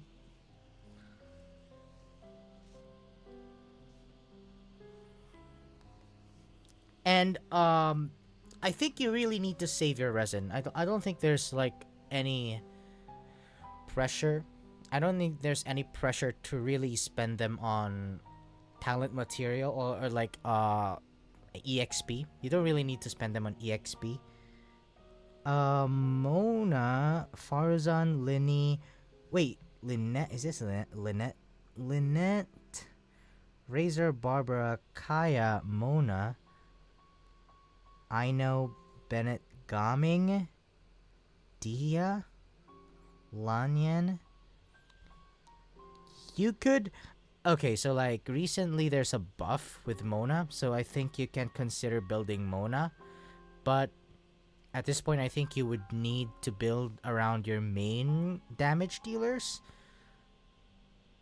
So you could build Xiangling, Gaming, Yanfei. Yeah, you need to build them. You need to build them. Like farm artifacts. Yunjin, Xingqiu, Fischl. Oh yeah, Sincho and Fischl also build them. I think he can definitely run something like if you also I think you can build Hazo as well. But if you're overwhelmed about the characters you build, I think you can try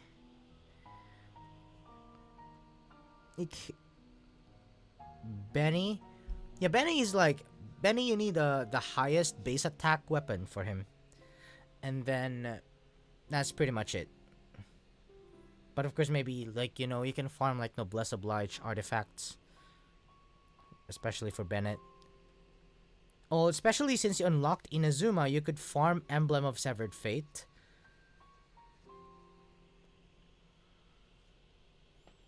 Level 80 weapons and their talents. Yeah, you can go Gaming. Experience books are scarce. Wait, I'm not sure if it's worth it. What do you think, Dingley? Because I'm not sure if the experience books are worth spending resin for. I like my team. I feel comfortable with them. Then I guess if you have the max talent and level, then I think you could like work on artifacts. Make them stronger.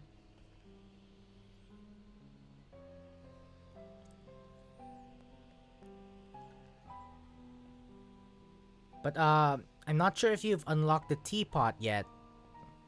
If you already unlocked the teapot, you always have access to the transient resin every week. It refreshes. So like you can buy a transient resin that gives you like 60 resin.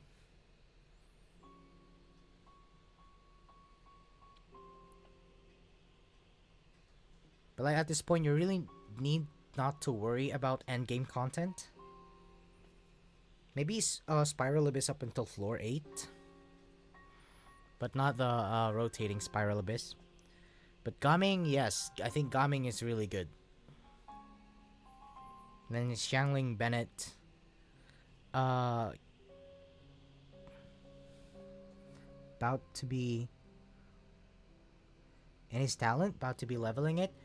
For Bennett, you need to level up his ult.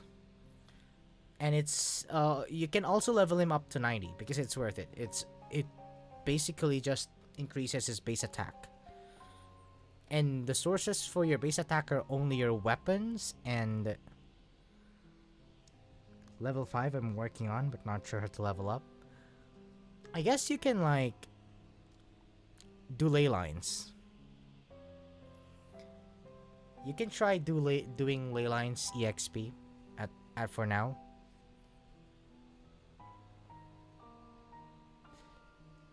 I'm not sure if the quests give you EXP books. But also if you unlock the teapot, you can also buy the EXP books.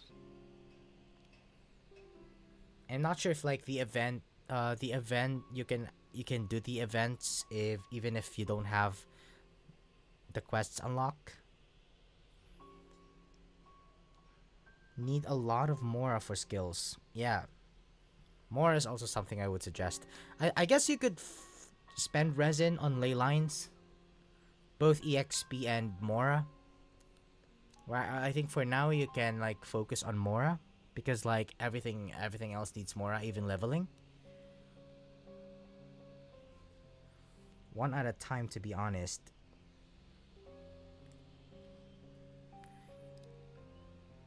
Well, if you're not if you haven't decided yet for sure, you can. How much Mora do you have? If you already have like let's say tens, not really tens, 5 million Mora, I guess you can work with building someone already. Because like Mora, having a few Mora in the beginning can be like a huge hassle.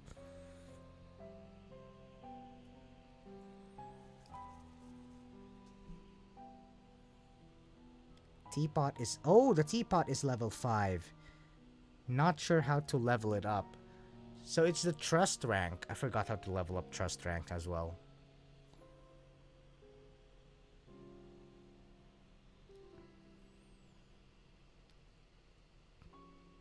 $63 million Mora. Wait, that's actually more than enough.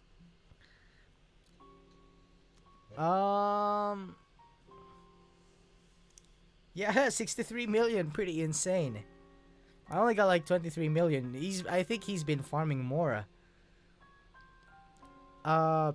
Talents maybe, or artifacts, but like don't stress too much on artifacts because they are really it's gonna be the last part usually.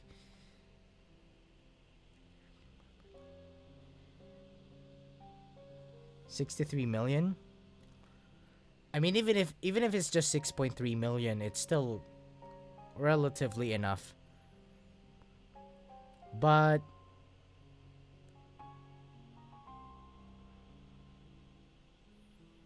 wait, Dingley, do you know how to level up trust rank in Teapot? Do you remember?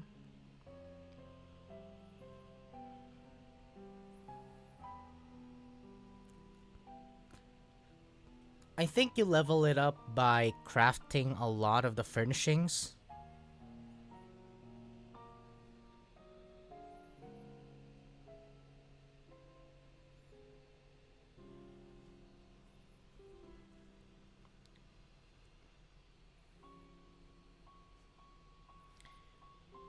Yeah, but I think it's important at this stage. You don't really need to stress about having extra strong characters. I think since you're new to Genshin, it's important to have fun with everything that's going on. Especially with the story, especially since you just finished Inazuma Argent Quest, you got a lot of fun stuff to stumble across in terms of story. As for Mora, I think you have more than enough Mora.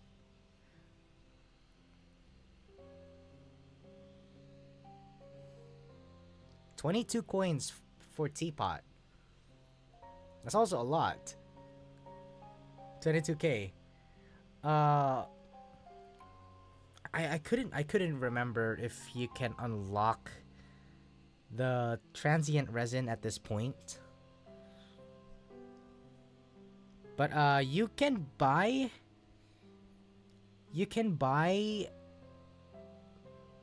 EXP books with the coins, with the Teapot coins. EXP coins, yeah. And then some transient resin, usually those ones. If you want, you can just like buy sanctifying elixirs as well, but like... But we weren't able to change their fates. Yeah.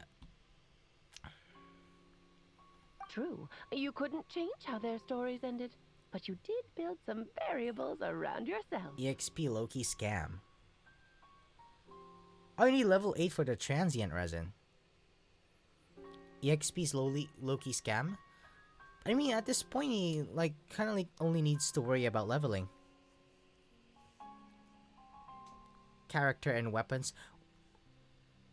Yeah, I guess you can farm for talents as well, and character ascension materials, or bosses. But I guess for bosses, you need to identify which characters you're building. Also weekly bosses.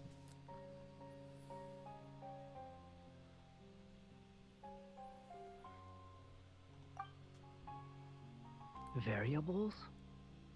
Variables. True, you couldn't change how their stories ended, but you did build some variables about yourself. Things you heard that you cannot otherwise have learned, ideas that otherwise would have never crossed your mind. All these things are variables.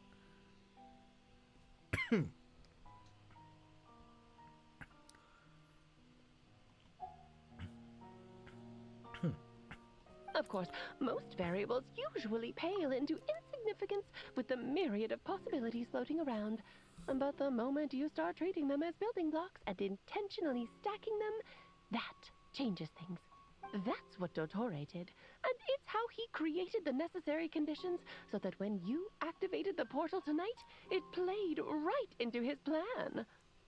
However, We have no way of knowing exactly what he did. Yeah, we also need to ascertain Columbina's status. And that about sums it up. As I suspected, Dottore has disappeared completely. If it's any consolation, he wasn't able to control Columbina as he might have wished to. I may not stress too much, and I might not rush on the game. I take my time and with it, so thanks again. Yeah, sure, always welcome. But since you're new in Genshin, you really all you need to do is enjoy. And I hope you enjoy the game so far. Especially the story. I really guarantee you the next regions are gonna have that, especially the next two regions have a lot of good stuff in store for you in regards to the story. And once you're done with it, you'll always feel free to come back and share what you experienced. And take your time always. Hope you really enjoy it. It's gonna be a wonderful experience if you take your time. So, yeah, have fun.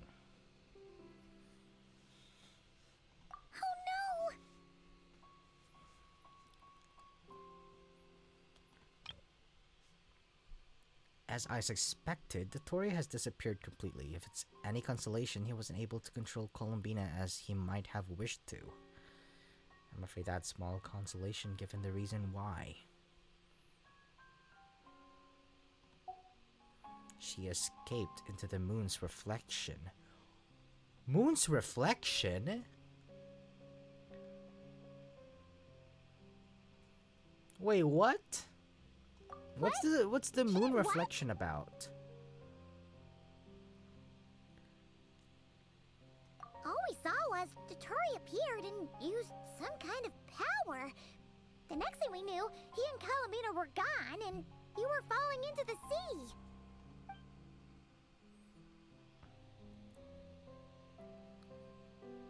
Which is why I could move freely.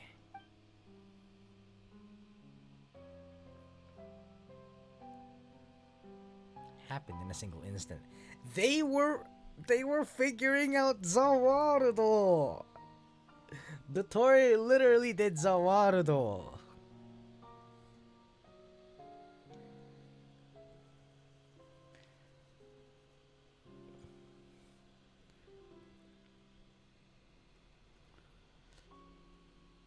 They were figuring out.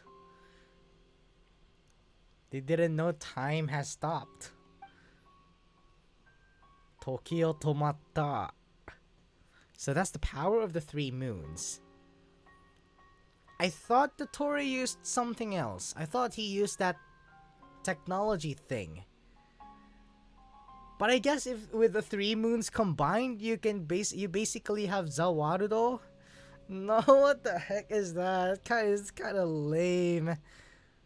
Maybe it's just one of the abilities. Maybe it's just one of the abilities. Maybe you can do something else with the three moons apart from Zawarudo, you know? That is lame if it's only what the Dottore could do. That is very lame.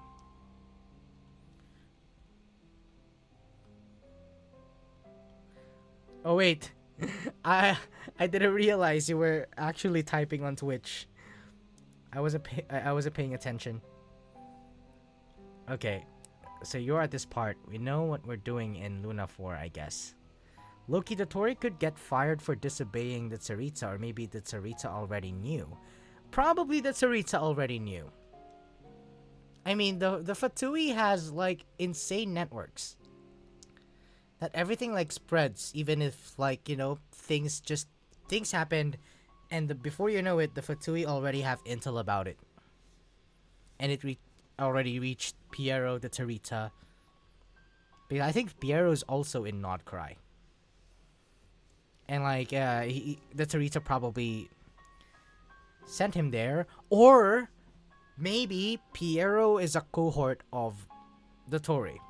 But I'm not sure. I'm not sure what Piero's purpose in Nordcry is. But the part with capturing Columbina is what I think part of the Dottore plan. That's what I think. But if it's actually under Piero, then who knows? We might throw suspicions on Piero as well. If Dottore gets fired, Arlecchino is first harbinger. Does it? I think that Sarita reserved the first harbinger for Capitano still. Like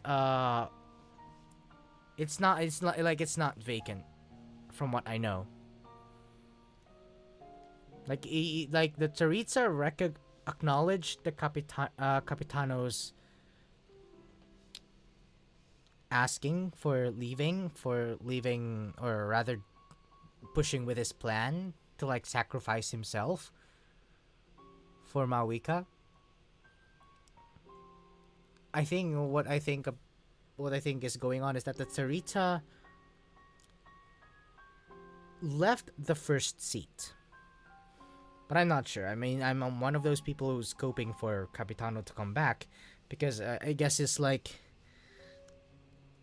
I mean, story-wise, it kind of don't make sense for him to have that much weight as the first harbinger, and then suddenly like use him as a plot device in Natlan to kind of like restore its ley lines. Even Signora, I think I have a positive feeling that Signora would have to come back in some sort or way.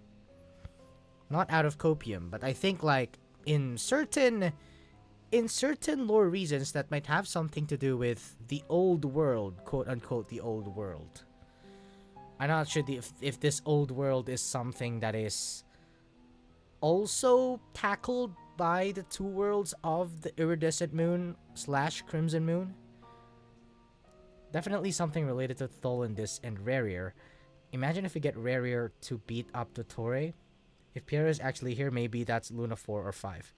Yeah, it's interesting. It's interesting what his plans are. Because like we don't know what the exact thing about. Because I don't think that if it's Dottore planning, it could be that Dottore suggested to Piero that, oh, we need to capture Colombina. And Piero issued an order that, oh, there's an arrest warrant on Colombina. And, you know, Sandrone had to follow that order. Or it could be that it was Piero's plan all along. Because at the same time, Dottore... We knew that Dottore is after Colombina. And he's coveting the moon powers for himself. So it could be that it was indirectly his suggestion that probably got carried across as Piero's orders. But at the same, that doesn't rule out Piero as a possible cohort in this. Not sure. We will know. A Descender. Power of the Three Moons. But it's not exactly... I don't think it's the same as... The Power of the Three Moons is not exactly the same as the Loss of Tevat. Because, well, the Three Moons belonged to...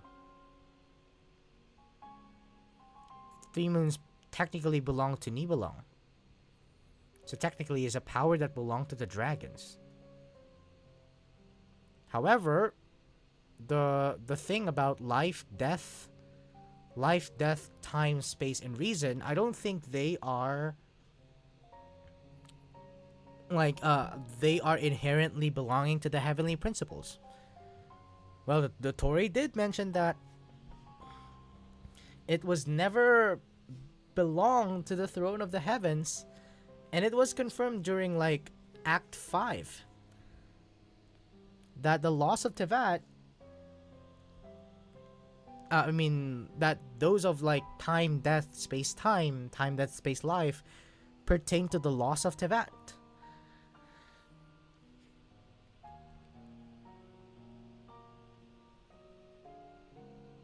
So maybe, yeah, maybe the heavenly principles and the shades usurped that authority. Maybe Nibelung wasn't able to discover those laws of Tevat at first. And then, oh, you know, Fanes arrived, the heavenly principles arrived, and see that, oh, maybe these powers, these primordial powers, wait, hold on, Nibelung didn't take these. I'm going to be creating 4 shades with these ones, and I'm going to be taking up the power of reason. Because it was inherently part of Tevat. And this information from Sutter Voinen and Koitar the First Angel always remained in my head that Tevat was created thanks to a forbidden method. That could have been another form of forbidden knowledge. Maybe Tevat is also made out of forbidden knowledge. But that could also be alluding to the time, space, death, and life. So, Columbina intentionally opened the Moon Gate and escaped into the same mysterious world as Rerir and Thalindis. Yeah.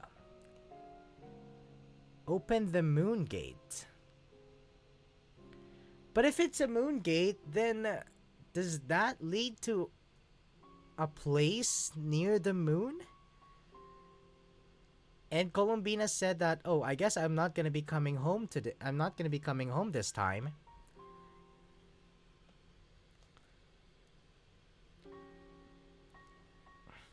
Sounds like bad news.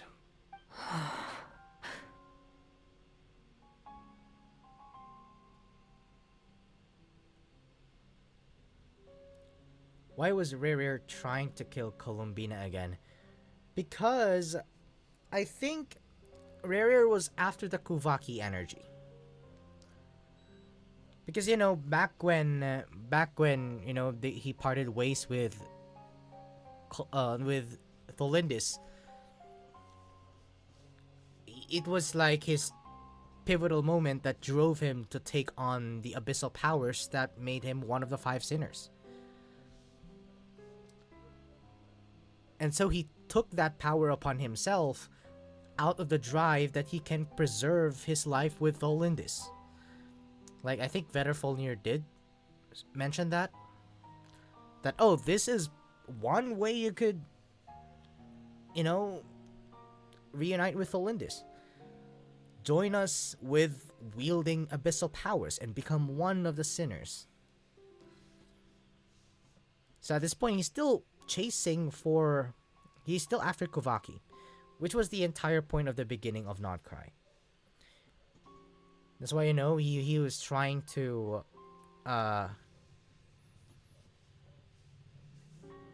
because, you know, you need Kuvaki to open moon gates.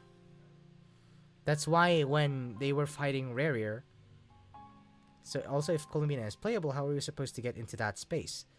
We would know, I think. We will know in the next patch. But for now, I think what's going on is for Rerir, he's really only after Kuvaki.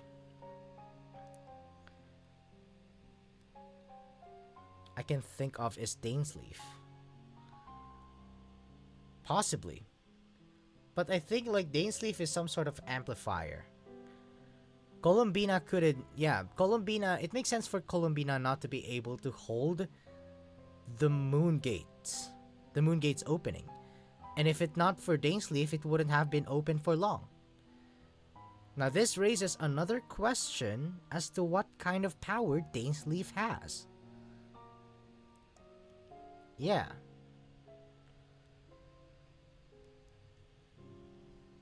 But he can open it. And he didn't use Kuvaki. Interesting. I'm not sure if you play this quest with the red and blue primordial Kuvaki energy. Like they're possessing random stuff like animals and machines. It's like in the Nothing Passage.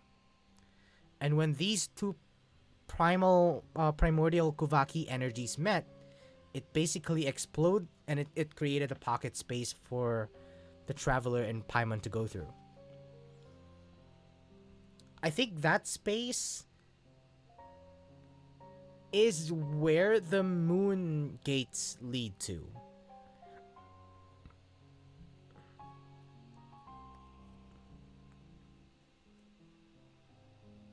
But like, what could be the power of the moons? I mean, the power of the moons can stop time. The Tori used it to stop time.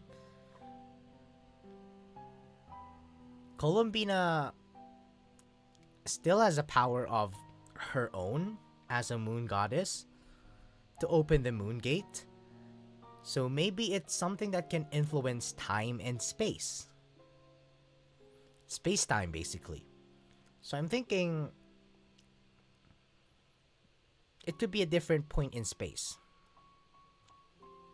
I'm not gonna be surprised if if from now we're gonna be getting some bits of lore about, or some bits of leads about Asmodee and space, because even in like the trailer about God's Fall, Asmodee is missing. And when the narrator was talking about space, things started to get distorted. That has something to do with Asmodee's absence in the meeting. Space is also being kept a secret. Maybe hiding the truth has something to do with the manipulation of space. Which, I mean, if for this case, I think it might have something to play with the phantoms and the spaceship. We should have been able to at least spot the spaceship, or like get some leads about the spaceships that it has been there in time. But it's kind of hard to explain because there's a lot of things going on in my mind, and this is also considering the stuff with Deirdrith and the Space and Time for You quest with the third key for the spaceship.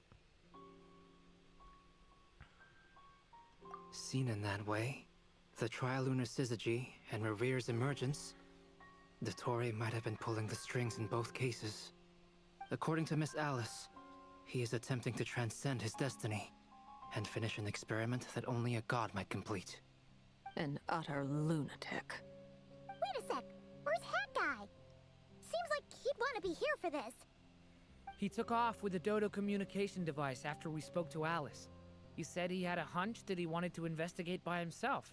The look on his face was terrifying. I've never seen him like that before.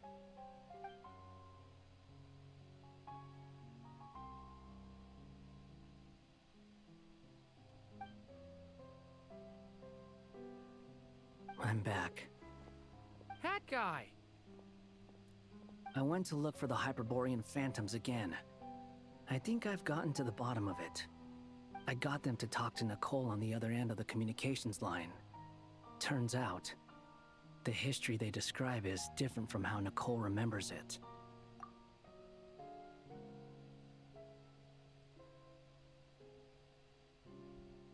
Really? But how?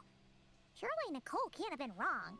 It's because fabricated. The phantoms are the ones who were deceived. They speak of a savior who appeared in their history. One who never should have existed.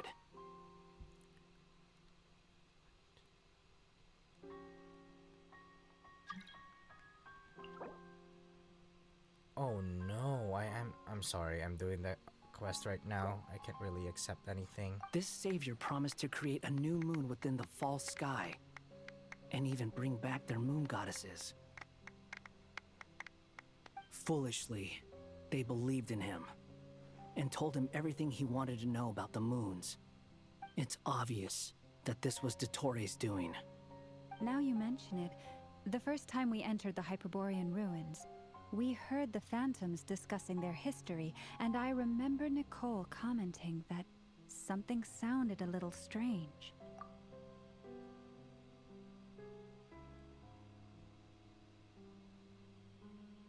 But Dottore shouldn't have been able to get in there in the first place. He didn't. Nicole said that this was an anomalous state triggered by disruptions in the causal connections between phantoms from the same era. The variables that Dottore put in place were substantial enough that they even affected phantoms that he never met. So it's not that their memories were unclear. They'd been tampered with. That's exactly the possibility Dottore was trying to manufacture. He turned these variables into knowledge and engineered the situation so all that knowledge would fall into his hands. Then, he harnessed that knowledge on Moon Prayer Night to truly create a false moon. So there was never the incident of the Moon Prayer Night to begin. There was never the incident of this moon being closer to Tevat. Dottore manufactured it by himself. Well, the Moon Prayer Night is still... Wait, no!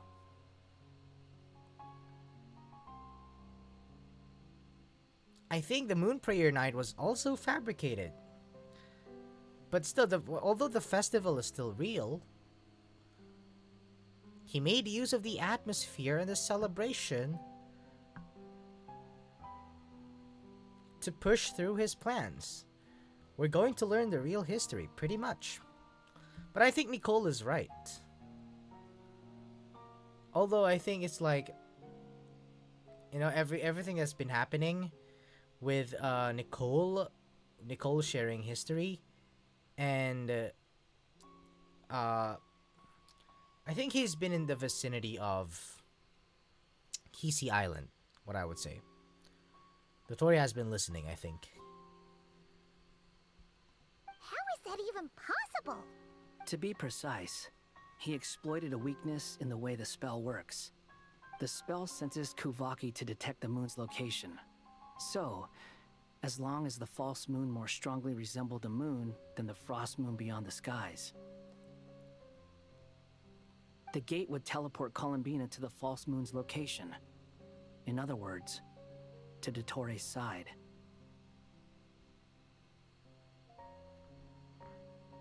Once he had her under control, the teleportation spell remained active, and he manipulated her power to seize both moon marrows.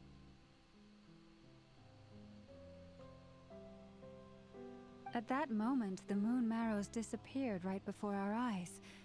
It was already too late, even as we were leaving the ruins. By then, Dottore had already amassed the power of all three moons. So, where does that leave us? What do we do now? I'd certainly like to know what Her Majesty thinks, now that the concerns I expressed to her have come to pass. I swear, man, Lauma But we is too... cannot simply sit and wait for her Lauma to is decide too the big matter. at this point.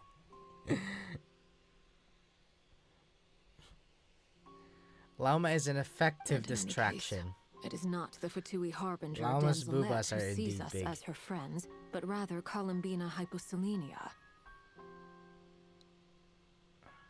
As her friends...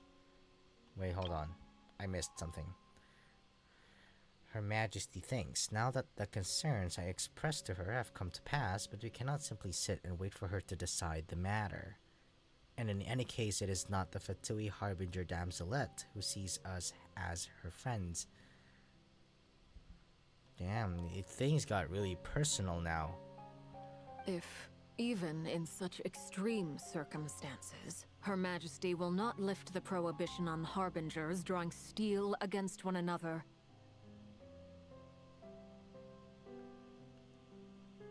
then I will do as my heart demands. I will fight as Peruware instead. Oh, Arlecchino! Time is short, so I'll make the first move.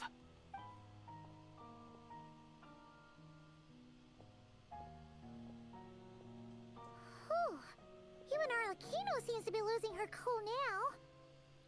Yeah. I mean, she's been like against the Tory, to be honest, ever since her time as Paraware. Because the Tory is taking interest in the House of the Hearth. And like Arlecchino is like, heck no, why would I let you do crazy stuff to the kids?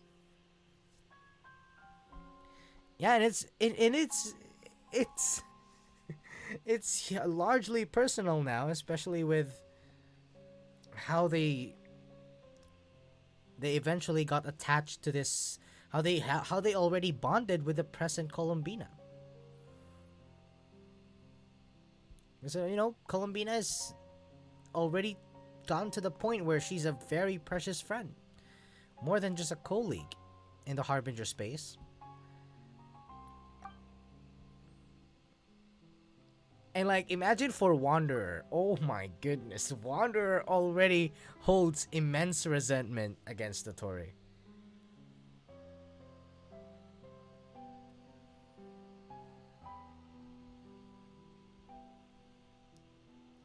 He's gonna be in a tough time.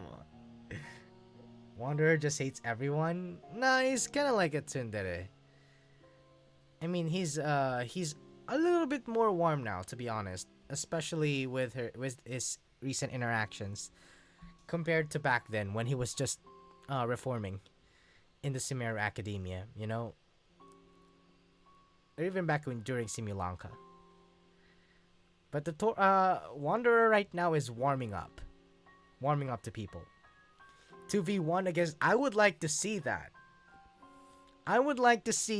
Because Wanderer, I really want to see Wanderer fight the Tory.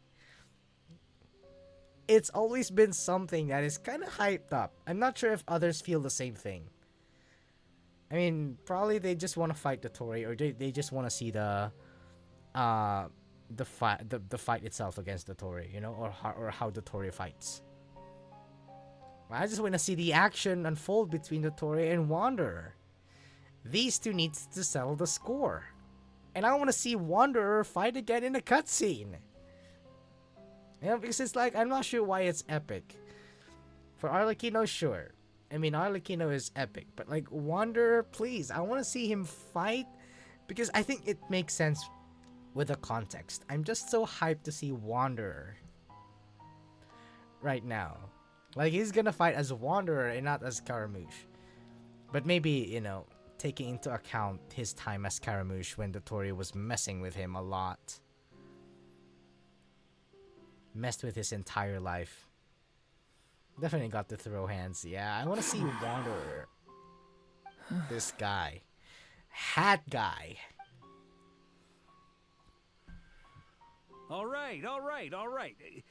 Lose those dejected looks for a moment and let me get a word in. It looks bad, I won't lie. Very bad, in fact. So Dotori's pulled some real dirty tricks to gain the upper hand. For now. And yeah, it's to the point where even the mages say that his variables have affected destiny. I'm not so sure, though. Many have told me that Tevat's destiny is fixed. And that does appear to be the case. Well, what makes Dotori so sure he'll be the exception? Is it? I think Tevat's destiny is like in a crossroads.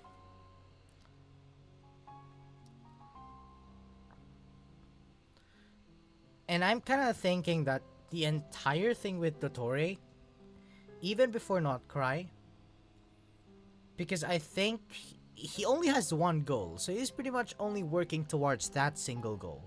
So we can take into account everything that he's also done, like the ones in Sumeru. You know, trying to experiment on patients using Archon residue with Kale, and even the Akasha system, burning the Ermin soul. That probably did have an effect that led to this, which is why it's insane. And I think like the clones that he had, the segments that he had, served the purpose for this very same plan. So you had no issue. Oh, I think these clones have done their job, so it doesn't matter. I don't think it's a big loss for me if I allow Nahida to, you know, check if I really removed any of my segments. I'm gonna be removing them. They've already fulfilled what they're supposed to do. Man, I think Dotori is just like really many steps ahead.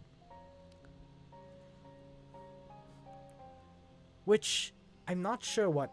I guess that same madness, that same persistence that he has for his plan is, I think, what makes him the second Harbinger. And since he was able to stack these variables up, who's to say we can't do the same? You of all people should not be discouraged, traveler from afar. This isn't over yet. You know what would be a crazy twist near zero end of Genshin? What?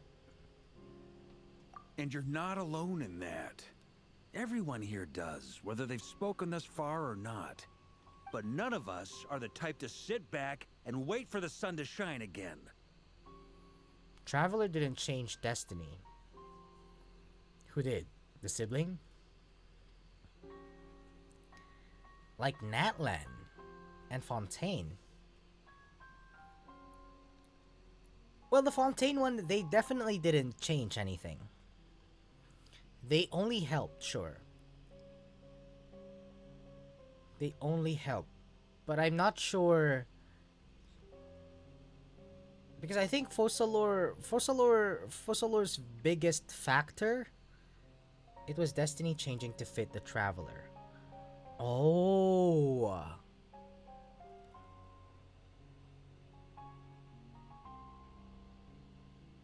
Wait, so you're kind of saying... Wait, it makes sense. Is that the reason why the Heavenly Principles are still asleep? It's because they conceded destiny. If they have control over destiny, right? If they have control over fate. And I created a lot, my Verifolier video that also discussed on fate. And, you know, I'm thinking that Tevat has its own fate. That is independent of the dragons and independent of the Heavenly Principles. It's only that after they came that they tried to control the fate of Tevat. Such is the case with the Heavenly Principles. And maybe that's the reason why they are still asleep at now, is because they're probably conceding the fate of Tevat.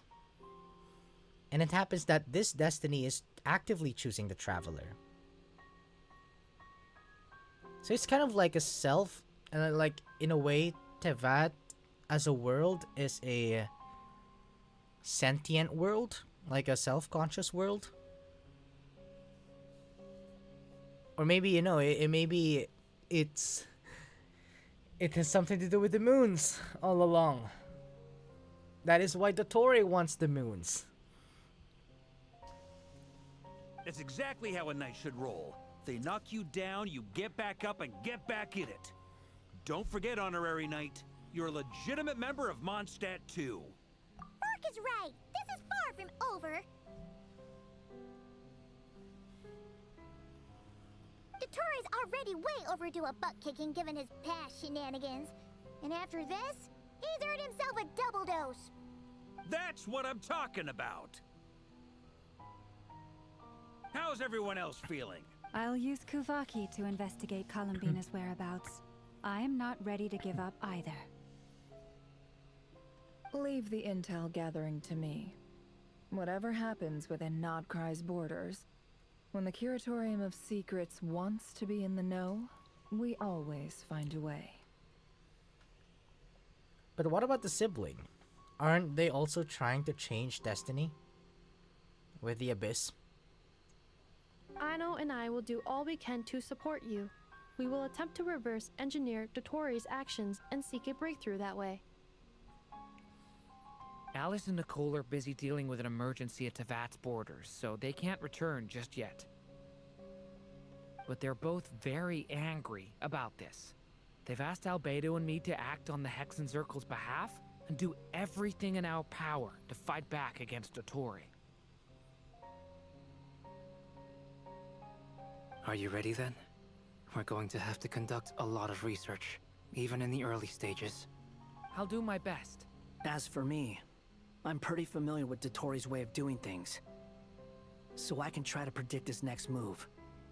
I'll help with your investigation. Nice! Looks like we have our basic division of labor. I'll get in touch with Flints and Itlua, get them to have a chat with their Starshiner. It couldn't hurt to bring the Lightkeepers on board as well. At the same time, I'll pass on instructions to the Knights present in Nodcry to assist the Lightkeepers and other organizations in ensuring the safety of those living here. Understood. We'll show him! That's it then. Good luck, everyone. I mean, what happened to Conria remains the same? Yeah, pretty much. All across space-time, all across alternate spaces. It's just that, thanks to the power of the Abyss, because remember, the Space and Time for You quest, Traveler uses Loom of Fate to create Atlas of the New World, which contains the revived Conria, and is only finding a new physical place for it to actually materialize. And it was all possible thanks to the power of the Abyss.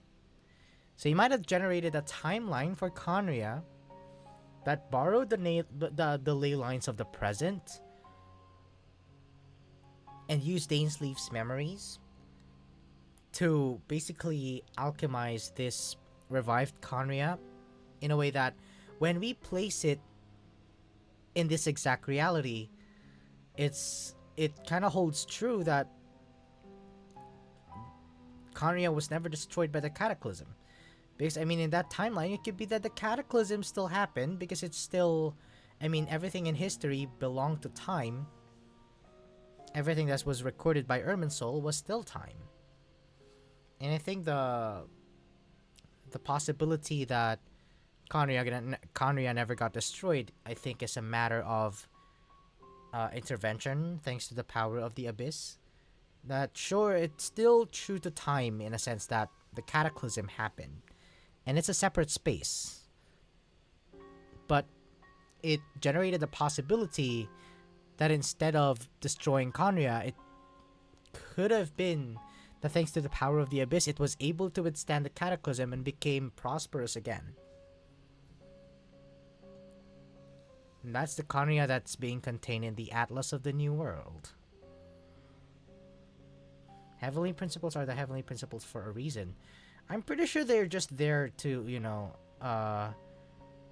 create the morality of Tevat. Which is still, like, shady. Because, you know, the ideals of the Archons are pretty much equal to morality. Like, freedom, contracts, eternity, wisdom. Those are, like, concepts. Not necessarily powers.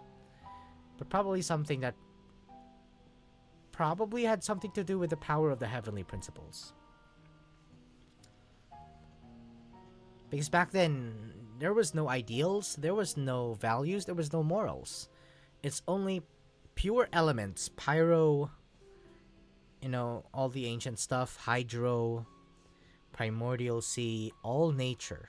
Even Kuvaki, I think it's like part of nature.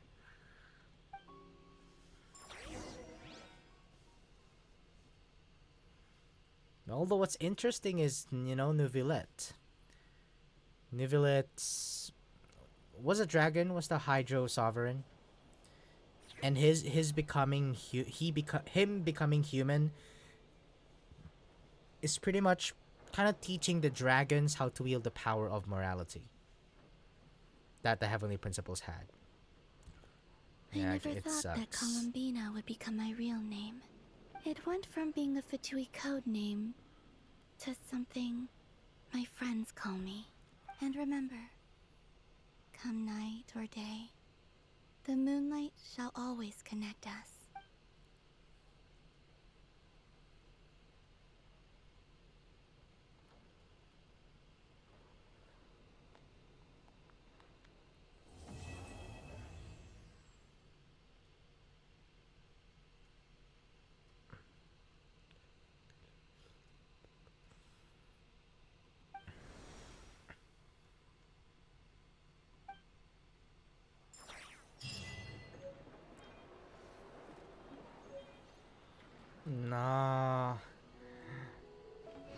what if the heavenly principles is the concept of inevitability? Is it? Can it be?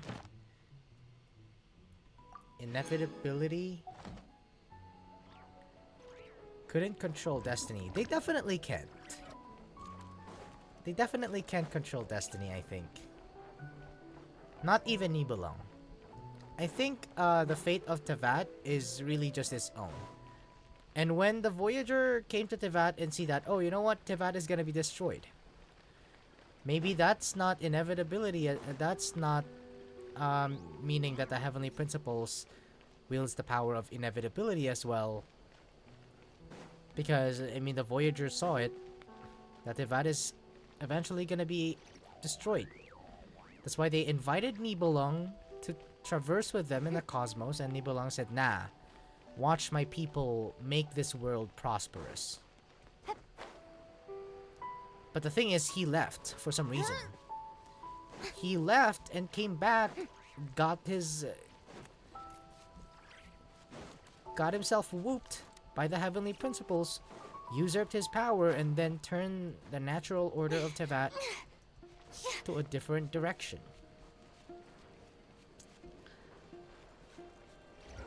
I did realize that I also streamed for 4 hours. Holy!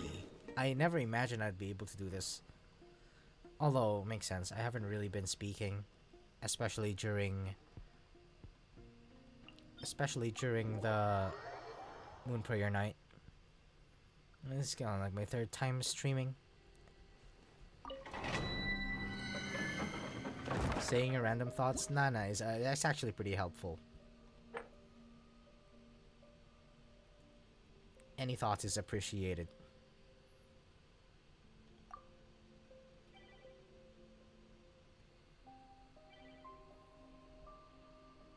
Oh, new weekly boss up there? Is there? Where? Like, new boss? Oh.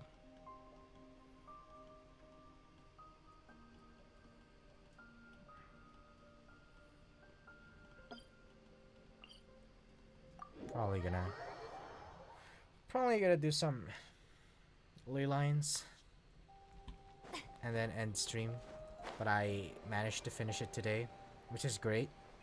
I can finally get started writing the script. I haven't started the script though, because I was like debating.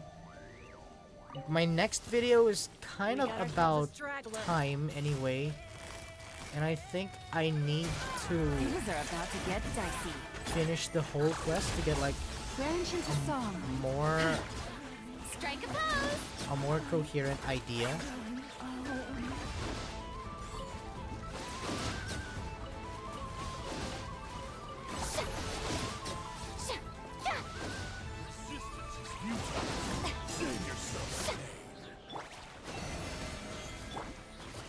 Quietly now. Insulation chamber deployed.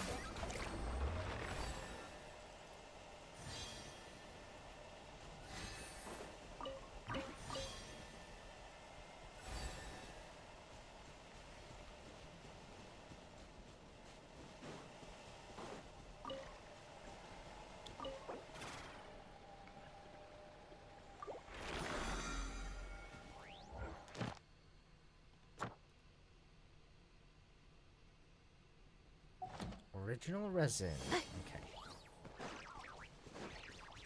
3 more.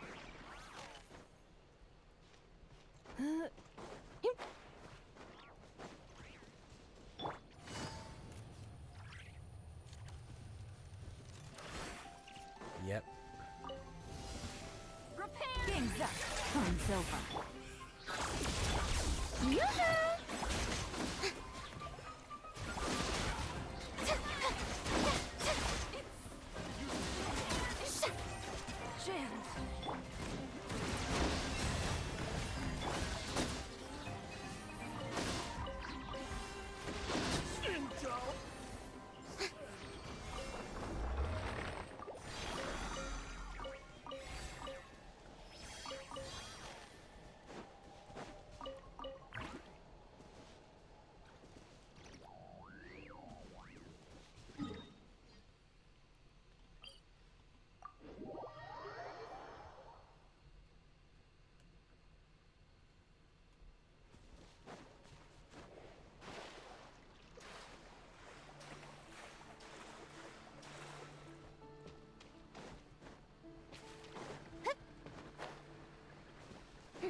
it. Lush as the moonlight.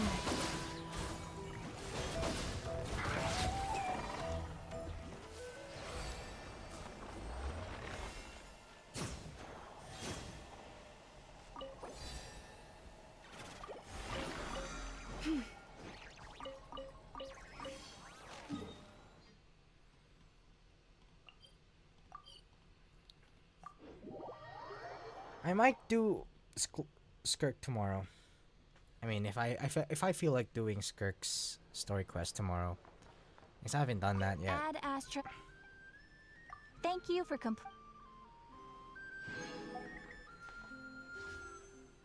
Well, I think that's it for now. I'm gonna be finishing the stream. Thank you guys for staying with me. And we finally finished the quest. And that's 4 hours. I really appreciate for those who stayed here and watched the stream. I'm gonna be seeing you again next time. Probably next patch. Probably this if I decide to do this Kirk story quest. Yeah, it's only, but like, whether you're from YouTube or Twitch, I really appreciate you coming over. And hopefully you had fun with the quest. And yeah, we'll be seeing you again next stream. Probably next patch, or when I decide to do Skirk story quest or something else. Yeah. Yeah, thank you guys for coming. And I'm gonna be seeing you next time. See ya.